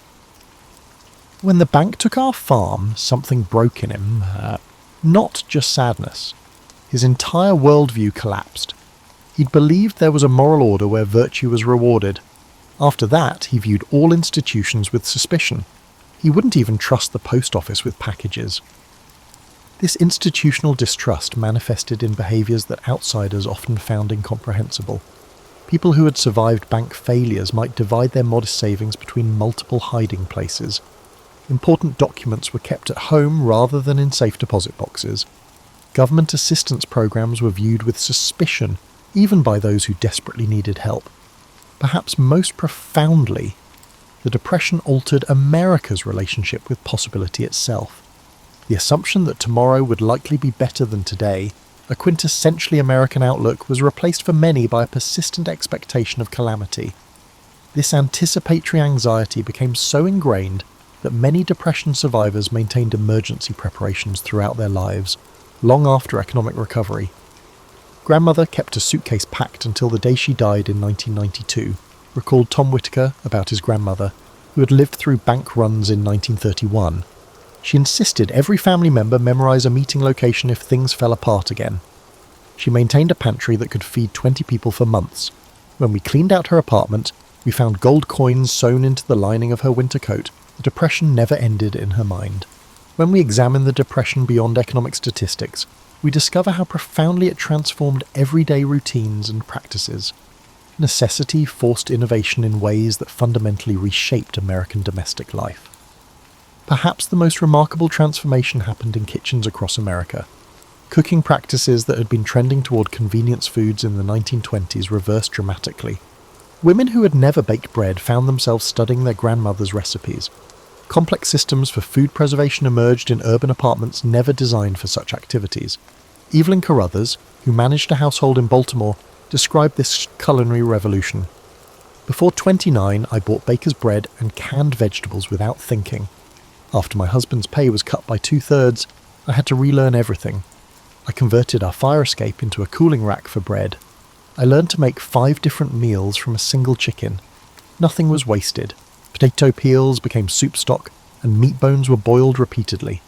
We strained the bacon grease and used it for cooking throughout the week. This culinary transformation wasn't merely about frugality, it represented a fundamental change in how Americans related to their food. The direct involvement in food production created new relationships with ingredients and nutrition. Despite financial hardship, many Depression survivors reported that their diets improved in quality as they replaced processed foods with scratch cooking. Home maintenance underwent similar reinvention. The service economy that had begun emerging in the 1920s collapsed as families could no longer afford repairmen, cleaners, or delivery services. This scenario necessitated a massive reskilling of the American population, particularly among middle-class men who had specialized professionally but now needed to become generalists. Robert Thornhill, who had worked as an accountant in Chicago, exemplified this transition. Before the crash, I called professionals for everything: electricians, plumbers, carpenters. After losing my position, I couldn't afford 15 cents for a streetcar fare, let alone dollars for repairs. I traded accounting help to a hardware store owner for tools and manuals. I rewired our lighting, fixed the toilet, and rebuilt our kitchen table. My father had been a farmer who could fix anything, skills I'd dismissed as unnecessary in modern times.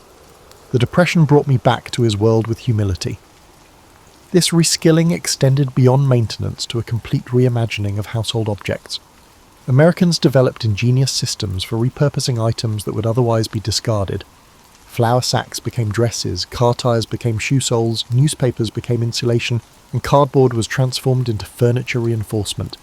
Martha Simmons, who grew up in Tulsa, recalled her mother's ingenuity. Mum turned old wool coats into children's clothing. She unravelled worn-out sweaters to reknit the yarn into socks. But her most extraordinary creation was our new living room set. She couldn't afford upholstery. She needed fabric, so she gathered burlap coffee sacks from local shops, dyed them with walnut husks to achieve a consistent colour, and refinished our worn-out furniture. She stuffed the cushions with unravelled cotton from worn-out mattresses. Guests complimented our rustic decor, never realising it was born of desperation. Transportation underwent perhaps the most visible transformation. The automobile, which had become central to American identity in the 1920s, was now often unaffordable to operate. Families who kept their cars developed elaborate systems to extend their utility, adding cargo platforms to carry goods, converting sedans into pickup trucks by removing rear sections, and modifying engines to burn lower quality fuels. Many families returned to pre-automotive transportation. Urban bicycle usage surged. Alan Parker, who delivered groceries in Philadelphia, noted, "By 1932 the streets had changed completely. For weeks at a time, people parked their cars up on blocks to reduce tyre wear. Meanwhile, bicycles were everywhere, often carrying entire families. I saw a father pedaling with his wife on the handlebars and 2 children on the back fender. People rigged incredible trailers to bikes for moving larger items." Leisure activities were similarly reinvented. Commercial entertainment, movies, nightclubs, and sports events became unaffordable luxuries for many. In response, Americans rediscovered participatory entertainment. Community singing, amateur theatricals, and storytelling circles experienced unexpected revivals. Board games enjoyed unprecedented popularity, with families often making their own versions of commercial games. The Depression also forced reconsideration of living arrangements. Extended families consolidated into shared housing, creating new intergenerational dynamics. In urban areas, apartment sharing became common among unrelated adults, creating ad hoc family structures that pooled resources and distributed household labour. Margaret Wilson, who shared a Chicago apartment with 5 other women, described these arrangements. We each contributed what we could. Helen worked part-time as a secretary and provided most of our cash income. With my sewing machine still in working order, I made clothes for everyone. Dorothy had trained as a nurse and handled medical needs. We developed a system as precise as any factory, schedules for cooking, cleaning, and job hunting. We weren't relatives, but necessity made us closer than many families. Perhaps most significant was the transformation of time itself. The standardized workday, which had been increasingly normalized in the 1920s, disintegrated for many Americans. Work, when available, might come at any hour. The unemployed developed elaborate routines to provide structure to days no longer defined by workplace schedules. William Harrington, laid off from Pittsburgh's steel mills, described this temporal shift. After 3 months without work, I realized time was becoming my enemy. Empty hours bred despair, so I created a schedule as rigid as the mills. Up at 5:30, breakfast, job hunting until noon. Afternoons for repair work or gardening. I dedicate my evenings to reading in order to enhance my skills. On Sundays, I dedicate myself to church and spending time with my family. It wasn't about efficiency, it was about maintaining sanity when the clock no longer ruled my life. This reinvention of daily routines wasn't merely adaptation, it represented a profound cultural shift in how Americans related to material goods, services, and time itself. The Depression forced a nationwide reassessment of needs versus wants, durability versus disposability, and self-reliance versus specialization. These values would influence consumption patterns and domestic practices for decades after economic recovery. The Depression is famous for individual hardships, but its most impressive story may be how communities devised survival strategies that changed American social organization. Together, these responses provided resilience where individual efforts failed. Highly sophisticated neighborhood support systems arose. Informal communication networks convey information about jobs, assistance programs, and local credit providers in metropolitan areas. These networks spanned ethnic and religious divides by using tenement hallways, laundry lines, and front stoops to spread information. Before the crash, the Jewish families in our building barely spoke to the Italian families 2 floors down, said Williamsburg resident Sarah Goldstein. Mrs. Esposito and my mother ran a soup pot for both families in 1931. After learning about the warehouse job, Mr. Esposito informed my father. Old boundaries fell because survival demanded cooperation. Mrs. Esposito lit candles with us on Friday nights because we were family, not because she was Jewish. Community cohesion led to practical assistance systems. Organic childcare cooperatives let parents switch job hunting days. Tool libraries let neighbours share expensive gear. Urban vacant sites become fertile land with communal gardens. The Depression also saw formal mutual help organisations grow. Many histories focus on government relief programs, although community-based structures delivered faster and more culturally relevant aid. Religious, fraternal, and ethnic benefit societies extended their roles to meet economic requirements. The black fraternal group Prince Hall Masons exhibited this expansion. Detroit Lodge officer Thomas Washington said, "Our organisation traditionally provides burial benefits and social connections. We became a job office, food distribution centre, and housing referral agency overnight during the Depression. Every working brother supported the unemployed. When the economy failed, our community retained dignity." Labour unions expanded beyond workplace activism to provide overall support. The International Ladies Garment Workers Union in New York sponsored health clinics, cooperative housing, and adult education. Michigan United Auto Workers Unemployment Councils organised direct action to avoid evictions. Later UAB leader Walter Reuther remembered early Depression-era activities. Hundreds of workers blocked the sheriff when a family received an eviction notice. Then we'd negotiate lower rent or payment schedules with the landlord. We'd return the family's possessions after authorities left if eviction was inevitable. Now we fought for community survival, not pay. Rural communities established unique mutual help systems. Besides advocacy, the Grange coordinated seed exchanges, equipment sharing, and labour pooling. Farmers formed communal lending circles based on European and African customs when bank failures devastated the conventional credit system. Transformations were especially profound in churches. Religion became aid distribution, employment, and housing coordinators in addition to spiritual assistance. When public education funds fell, church basements became schools, Religious communities that had focused on spirituality now addressed material concerns directly. Before the Depression, charity was a minor part of our ministry, said Dayton, First Methodist Church pastor Michael Thompson. We turned our refuge into a nighttime dormitory by 1932. Our Sunday school classes became healthcare clinics with volunteer nurses. We broadened Christian responsibility from spirits to bodies. Theological consequences were huge. We couldn't preach about paradise while neglecting earthly misery. The cross-cutting aspect of these community systems was significant. Organisations that serviced ethnic, religious, or occupational groups expanded their reach. The result opened up social relationships across boundaries. Intentional communities planned cooperative living arrangements that pooled resources to foster security grew during the Depression. These included official ventures like West Virginia's Arthurdale community and spontaneous settlements like unemployed workers' cooperative camps outside major towns. According to Joseph Collins, who founded a cooperative camp outside Seattle, 60 families erected shelters from salvaged materials on vacant ground. We had sanitation, education, and food production committees like a little town. Everyone contributed skills. A fired teacher taught kids. Restaurant veterans ran our shared kitchen. We printed labour-backed scrip. It was more than survival. We were developing an alternative to the failed economy. These villages were social and economic innovation labs.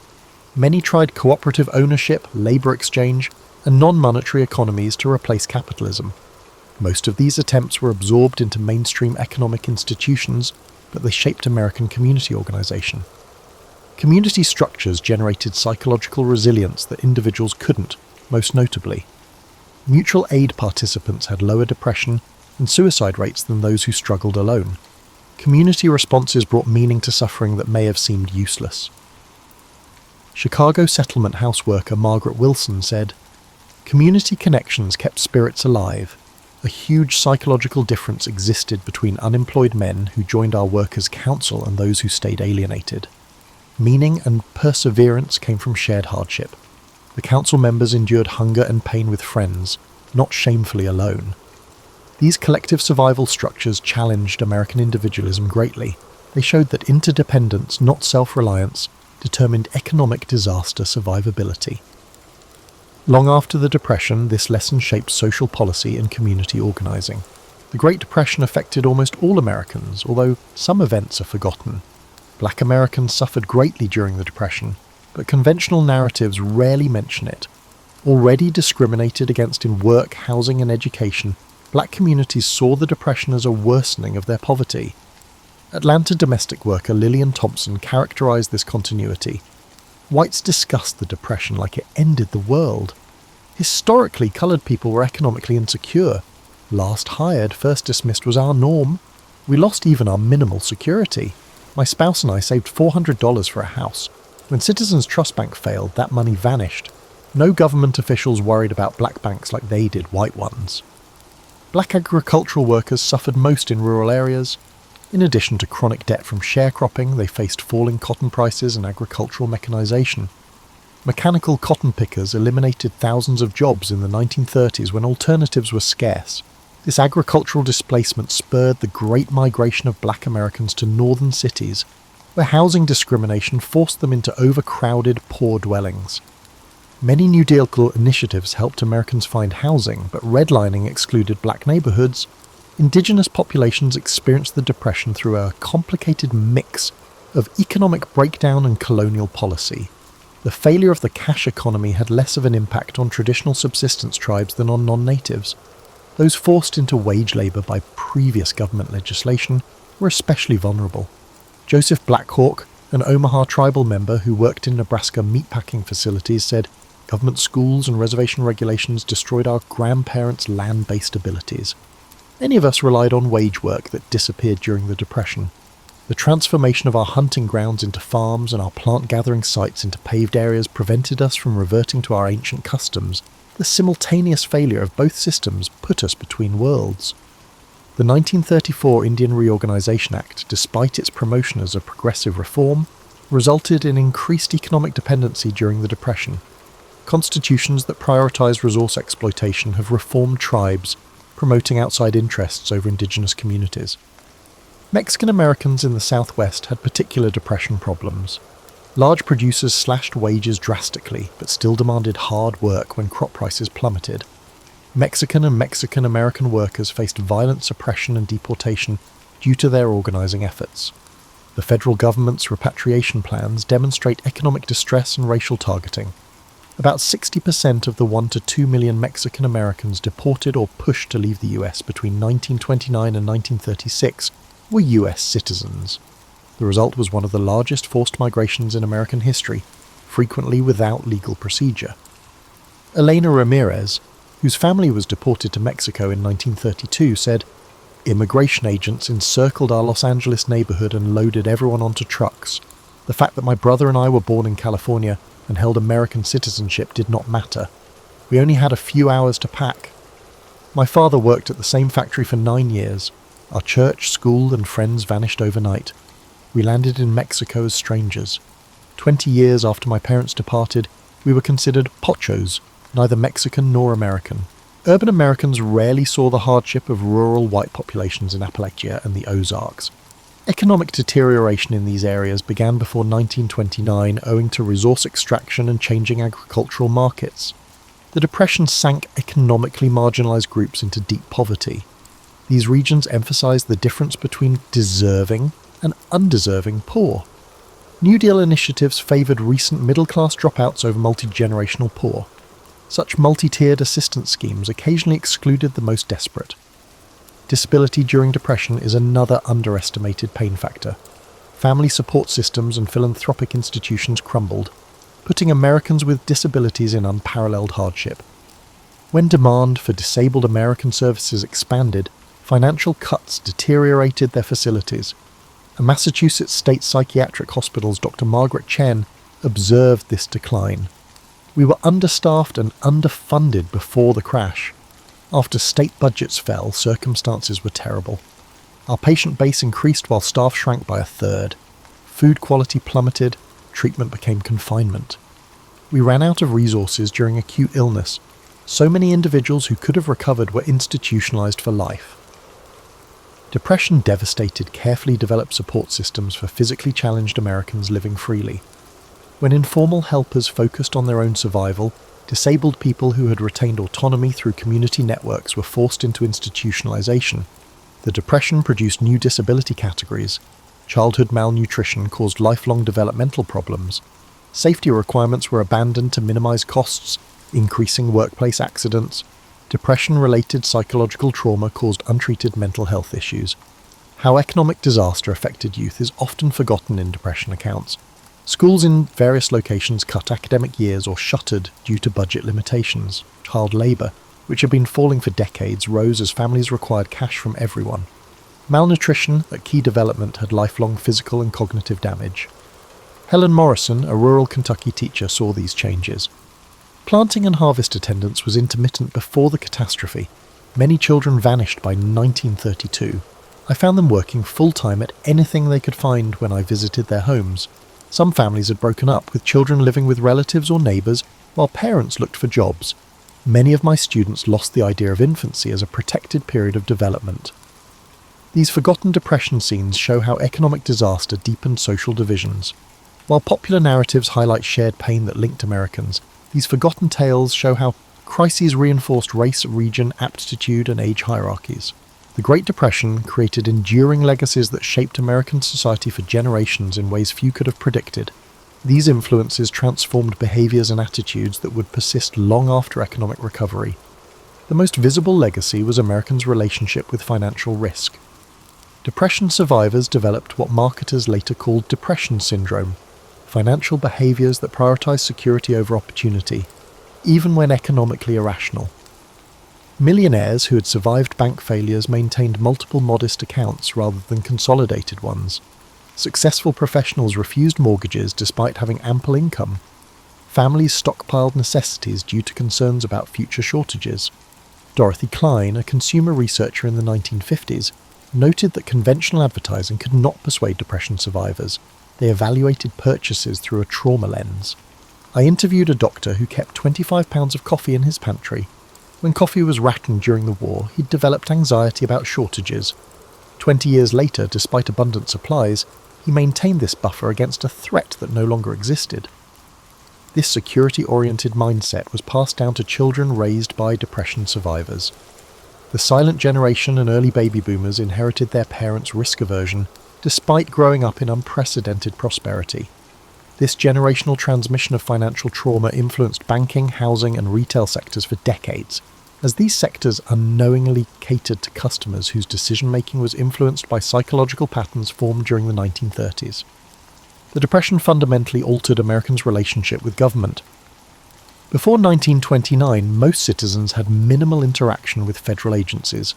By 1940, government had become an everyday presence through relief programs, employment projects, and regulatory frameworks. This created expectations that transcended traditional political divisions.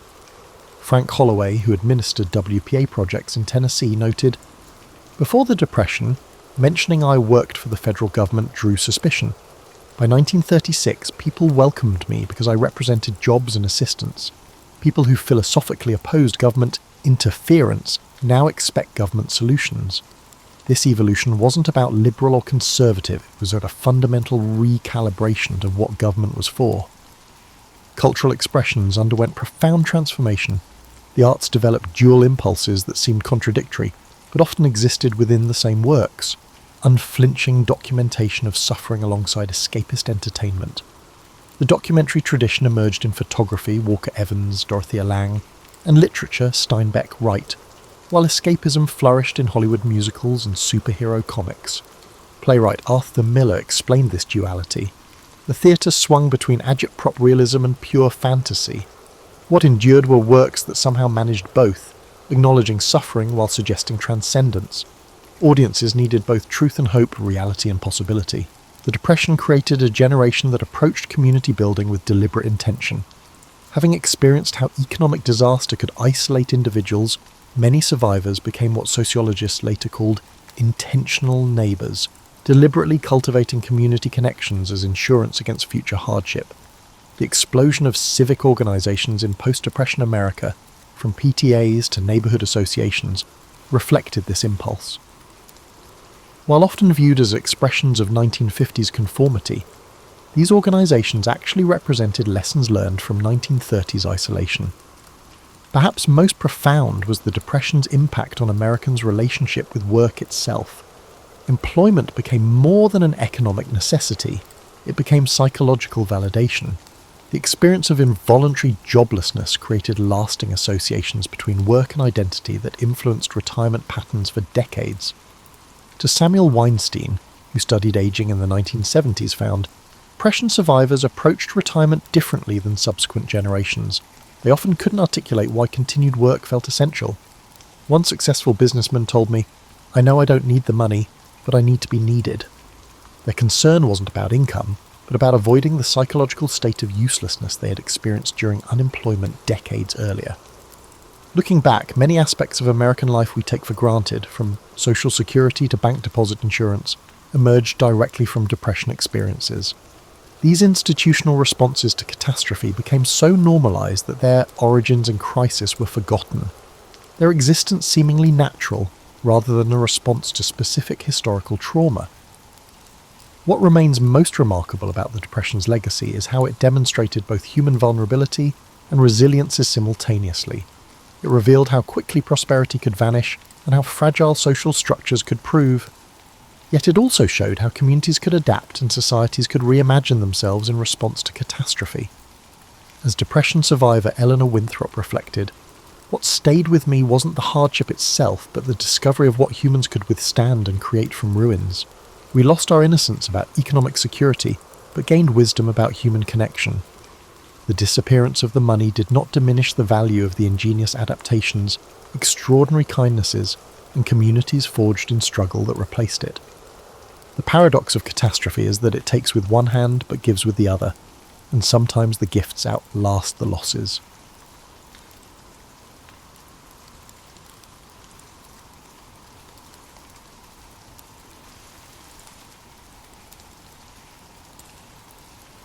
During the summer of 1962, when Kennedy was the president and the Beatles were still unknown young men in Liverpool, 3 men, each nursing dreams as vast as the Pacific that surrounded their concrete cage, sat in the heart of America's most notorious prison.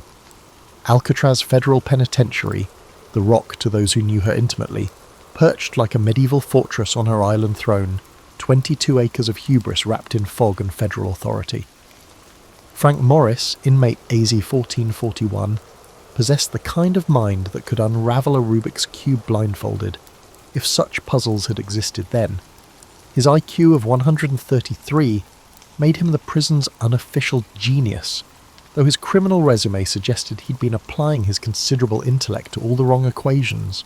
Frank had collected felonies such as bank robbery, car theft and armed robbery, similar to how other men collect baseball cards, and he did so with about as much long-term planning. In the cell next to Frank's metropolitan headquarters sat John Anglin, AZ 1476, a man whose southern drawl could charm honey from a hive, but whose sticky fingers had landed him in more trouble than a cat in a yarn factory. John and his brother Clarence had been robbing banks since they were old enough to reach the teller windows, though their methods lacked the sophisticated planning that Frank brought to his endeavours. They were the kind of criminals who'd rob a bank and then stop for ice cream on the way home, not realising that mint chocolate chip doesn't provide much of an alibi. Clarence Anglin, AZ 1485, completed this unholy trio of criminals. If John was the charmer and Frank was the brain, Clarence was the steady hand, the man who could keep his cool when the heat was on and the law was closing in. Together, the three had accumulated enough time behind bars to span several geological epochs, their sentences stretching into a future where flying cars and moon colonies seemed more plausible than parole. The Rock had earned her reputation through careful cultivation of despair. Alcatraz, surrounded by waters so cold they could freeze a man's soul before his body hit the bay, was designed by men who understood that sometimes the most effective prison bars are made of salt water and hypothermia.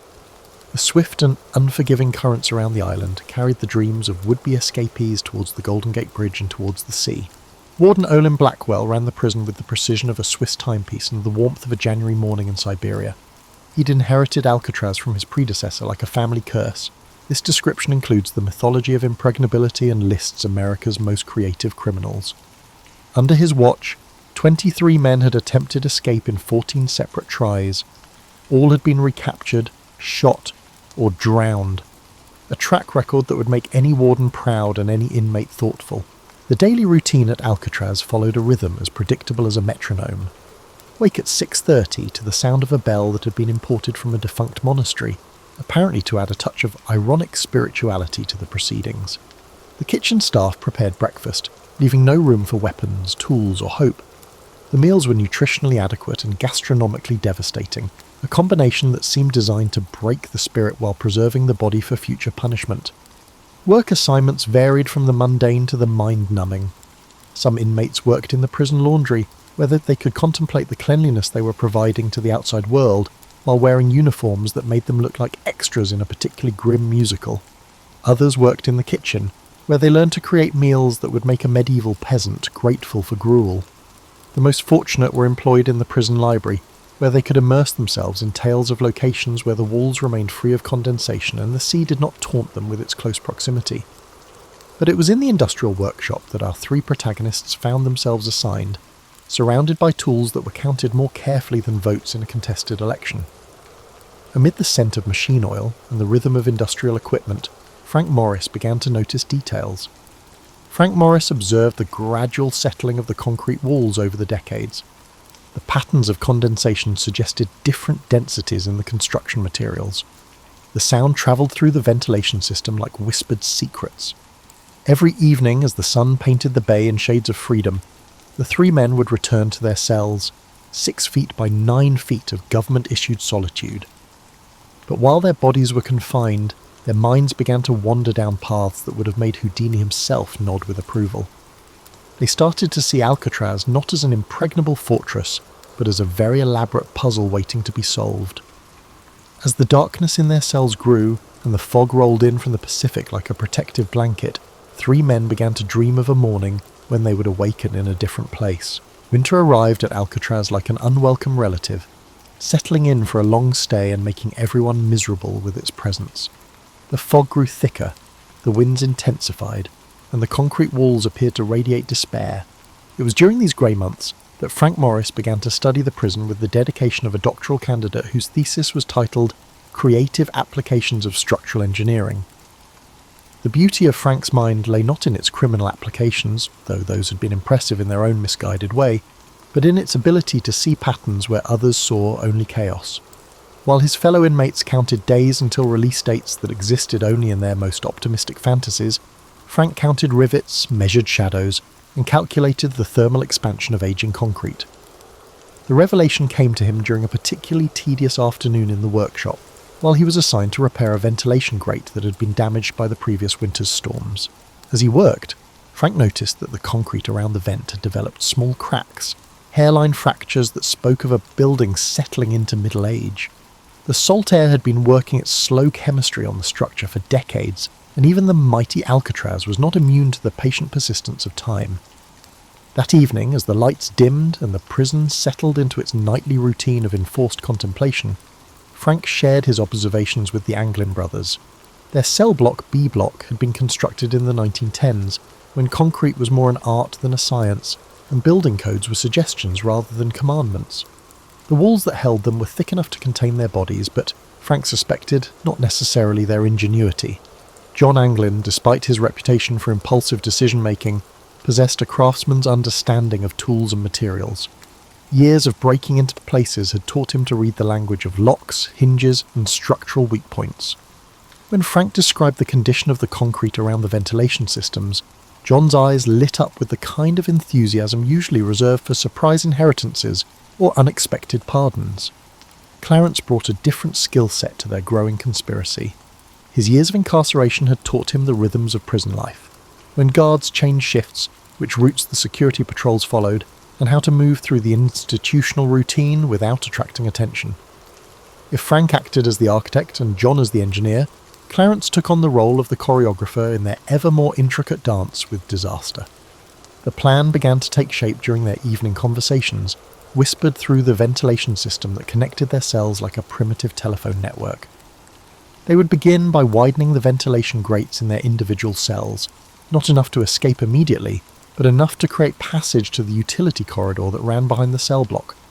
From there, they could access the roof and theoretically find a way to reach the water. The word theoretically held significant weight in their discussions. The distance from Alcatraz to Angel Island was about 2 miles of water that had claimed more experienced swimmers than any of them. The currents were unpredictable, the water temperature rarely rose above 55 degrees, and the Coast Guard maintained regular patrols specifically to discourage the kind of maritime adventure they were contemplating. But Frank had been studying the tides and currents with the dedication of a marine biologist. He had noticed that during certain tidal conditions, debris from the prison would wash up on Angel. They set out to reach the island, determined not to let the sea sweep them away. If they could time their escape properly, the same currents that had doomed previous attempts might actually carry them to safety. Frank had been modifying and hiding tools in the prison workshop that could be used to chip away at the concrete. Frank meticulously sharpened and hardened the spoon handle. Frank had broken off a piece of the saw blade and concealed it in the sole of his shoe. Small tools that would do small work over a long time, the kind of patient progress that builds pyramids and topples governments. But tools alone wouldn't be enough. They would need to conceal their work from the daily cell inspections, which meant creating dummy walls that would hide the growing holes while appearing completely normal to casual observation. This required materials that weren't exactly available through the prison commissary. Paint that matched the cell walls, cardboard that could be shaped and coloured to look like concrete, and some way to hold it all in place. John Anglin's artistic talents, previously applied only to forging signatures and identification documents, would be put to more constructive use.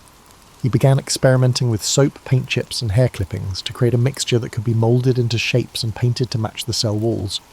The results wouldn't fool a detailed inspection, but they might survive the cursory glances that were part of the daily routine. Meanwhile, Clarence had been mapping the guard schedules with the precision of a railroad timetable. He knew which guards were thorough, which were lazy, and which were easily distracted by conversation about sports or weather. More importantly, he'd identified the 15-minute window each evening when the cell block was essentially unguarded while the guards changed shifts and counted heads. As winter deepened into spring, their plan evolved from wishful thinking to genuine possibility. They would work at night, when the prison settling sounds would cover the scraping. They would take turns keeping watch, communicating through their improvised telephone system and carefully disposing of the concrete dust and debris. The timeline was ambitious. They hoped to complete their excavation by early summer, when the water temperatures would be at their warmest and the weather most favourable for their aquatic adventure. But even as they refined their plans and gathered their materials, each man understood that they were essentially planning an elaborate form of suicide with a slim chance of success. Yet somehow the impossibility of their scheme made it more appealing rather than less. After years of being told what to do, when to wake up and what to eat, planning anything felt like a rebellion against the cosmic forces that had deposited them on this rock in the middle of the bay. Spring of 1962 brought new hope to Alcatraz in the form of fresh paint and administrative optimism. The Bureau of Prisons had decided that a little colour might improve morale, apparently operating under the theory that sage-green walls would somehow make federal incarceration more palatable. While painters applied their cheerful coats of institutional improvement, 3 inmates had begun their renovation project, working with tools that wouldn't have impressed the most desperate home improvement enthusiast. Frank Morris had perfected the art of productive insomnia. Each night, after the 9:30 lights out, he would wait exactly 43 minutes for the sounds of the prison to settle into their nocturnal rhythm. Then, with the dedication of a medieval monk illuminating manuscripts, he would begin his careful destruction of federal property. The concrete around his cell's ventilation grate had revealed itself to be surprisingly cooperative, crumbling away in small, satisfying chunks under the persistent attention of his modified spoon handle.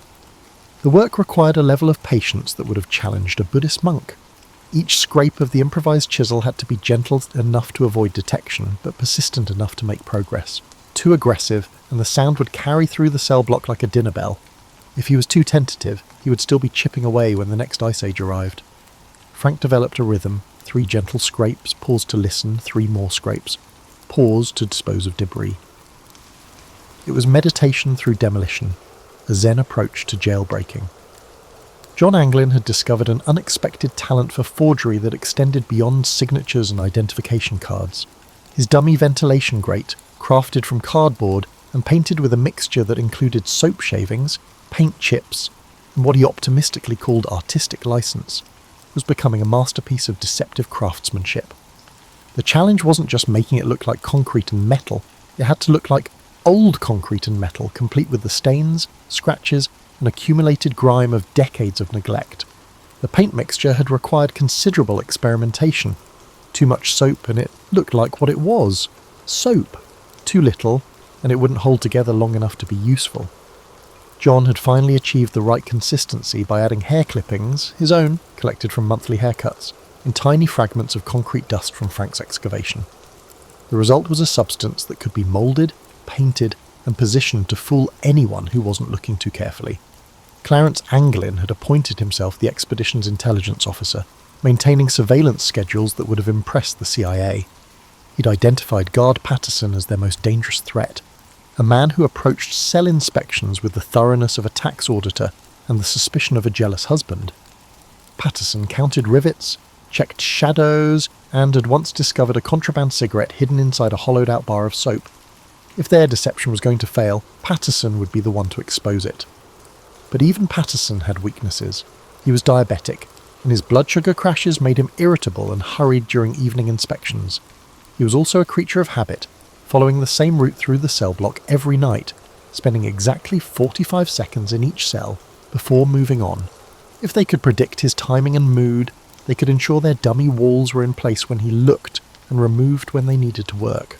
The disposal of excavated concrete presented its challenges. Simply dumping it would create suspicious piles of debris that even the most inattentive guard would notice. Instead, they developed a distribution system that would have impressed a drug cartel. They mixed small amounts of concrete dust with soap and washed it down the drains during their evening washing routine. They concealed larger chunks in the seams of their mattresses, distributing them so gradually that the changes in weight and texture were undetectable. They scattered some in the workshop, allowing it to blend with the dust and debris of daily industrial activity. They had recruited Alan West, another inmate whose cell was adjacent to their operation, as both a lookout and a participant. West's cell required the same treatment as the others, and his escape would help provide cover for the main operation. However, West brought a level of enthusiasm that sometimes exceeded his competence. While Frank approached the work with surgical precision and the Anglin brothers contributed their specialised skills, West attacked his concrete with the subtlety of a demolition crew. West's scraping was audible from 3 cells away, and his mock wall resembled something a child might construct during a particularly unsuccessful art project.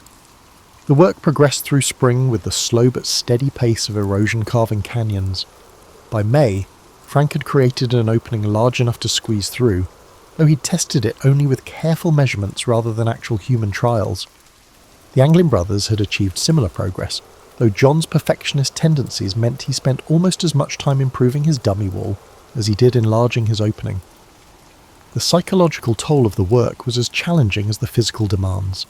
Each night brought the possibility of discovery, and each morning required them to resume their roles as model prisoners while concealing their growing excitement and anxiety. They had to maintain their routines, participate in work assignments, and interact with guards and fellow inmates as if their only concerns were the quality of the evening meal and the possibility of mail call. Frank found himself studying the guards with new intensity, not just for security purposes, but to understand how normal people behaved when they weren't planning impossible escapes. Guard Morrison had a habit of humming as he made his rounds. Guard Peterson had a habit of pausing at specific cells to engage in conversation with the inmates he held a particular dislike for. Guard Collins developed a nervous habit of jingling his keys whenever he felt anxious about something. These details would be crucial when the time came to move through the prison undetected. The weather had begun to cooperate with their plans. The fog that rolled in each evening provided natural cover, and the spring tides were creating current patterns that might actually help rather than hinder their water escape. Frank had been studying the movements of debris and seaweed, noting which pieces ended up on Angel Island and which disappeared into the Pacific. Their window of opportunity was approaching, but so was the increased risk that came with each passing day of their secret construction project. As May progressed toward June, 3 men continued their nightly routine of carefully destroying their prison cells while maintaining the facade of resigned acceptance. They had committed themselves to a plan that required perfect timing, flawless execution, and a considerable amount of luck. The alternative, spending the remainder of their lives in 6 by 9 foot concrete boxes, provided all the motivation they needed to continue their invisible demolition project. June arrived at Alcatraz with unusual warmth, as if the Pacific had decided to offer a brief respite from its customary indifference to human comfort. The unseasonably pleasant weather felt like a cosmic wink to 3 men who had been planning their departure for months, though they maintained the prison's routine with the dedication of method actors preparing for the performance of their lives. Frank Morris had discovered that escaping from Alcatraz required skills not typically taught in criminal enterprises. Take navigation as an example. The waters around the island moved with currents that followed patterns more complex than advanced calculus, and miscalculating their timing could result in a one-way trip to the Farallon Islands, or, more likely, the bottom of the bay. Frank had been studying the movement of everything from seagull formations to sandwich wrappers thrown overboard by the weekly supply boat, building a mental map of how the water moved and when. The breakthrough came when he noticed that prison garbage thrown into the bay during certain tidal conditions would wash up on Angel Island within hours. If they could time their escape to coincide with those same conditions, the treacherous currents that had doomed previous attempts might actually carry them to safety. It was a theory that sounded plausible in whispered cellblock conversations, but would require testing their hypothesis with their lives. John Anglin had been perfecting what he called the Great Deception, a collection of dummy heads that would occupy their beds during the crucial hours when guards conducted night counts. Using a mixture of soap, toilet paper, paint and hair, collected from the prison barbershop floor, John had created sculptures that bore a reasonable resemblance to sleeping inmates, assuming the guards didn't look too closely and the lighting remained appropriately dim. The heads were works of inspired improvisation. John used real hair, which he carefully arranged to match the individual hairstyles of the sculptures. The features were moulded from soap, painted with pigments extracted from magazine pages, and mixed with substances that John preferred not to identify too specifically. The ears were particularly challenging. Apparently, creating believable ears from soap required an artistic sensibility that John had never previously applied to anything more ambitious than forging signatures. Clarence Anglin had graduated from intelligence gathering to operational planning. He'd identified the exact route they would take from their cells to the roof, through the utility corridor behind the cell block, up a ventilation shaft that led to the roof, and then across the prison rooftop to a point where they could descend to the water without being seen from the guard towers. The journey would require them to navigate in complete darkness through spaces that were barely large enough for human passage, carrying equipment that couldn't be left behind. Alan West had become their weak link in ways that were both predictable and frustrating. While the other three had been methodically preparing for every aspect of their escape, West had been treating the project like an extended hobby rather than a life-or-death endeavour. His concrete removal had been inconsistent, his dummy wall was unconvincing, and his security awareness was approximately equivalent to that of a tourist taking photos at a military installation. The tools and materials for their water escape had been accumulated through a combination of theft, creativity, and what Frank called adaptive resource acquisition. Prison raincoats had been sewn together to create a makeshift raft and life preservers. They had sewed the raft together using thread from prison clothing and needles, fashioned from a metal scraps found in the workshop. The result looked like something that might have been rejected by a particularly undemanding Coast Guard inspection, but it would hopefully provide enough buoyancy to keep them alive until they reached land. Paddles had been carved from wooden pieces found in the workshop, shaped and smoothed during lunch breaks and stolen moments when guards were distracted. The paddles were crude but functional, assuming they didn't encounter waves larger than those found in an average bathtub. Frank had calculated that they would need to cover approximately 2 miles of open water, probably in fog, while being sought by every law enforcement agency in Northern California. The escape timeline had been planned with the precision of a military operation, though with significantly less reliable equipment. They would begin their departure at 9:45 p.m, 15 minutes after lights out, when the cell block settled into its evening routine. The dummy heads would be positioned in their beds, the fake walls would be put in place behind their ventilation grates, and they would begin their journey through the utility corridor. The climb to the roof would be the most dangerous part of their internal navigation. The ventilation shaft was barely wide enough for human passage, and any noise during the ascent could alert guards to their escape attempt. They would have to climb approximately 30 feet in complete darkness, carrying their makeshift equipment while remaining absolutely silent. Frank had rehearsed the climb in previous reconnaissance missions, but the actual performance was a completely different matter. Once on the roof, they would have to cross approximately 60 yards of open space to reach their descent point, moving carefully to avoid being seen by guards in the towers. The guard towers had searchlights that swept the prison grounds on irregular schedules, and being caught in one of those beams would end their escape attempt in a hail of gunfire and official disappointment. The descent to the water would require them to climb down the outside of the prison building using makeshift ropes created from sheets and towels stolen from the laundry. The drop was approximately 50 feet, and the improvised climbing equipment would have to support their weight plus the weight of their escape materials. Frank had tested the rope strength using methods he preferred not to describe in detail, but the results had been marginally encouraging. As June progressed, their preparations entered the final phase. The concrete removal was essentially complete, but West continued to struggle with opening his act. The dummy heads were ready for their theatrical debut. The escape equipment was as prepared as prison resources would allow. Weather conditions were favourable, with fog predicted for the evening they had chosen for their departure. But perhaps most importantly, 3 men had committed themselves psychologically to an undertaking that required them to bet their lives on the accuracy of their planning and the reliability of their improvised equipment. They had reached the point where backing down was no longer possible, not because of external pressure, but because they had convinced themselves that freedom was worth the considerable risk of death. The date was set, June 11th, 1962. In less than 48 hours, they would discover whether months of planning and preparation had created a viable escape plan or an elaborate form of suicide. The Pacific Ocean would render its verdict with the finality that only nature can provide. The morning sun painted San Francisco Bay in shades of gold and promise, while inside Alcatraz, 3 men moved through their daily routines with the focused calm of actors preparing for opening night.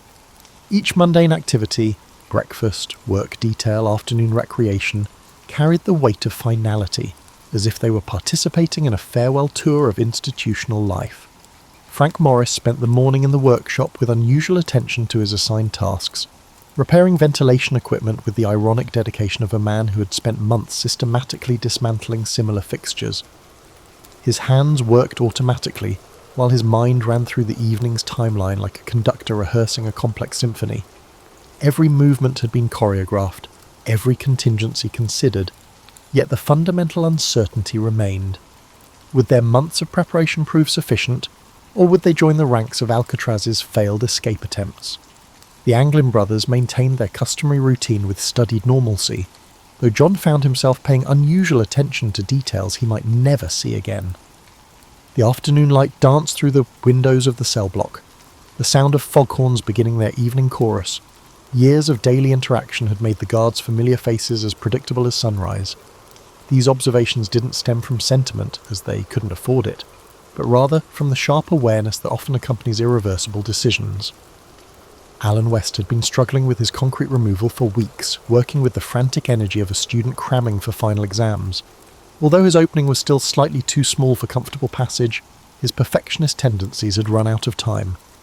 The tides would be favourable tonight, the guard schedules were optimal, and weather forecasts predicted the fog cover they needed. West would have to make his existing opening work or risk compromising the entire operation. As evening approached, the prison settled into its familiar rhythm of enforced routine. Dinner was consumed with the usual institutional efficiency, food that was nutritionally adequate and gastronomically forgettable, served by kitchen staff who had perfected the art of culinary indifference. Conversation followed the approved patterns. Complaints about food quality, speculation about guard personnel changes, and discussions of scores from newspapers that arrived days late and already obsolete. But beneath this surface normalcy, 3 men were conducting final equipment checks with the thoroughness of astronauts preparing for launch. The dummy heads were positioned and ready. The makeshift flotation devices were concealed and accessible.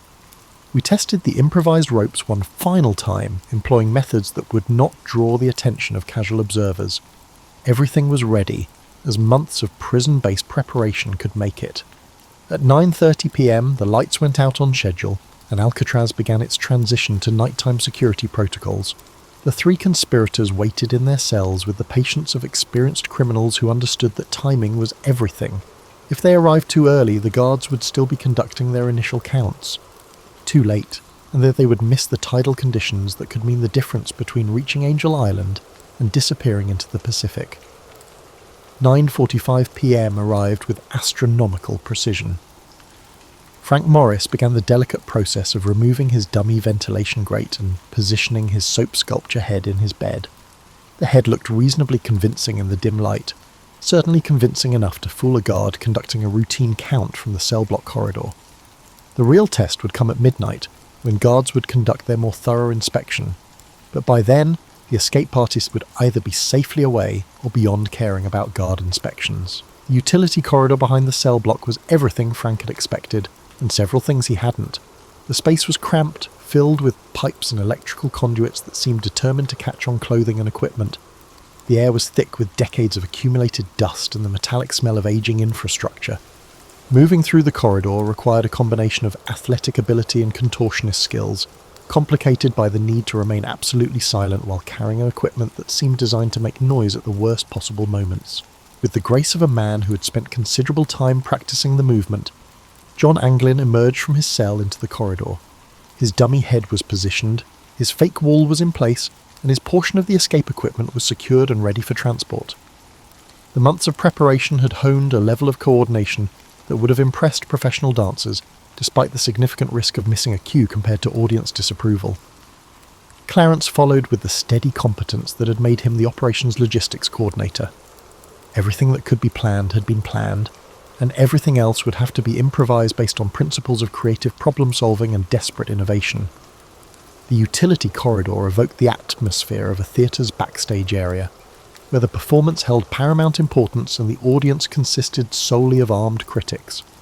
Alan West encountered his first major crisis at exactly 9:52 p.m. His ventilation opening, subway, despite weeks of enlargement efforts, remained slightly too small for comfortable passage. What had seemed like a minor issue during planning now revealed itself as a potentially catastrophic problem. West struggled with his opening while his partners waited in the corridor, precious minutes ticking away like a countdown to a launch that couldn't be postponed. The decision was made with the brutal efficiency that emergency situations demand. West would continue working on his opening and follow when he could. The others would proceed with the escape rather than risk the entire operation for one person's preparation problems. It was a calculated decision, but prison had taught all of them that survival sometimes necessitated abandoning those who couldn't keep up. The climb to the roof began at 10:03 p.m, 13 minutes behind schedule, but still within acceptable parameters. The ventilation shaft was as challenging as reconnaissance had suggested, narrow, dark, and filled with obstacles that seemed designed by someone with a sadistic sense of humour. Frank led the climb, followed by John and Clarence, each man carrying equipment that made the ascent more difficult than climbing a ladder while juggling flaming torches. The roof of Alcatraz stretched before them like a concrete ocean, bathed in fog that provided both concealment and navigation challenges. The guard towers were visible as points of light in the mist, their searchlights creating moving patterns that had to be avoided with the precision of dancers performing a deadly choreography. The three men moved across the roof with careful steps, aware that a single misstep could result in noise that would bring guards running from all directions. At 10:47 p.m, they reached their descent point and began the rappel to the water's edge. The improvised rope supported the men's weight, but they creaked and stretched in a way that made each man question whether he would successfully complete the descent or become an unwilling test of gravity's reliability. The water below was dark, cold, and moving with currents that would determine whether their months of planning would result in freedom or tragedy. As they prepared to enter the bay, three men stood at the edge of the Pacific Ocean, with equipment that looked like it had been designed by optimistic children and faith that had been tested by months of impossible preparation. Behind them lay Alcatraz, ahead lay the unknown, and all around them lay water that had claimed previous escape attempts, with the indifference of natural forces operating according to laws that didn't recognise human ambition. The moment of commitment had arrived. There would be no more planning, no more preparation, no more rehearsals. All they had was the water, the darkness, and the hope that their months of diligent labour had yielded something capable of guiding them towards liberation. At 11:23 p.m. on June 11th, 1962, three men slipped into San Francisco Bay with the quiet desperation of souls entering purgatory. The water's coldness was the liquid embodiment of all their doubts after months of planning. Frank Morris, the mastermind whose IQ had crafted their escape, found himself wondering if intelligence was any match for the primal forces of tide and current that now controlled their destiny. The makeshift raft, cobbled together from prison raincoats and sustained by faith rather than engineering principles, settled into the water with all the buoyancy of a concrete life preserver. What had appeared relatively seaworthy during their cell block planning sessions now stood as a testament to the victory of hope over hydrodynamics. The improvised paddles, carved from workshop scraps, thinned felt out about as effective as using spoons to navigate the Atlantic. John Anglin, whose artistic talents had created their deceptive dummy heads, discovered that artistic vision didn't translate to maritime navigation. The fog that had seemed like providential cover from the shore now surrounded them like a living entity, reducing visibility to approximately the length of their inadequate raft. Every direction looked identical, dark water fading into dark mist, with no landmarks visible and no clear indication of which way led to Angel Island versus which way led to the Farallon Islands and certain death. Clarence Anglin, the steady hand who had mapped guard schedules with military precision, found himself trying to apply that same methodical approach to reading water currents in complete darkness.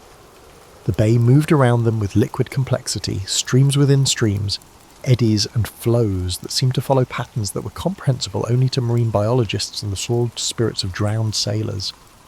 Every paddle stroke was a calculated guess, and every navigational decision carried a risk of hypothermia and drowning. The sound of their escape had been swallowed by fog and distance, but somewhere behind them Alcatraz continued its nightly routine, unaware that three of its most reluctant residents had departed without filing the proper paperwork. Alan West remained in his cell, still struggling with his ventilation opening, his escape attempt abandoned in favour of not alerting guards to the absence of his cellmates. His failure to join them was both a personal tragedy and a tactical advantage, one fewer person to crowd their inadequate raft, one more dummy head in place to maintain the illusion of normal occupancy. The Pacific Ocean began its examination of their escape plan, with the thoroughness of a federal prosecutor reviewing evidence. Every weakness in their preparation was tested by waves that seemed larger than physics should have allowed, currents that pulled them in directions they couldn't identify, and water temperatures that made their improvised life preservers feel like ice cubes with straps. The raft, designed by hope and constructed by necessity, began to show signs of structural anxiety as salt water found every seam and tested every improvised repair. Frank had calculated that they needed to cover approximately 2 miles to reach Angel Island, but the calculations assumed knowledge of the starting point, destination, and direction. all of which had become theoretical concepts in the fog-wrapped darkness. The lights of San Francisco were obscured by the mist, and Angel Island felt as distant as another continent. Their navigation equipment relied on instinct, desperation, and 3 waterlogged paddles that were starting to show their own structural issues. The cold was becoming a factor that no amount of planning had adequately addressed. Prison uniforms weren't designed for aquatic adventures, and the improvised flotation devices provided buoyancy but no insulation. Each man could feel his body temperature dropping with the systematic efficiency of a thermometer in a freezer, and their paddling became less about navigation and more about generating enough movement to maintain circulation. But the most dangerous enemy wasn't cold or current, it was doubt. Every minute in the water brought new evidence that their plan had been created by optimism rather than reality. The raft was too small, the equipment too improvised, the distance too far, and the conditions too hostile. Each wave that washed over their makeshift vessel carried the whispered suggestion that they should have stayed in their cells, accepted their sentences, and grown old behind bars rather than young beneath the bay, yet something kept them paddling. Perhaps it was the months of investment they had made in the escape plan. Perhaps it was the knowledge that return to Alcatraz would mean solitary confinement and the kind of official attention that makes prison life considerably more unpleasant. Or perhaps it was the simple human refusal to surrender, when surrender means death, even when the alternative seems equally terminal. The fog began to thin around 1:30 a.m, revealing patches of starlit sky that provided their first reliable navigation reference in hours. Frank oriented himself using constellations he remembered from childhood camping trips, before his life had taken the series of wrong turns that led to federal incarceration. The North Star, steady and reliable, helped him establish direction, though establishing their location remained a matter of educated guesswork and maritime prayer. As visibility improved, they could make out the darker mass of land ahead. Whether Angel Island, Alcatraz, or some previously undiscovered piece of real estate remained to be determined. Their paddling had become automatic, their arms moving with the mechanical persistence of men who had discovered that stopping meant sinking. The raft's structural integrity had degraded to the point where it was more of a flotation suggestion than an actual watercraft, held together by determination and rapidly failing adhesive. The current had been carrying them steadily, but it remained unclear whether they were heading towards salvation or destruction until they felt their improvised paddles scraping against something solid. Sand, rock. The blessed resistance of land meeting water was evident. They had reached shore, though whether they had travelled 2 miles to Angel Island or 200 yards in a circle back to Alcatraz would be determined when they could see their surroundings in daylight. Dragging themselves onto the beach with the grace of exhausted seals, 3 men collapsed onto solid ground for the first time in hours. Their escape equipment, what remained of it, was abandoned to the tide. Their prison uniforms were soaked, torn and decorated with seaweed in ways that wouldn't have impressed any fashion critics. But they were alive, on land, and no longer inmates of Alcatraz Federal Penitentiary. Dawn would reveal their location and determine their next moves. Until then, they lay on an unknown beach, watching the fog roll back across the bay, listening to the sound of waves that had carried them either to freedom or to a different kind of captivity.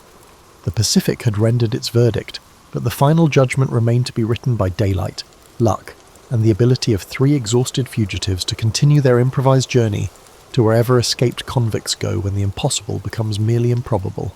Dawn arrived on June 12, 1962, with the cruel clarity that daylight brings to midnight decisions. 3 men who had spent the night discovering whether desperation could overcome physics now faced the morning's harsh accounting of their aquatic adventure. The beach beneath them was real, the water behind them was real, but their location remained a mystery that would be solved by geography rather than hope. Frank Morris opened his eyes to find himself staring at a landscape that looked suspiciously like the California coast, though whether they had reached Angel Island, returned to Alcatraz, or washed up on some entirely different piece of real estate remained to be determined. His body ached with the specific pain that comes from spending hours in cold water while wearing clothes designed for indoor prison use, rather than maritime adventures.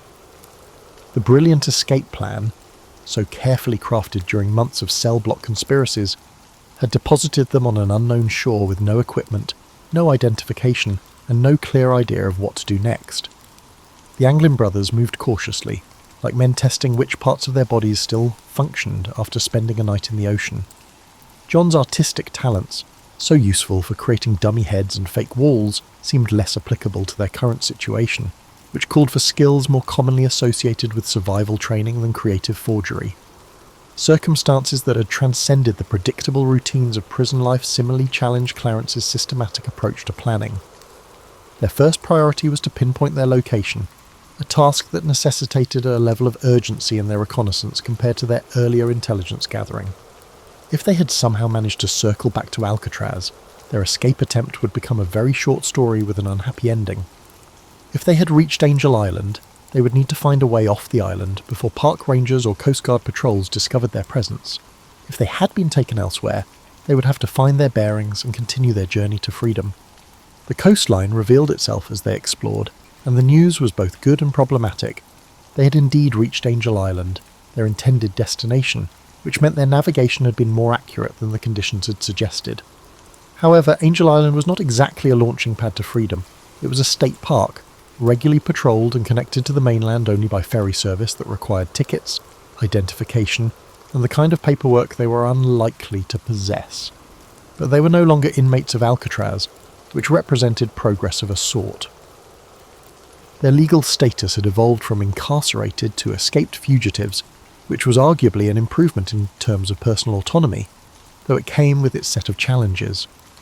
The FBI would shortly be genuinely interested in their whereabouts. The US Marshals would be updating their wanted posters, and every law enforcement agency in Northern California would be looking for 3 men whose descriptions would be circulated with the efficiency of a chain letter. The immediate challenge was getting off Angel Island before their presence was discovered. Ferry service was out of the question, swimming was no longer appealing after their previous aquatic experience, and commandeering a boat would add maritime theft to their growing list of federal charges. They needed transportation that was both available and inconspicuous, which narrowed their options to creative solutions that would have tested the ingenuity of a professional escape artist. Their prison uniforms had to be addressed before they could move in public without attracting attention. The sight of 3 men in drenched federal prison clothing was likely to spark curiosity, leading to calls to authorities and a swift end to their fleeting moment of freedom. They needed civilian clothes, which meant finding them through methods that were available to escaped convicts with no money, no connections, and no legitimate means of acquisition. The morning progressed with the methodical problem-solving that had characterized their escape planning. Frank's intelligence, John's creative resourcefulness, and Clarence's systematic approach were applied to challenges that were immediate and practical: food, clothing, transportation, and avoiding recapture long enough to establish some kind of sustainable existence outside federal custody. But even as they planned their next moves, each man understood that their escape from Alcatraz was only the beginning of a much longer journey. They had proved that the inescapable prison could be escaped, but they had also committed themselves to lives as permanent fugitives in a country where their faces would be known to every law enforcement officer from coast to coast. The morning sun illuminated the paradox of their success, warming their salt-stiffened clothes and revealing the California landscape in sharp detail. They had achieved the impossible, escaping from Alcatraz Federal Penitentiary using improvised tools, handmade equipment, and planning that had been conducted entirely within the most secure prison in America. Yet their triumph had delivered them not to freedom, but to a different kind of captivity, the hunted existence of men who could never again live under their names or return to the places they had known. As they prepared to leave Angel Island and begin the next chapter of their story, 3 men stood at the intersection of legend and reality. They had become part of Alcatraz mythology, their escape joining the annals of impossible achievements that inspire others to attempt the improbable. But they had also learned that escaping from prison is only the first step in a journey that continues for the rest of their lives, however long those lives might prove to be. The Pacific Ocean, which had tested their resolve and nearly claimed their lives, stretched behind them like a liquid barrier between their past and their future. Ahead lay the mainland, with its opportunities and dangers, its promise of freedom, and its guarantee of perpetual pursuit. 3 men who had started as inmates had become fugitives, and their story was no longer about escaping from Alcatraz. It was about learning to live with the consequences of having done the impossible. Whether Frank Morris and the Anglin brothers survived their escape, established new identities, and lived out their days in anonymous freedom, or whether they perished in the bay that night, remains one of America's most enduring mysteries. On June 11th, 1962, 3 men showed that even the most secure prison is only as strong as the imagination of those it seeks to contain. They transformed themselves from criminals into legends, from prisoners into symbols of the eternal human desire to be free. And somewhere in the morning mist rolling off San Francisco Bay, their story continues, not as history but as possibility, not as fact but as the kind of truth that grows stronger with each telling, reminding us that sometimes the most impossible dreams are the ones most worth pursuing.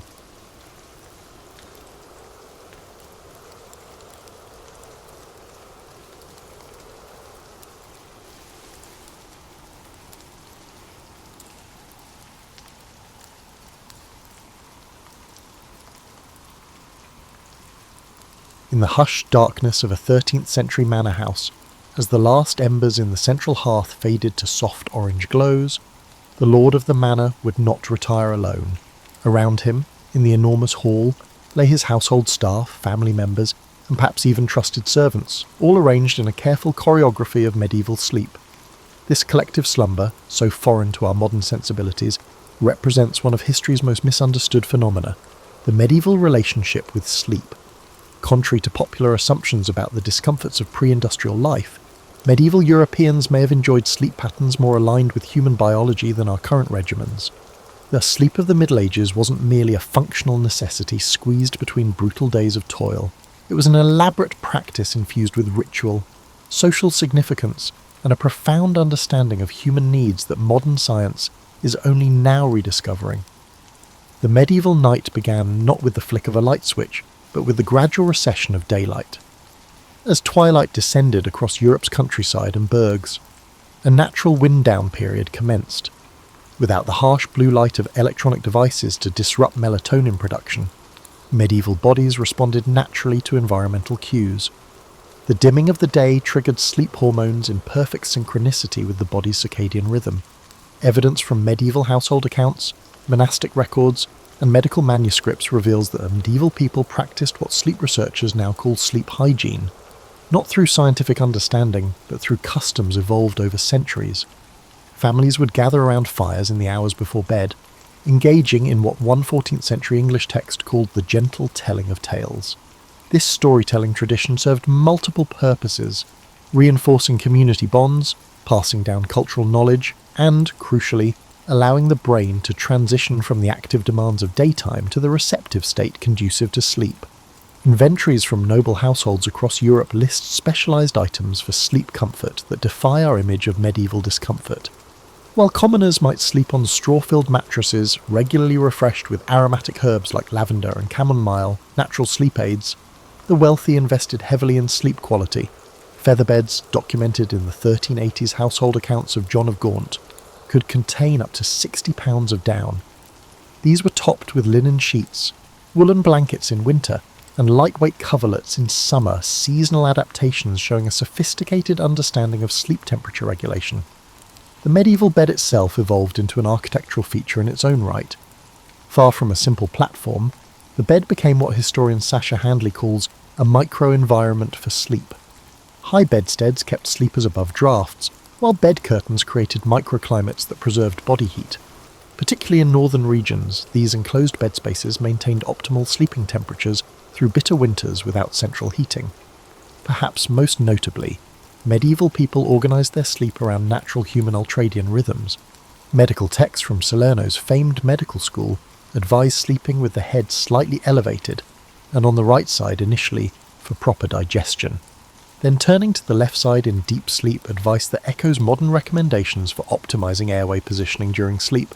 Despite the absence of memory foam or adjustable bases, medieval sleepers customized their experience through ingenious means. Illuminated manuscripts show various pillow configurations, from cylindrical bolsters supporting the neck to smaller cushions tucked under elbows or knees. Personalized comfort adaptations we've rediscovered through ergonomic design. Archaeological findings from cesspits in London and York have revealed remains of medicinal herbs commonly used for sleep, including valerian root and passion flower, showing sophisticated pharmacological approaches to sleep management. The physical arrangements for sleep extended beyond beds. Manor houses and even modest dwellings were designed with sleeping areas positioned to maximize morning light exposure. An architectural feature that modern chronobiologists recognize for its importance in maintaining healthy circadian rhythms. East-facing bedchambers allowed sleepers to wake naturally with the sunrise. reinforcing their internal body clocks in ways that modern blackout curtains and alarm clocks disrupt. What truly distinguished medieval sleep, however, was its social nature. Unlike our privatised, individualised approach to sleep, medieval slumber was communal.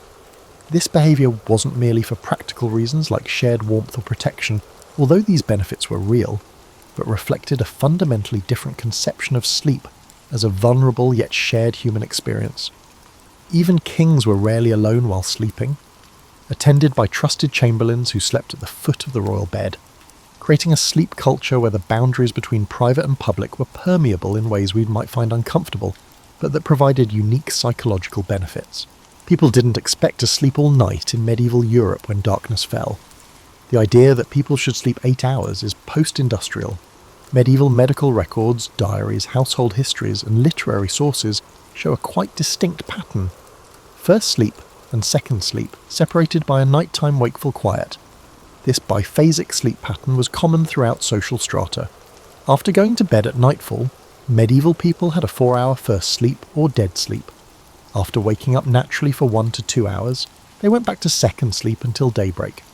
Medieval folks used this midnight awakening as a natural window of consciousness, not sleeplessness. European monastery church records provide some of the best evidence of this interval. The monastic rule of St. Benedict scheduled midnight prayers, matines, during the wakeful hour to accommodate this natural sleep divide. Instead of fighting their biology to stay awake for devotions, monks synchronized their spiritual practices with human sleep architecture. The significance of midnight awakening goes beyond religion. Medical manuscripts from Salerno and Montpellier, Europe's top medical schools, show that doctors believed midnight waking was crucial for health. The 13th century physician Aldebrandon of Siena said that this wakeful period allowed the vapours of food to be properly distributed through the body, a pre-scientific knowledge of how sleep stages affect digestion and metabolism. This nightly waking gave regular households an unusual opportunity. It was common for homeowners to check on their property, bank fires for the second sleep, and examine their security. The 14th century guide for parish priests recommends middle night marital intercourse because the body is rested but the mind clear. The recommendation implies a profound awareness of how restful sleep influences mood and physical receptivity. Interestingly, this wakeful interlude produced various types of consciousness that current neuroscience has only recently learned to detect. Neurologists call the state between first and second sleep hypnopompic consciousness, which boosts creativity, imagery, and emotional processing. Medieval folks innately understood and practiced this distinct mental condition. Court records and diaries show how midnight wakers considered legal issues. A 15th century Ghent judge said he made his toughest decisions after consulting his thoughts in the watch between sleeps, believing it provided deeper moral insight than daylight deliberation. Craftspeople conceived new designs, farmers planned seasonal rotations, and merchants planned business initiatives during this contemplative period. Wakefulness had emotional and social benefits. Larger medieval households described night talking, intimate chats during midnight waking. These nighttime conversations allowed for exceptional emotional honesty, unlike daytime contacts confined by societal hierarchy and public presentation. A 14th century English noblewoman's diary says she learned her husband's innermost worries only in the watch between sleeps, when souls speak more truly. This split sleep pattern boosted creativity. Chaucer writes poetry during his watching times, and illuminated manuscripts often state they were written in the midnight thinking time. Medieval dream interpretation guides distinguished between dreams during first sleep, processing daily events, and those during second sleep, prophetic or insight-bearing, due to the quality of thoughts during this period. Archaeology confirms this practice's prevalence. Medieval home excavations sometimes reveal little oil lamps for nighttime activities. In household inventories across social classes, night tables with writing tools, miniature prayer books, and meditation tools are common. When modern researchers removed artificial light from test subject settings for several weeks, they automatically reverted to biphasic sleep. Strong proof that segmented sleep is our biological rhythm. Medieval people honoured this cycle rather than pushing continuous sleep, aligning with their evolved sleep architecture in ways modern civilization rarely allows. Psychological benefits make segmented sleep valuable. The midnight wake-up allowed memory consolidation and emotional processing. Modern sleep science shows that disrupted sleep can improve memory formation. A 15th century French physician advised pupils to reread difficult material before bed and allow the mind to work upon it in the midnight watching. Medieval folks knew the value of this processing time. Medieval sleep environments were more complex and deliberate than popular belief. Medieval sleeping arrangements were frequently utilitarian marvels that represented considerable household investments and years of comfort technology, unlike the crude, unpleasant platforms depicted in modern media. Archaeology from intact medieval households shows that sleep quality was important. Excavated 13th century merchant homes in London showed specialised floor designs with insulating materials packed beneath sleeping areas, including wool, straw, and even feathers in wealthier homes, to block the cold from stone or packed earth floors. This intelligent underfloor insulation shows heat transmission concepts that affect sleep quality. Medieval sleep revolved around the bed, which evolved quickly. Bed technology improved by the 13th century from simple raised platforms.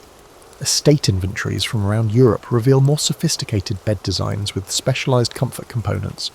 The bed's hardwood frame, termed the bedstock, has mortise and tenon joints allowing minor flexibility without squeaking, which 14th century Florence Carpenter Guild laws required for undisturbed rest. Medieval mattress technology improved constantly.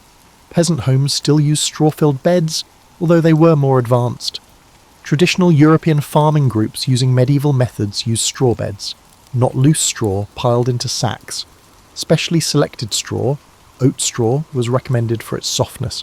Completely dried to prevent mould and broken to provide a springier texture was used. Most homes emptied and refilled these beds seasonally. For the wealthy, mattress technology evolved. By the 14th century, merchants and artists used wool-filled mattresses, while feather beds were the height of medieval sleep luxury. These were constructed sleep surfaces, not feather sacks. Guild regulations from 14th century Paris required feather beds to be built with particular weights of different feather varieties piled for compression and rebound. The most sumptuous examples had goose down on top and stiffer feathers underneath for stability. Similar to modern high-end mattresses, medieval pillows are often forgotten sleep technologies. Modern pillows are uniform, whereas medieval pillows were individualized. Archaeological evidence and household inventories show at least 4 pillow types: neck bolsters for spinal alignment, softer head pillows for comfort, wedge pillows for medical conditions, particularly respiratory issues, and smaller support pillows for positioning. Salerno medical writings advise lifting the head for digestion disorders and supporting the legs for back pain. Bed sheets were also designed for sleep comfort. Linen sheets were valued for their breathability and moisture-wicking capacity. Even small houses had many sets of linens and regular laundry records. In winter, woolen blankets provided insulation, while silk or light wool coverlets gave summer warmth. Seasonal bedding rotation shows a profound awareness of how ambient temperature influences sleep quality. Equally inventive was sleeping room climate control. Bed curtains were attractive and microclimatic. Fully enclosed bed curtains conserved body heat in winter.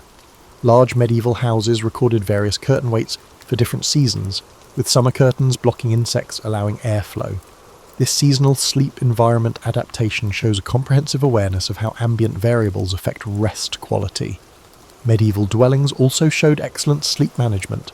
Sound-dampening interior shutters were common in metropolitan bedrooms. In intact York and Bruges homes, archaeologists found woven rush mats put on walls near public streets as early sound insulation. Medieval folks recognized noise pollution as a sleep disruptor and addressed it with intentional design. Medieval sleep was influenced by aromatherapy. Domestic and archaeological records show aromatic herbs in bedding. These were lavender and chamomile for relaxation, mint and rosemary for insect repellent, and dried rose petals for fragrance. For decades, home manuals have recommended inserting little herb-filled sachets into pillowcases to improve sleep. Researchers even reviewed illumination for its impact on sleep quality. Medieval dwellings used candles or rushlights in bedrooms for specific purposes. When affordable, beeswax candles were recommended near beds because they smoke less than tallow. Rushlights, manufactured by immersing river rushes in fat, burned longer and dimmed to help people fall asleep. These thoughtful evening light selections follow recent advice to avoid bright light before bed. Medieval sleep environments were sophisticated enough to regulate nighttime temperature. Bed warming technologies improved in Northern Europe. Early medieval hot stones evolved into warming pans equipped with adjustable handles and ventilated lids, which diffused heat evenly without causing burns. These gadgets were used in houses of all social strata, demonstrating the importance of ideal sleeping temperatures. Medieval Europe saw a number of systematic sleep hygiene activities when the sun set. These were centuries-old practices that prepared body and mind for repose. The intricacy of these pre-sleep practices undermines the idea that scientific sleep optimization is new. The transition to night began with day-shutting rituals that separated waking and sleeping. Closing shutters or drawing curtains were symbolic thresholds. Even humble 14th century French households had practices for closing the day, typically with brief spoken phrases or prayers to signal that labour was over and rest could begin. Medieval Europeans intuitively knew the necessity of light reduction before sleep, according to archaeology. Medieval dwelling excavations reveal clever shutter designs that blocked light more completely. Rich urban homes had exterior shutters for security and inside fabric hangings to exclude remaining light by the 15th century. These dark generation investments showed how much society valued sleep. Staged light reduction was notable in medieval times. As darkness approached, homes switched from brilliant central fireplaces to dim lights. Church and monastic records show that different candle types were used for different evening activities, leading to rush dips at bedtime. Our modern abrupt shifts from brightness to darkness impede melatonin production, but this progressive dimming naturally signalled sleep. Evening meals were part of sleep preparation. Despite expectations about primitive medieval diets, household records and medical writings show sophisticated sleep nutrition. Evening meals were eaten at least 2 hours before bed to allow for partial digestion. In the evening, Salerno medical books advise lighter diets like lettuce, almonds, and warm dairy liquids mixed with mildly sedative spices to promote sleep. Physical sleep preparation was also deliberate. Cleaning before bed highlighted psychological shifts as well as cleanliness. Even in simple families without bathing facilities, people washed their hands, face, and feet before bed and for its relaxing benefits, according to housekeeping manuals. Some 15th century manor buildings had evening bathing chambers next to bedrooms for more extensive pre-sleep bathing procedures. Medieval sleep habits for stress reduction and brain clearing were unique. Monastic and household texts suggested evening reflection and concern control that mirrors modern mindfulness. 14th century merchant advice advocated examining the day's transactions and resolving mental issues before bed, since unresolved matters will otherwise disturb rest. The early observation that cognitive stimulation reduces sleep quality is extraordinary psychological insight. Bedtime prayer sequences were both spiritual practice and sleep induction. These were systematic mental activities that diverted attention from daily worries, not just religious observances. Popular nighttime prayers alternated between simple, repetitive elements, relaxing, and brief narrative segments, focusing the attention. This advanced structure naturally induced tiredness from active thought. Even bed-making was ritualized, according to household sources. Medieval folks of all classes made beds each night. It was common to shake and turn mattresses to rejuvenate their loft, arrange bedding for best warmth distribution, and sweep the area around the bed to remove dirt and symbolically clear the space for rest. Social interactions were manipulated to aid sleep transitions. Manorial records required quiet time in the evening. Sleep preparation began with specific phrases or little customs in some households. For quieter, more introspective conversation, a 15th century housekeeping manual encouraged the head of the home to say, "The day is now put away." Most notably, medieval sleep rituals addressed sleep onset insomnia. Medical manuscripts provide advanced sleep treatments. They comprise mental tracing of patterns, rhythmic breathing, and progressive muscle relaxation expressed in language that resembles modern approaches. A 14th century Montpellier medical treatise discusses body scan meditation, similar to that taught in sleep clinics. Medieval sleep literature emphasized posture. Medical texts outlined ideal sleep postures for different body types and health issues. Modern understanding of how body position influences digestive processes during sleep suggests commencing sleep on the right side to help digestion before turning to the left. This was not common wisdom, but scientific observation of sleep quality. Auditory practices helped wakefulness transition.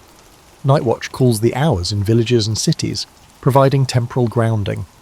These repetitive sound patterns may have helped maintain sleep rather than disrupt it. People say the familiar calls comforted and oriented them during brief overnight awakenings without disturbing sleep architecture. The social structure of sleep may be the biggest distinction between medieval and modern sleep. Medieval sleep was a shared, vulnerable state entrenched in well-arranged social ties that offered distinct psychological benefits not found in modern, isolated sleep. European household archaeology shows sleep arrangements that challenge privacy notions. From humble farmhouses to royal palaces, medieval sleeping places were shared. This sharing wasn't just for economic reasons, it represented attitudes about sleep vulnerability and communal protection. It started in childhood. Medieval children slept with family, unlike modern Westerners. Household inventories and architectural evidence demonstrate that wealthy people rarely had separate nurseries until the late medieval period. Young children usually slept on communal beds near parents or caregivers. This arrangement provided physical warmth and safety as well as auditory and olfactory cues from trusted people to promote sleep. Children continued to sleep together as they grew. Household and guild records show service children, apprentices, and biological children sleeping together by age. Young people slept 2 or 3 to a bed, clustered by gender and age, establishing sleep communities, groups that share sleep vulnerability and build sleep standards. The psychological benefits of these arrangements were significant. Medieval medical literature says youngsters who sleep together have fewer night terrors and sleep disturbance. Medieval folks intuitively knew that trusted persons' sensory awareness triggers parasympathetic nerve system reactions that deepen sleep. Modern sleep science has just lately recognized this. Adults slept together beyond family. Medieval residences had a central hall where servants, apprentices, and extended family slept. This setup gave psychological security rather than disrupting sleep. Household accounts provide methods for grouping sleepers to accommodate individual needs and relationships. Even the rich, who could afford separate sleeping chambers by the later medieval period, rarely slept alone. Noble household chamber accounts show that servants lay on pallets at the foot of the bed with their masters. Medieval nobility preferred reliable companions during vulnerable sleep phases over loneliness. This communal sleep design had several psychological benefits that modern sleep experts are now recognizing. Shared sleep rooms corrected sleep patterns, reducing anxiety over perceived sleep anomalies. When brief nightly awakenings occurred, the noises and presence of other sleepers reassured and reduced anxiety-induced sleeplessness. Medieval travel tales show how rooted these communal sleep obligations were. One 15th century merchant called private sleeping unnatural and disquieting to the mind. Inn regulations across Europe required tourists to share beds with strangers of the same gender until the early modern period, demonstrating how common shared sleep vulnerability was deemed. The intimacy of communal sleep areas encouraged unusual social bonds. Medieval stories emphasize pre-sleep discussions for resolving conflicts and improving relationships. Before bed, a 14th century family manual encourages settling disputes because harmony before rest brings better health to all. This incorporation of dispute resolution into sleep habits provided regular relationship healing that standalone sleep arrangements rarely do. Medieval sleep's communality improved safety. Before modern locks and security measures, numerous sleepers were protected by collective vigilance. Medieval households generally placed younger, lighter sleepers, usually apprentices or younger servants, near doorways, establishing a natural surveillance system. Household accounts recommend having different grades of sleepers with different awakening thresholds across the sleeping area. Social levelling was also achieved through sleep vulnerability. Daytime activities were hierarchical, but sleep momentarily lowered status. Snoring, shifting postures, and the universal weakness of unconsciousness made even high-status people seem more real to their subordinates, according to historical reports. This periodic reminder of shared humanity softened medieval social hierarchies. The communal sleep environment helped vulnerable populations more than our private sleep arrangements. Shared sleeping arrangements helped new mothers care for their babies at night. Village records and household narratives show that nursing mothers slept near other women who could help with evening feedings and child calming. Instead of being separated, older people were included in home sleeping arrangements, allowing the collective to adapt their natural sleep habits. Community sleep normalized nightly distress, which was important for psychological wellness. Nightmares and anxiousness were immediately relieved. Medical writings from the time prescribe a trusted sleeping companion's voice to comfort people awakening from terrible dreams, which is easier in shared sleep places than in our secluded bedrooms. Sleep historians now recognise the shift from communal to privatised sleeping, which began among the wealthy in the late medieval period, but didn't reach most communities until much later. This shift had mixed effects on human psychology. While privatising sleep increased individual control, it eliminated many of the security and social benefits of communal sleep. Medieval understanding of dreams and nighttime consciousness was highly developed, predicting modern findings concerning dreams' effects on emotion, creativity, and problem-solving. Medieval civilization developed intricate frameworks for identifying dream varieties and promoting positive dream experiences. Medieval dream theory classified dreams by psychological cause and meaning. Medical books from Salerno and Montpellier distinguished digestive dreams, those influenced by nutrition and physical conditions, from spirit dreams, those originating from deeper psychic processes. This distinction acknowledges dreams' psychological purposes and modern awareness of how physical variables affect dream content. Medieval understanding of how sleep absorbed everyday events was sophisticated. The 13th century encyclopedist Bartholomeus Anglicus observed that the mind sorts through the day's events while the body rests, foreshadowing REM sleep memory consolidation research. Household instructions advise quickly revisiting important daily events before bed to aid this processing function, which sleep researchers now know improves memory integration. Medieval dream notebooks show that people actively engaged with their dreams. Several preserved monastic and noble household dream diaries document dream content with attention to repeating themes and emotional patterns. A 14th century Florentine merchant kept a thorough book about how he tracked dream symbols, linking them to his waking concerns and using dreams to make commercial decisions. Medieval dream practice used complex dream incubation techniques to actively influence dream material to answer specific inquiries or difficulties. The monastic records describe focusing on certain questions before sleep and utilizing visualization to bring them into dream consciousness. This goal was practical cognitive training, not just spiritual. Multiple craft guild records mention masters telling trainees to consult their dreams when designing. Archaeology supports medieval dream practice. Excavations found dream-related objects near beds. These include modest religious artifacts, symbolic emblems, and written queries or issues under pillows, physical expressions of medieval belief that sleep consciousness might address waking difficulties. Medieval nightmare treatment was centuries ahead of modern methods. Medieval dream guides advised dealing with nightmares rather than suppressing them. One 14th century physician guide advocates helping patients achieve dream re-entry, returning to terrifying dream scenes while waking and imagining altering them. This method is similar to nightmare disorder treatments that rewrite distressing content. Medieval understanding of dreams and nighttime consciousness was highly developed, predicting modern findings concerning dreams' effects on emotion, creativity, and problem-solving. Medieval civilization developed intricate frameworks for identifying dream varieties and promoting positive dream experiences. Medieval dream theory classified dreams by psychological cause and meaning. Medical books from Salerno and Montpellier distinguished digestive dreams, those influenced by nutrition and physical conditions, from spirit dreams, those originating from deeper psychic processes. This distinction acknowledges dreams' psychological purposes and modern awareness of how physical variables affect dream content. Medieval understanding of how sleep absorbed everyday events was sophisticated. The 13th century encyclopedist Bartholomeus Anglicus observed that the mind sorts through the day's events while the body rests, foreshadowing REM sleep memory consolidation research. Household instructions advise quickly revisiting important daily events before bed to aid this processing function, which sleep researchers now know improves memory integration. Medieval dream notebooks show that people actively engaged with their dreams. Several preserved monastic and noble household dream diaries document dream content with attention to repeating themes and emotional patterns.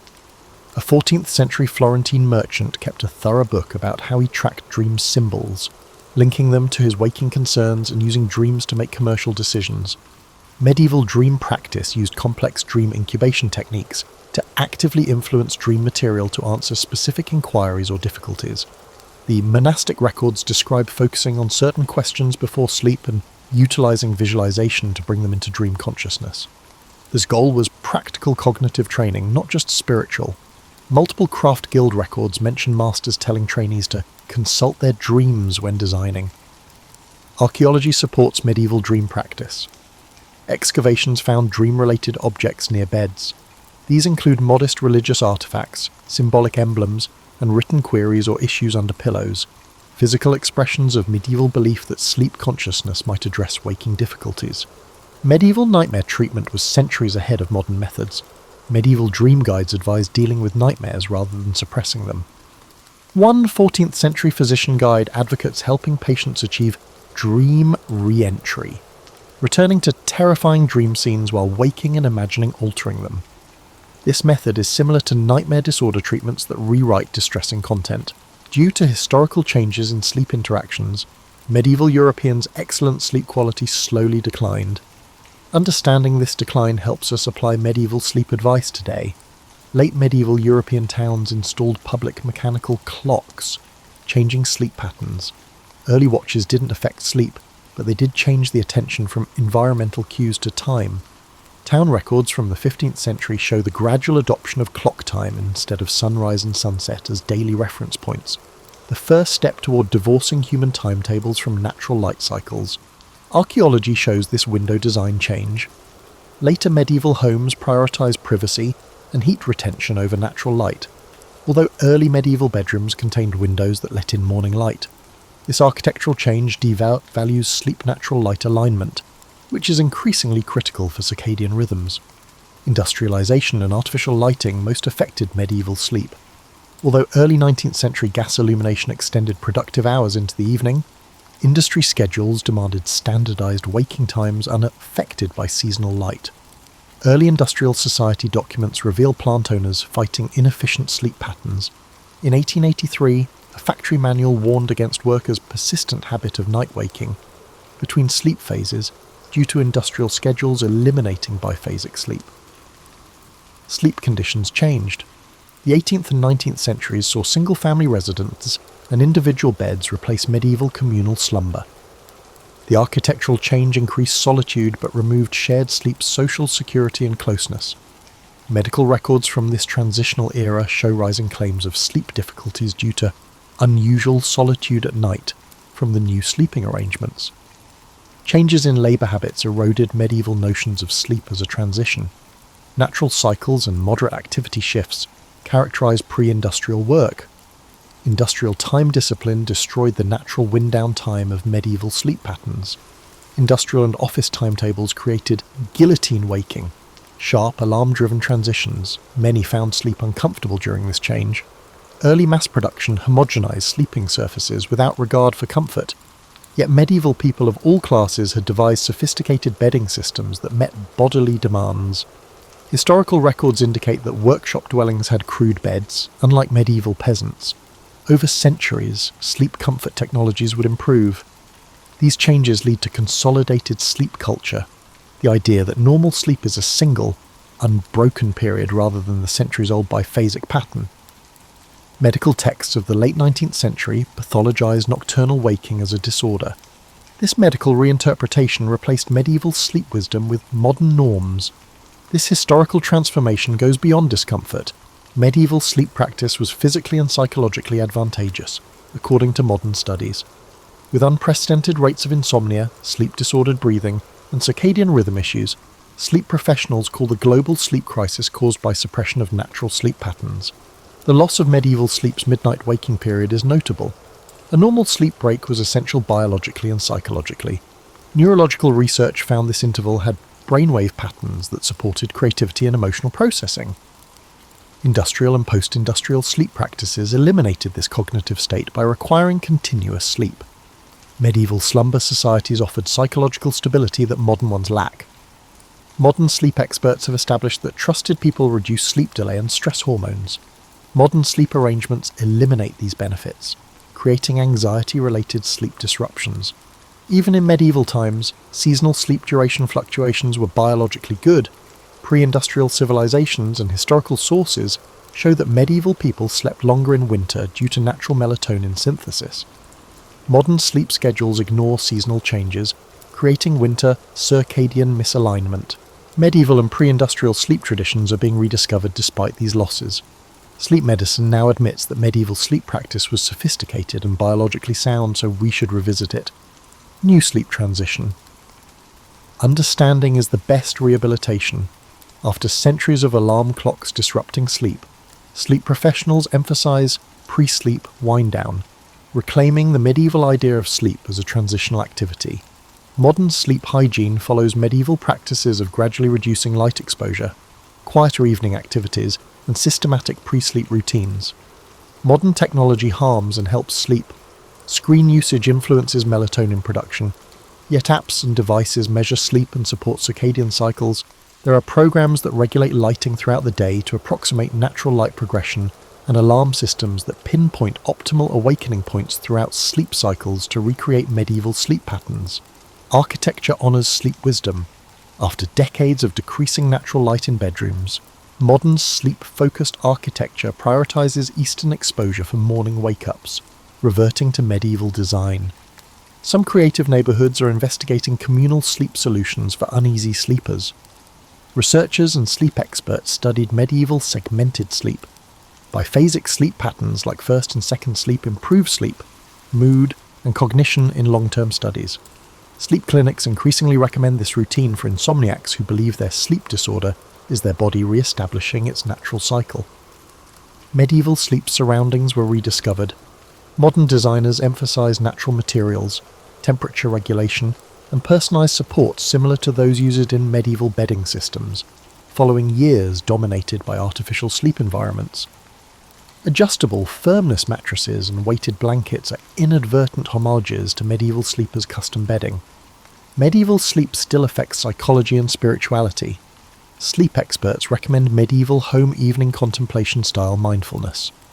Increasing interest in dream work and creative dream engagement rediscovers medieval ideas of dreams as valuable sources of knowledge and creativity.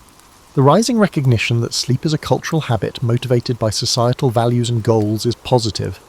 Medieval people valued sleep quality and built social norms to protect it, unlike modern production cultures. The slow sleep movement promotes workplace and societal practices that respect natural sleep patterns. A key paradigm change is realizing that societal institutions mismatch human nature and create numerous sleep disorders. Modern companies are experimenting with flexible timetables that match natural chronotypes and seasonal changes, like medieval civilizations did. Workers were organized around seasonal light shifts and human energy cycles. These strategies apply medieval wisdom to modern conditions. Medieval sleep reminds current sleepers that many human sleep features are neither infinitely adaptable nor flawless to copy.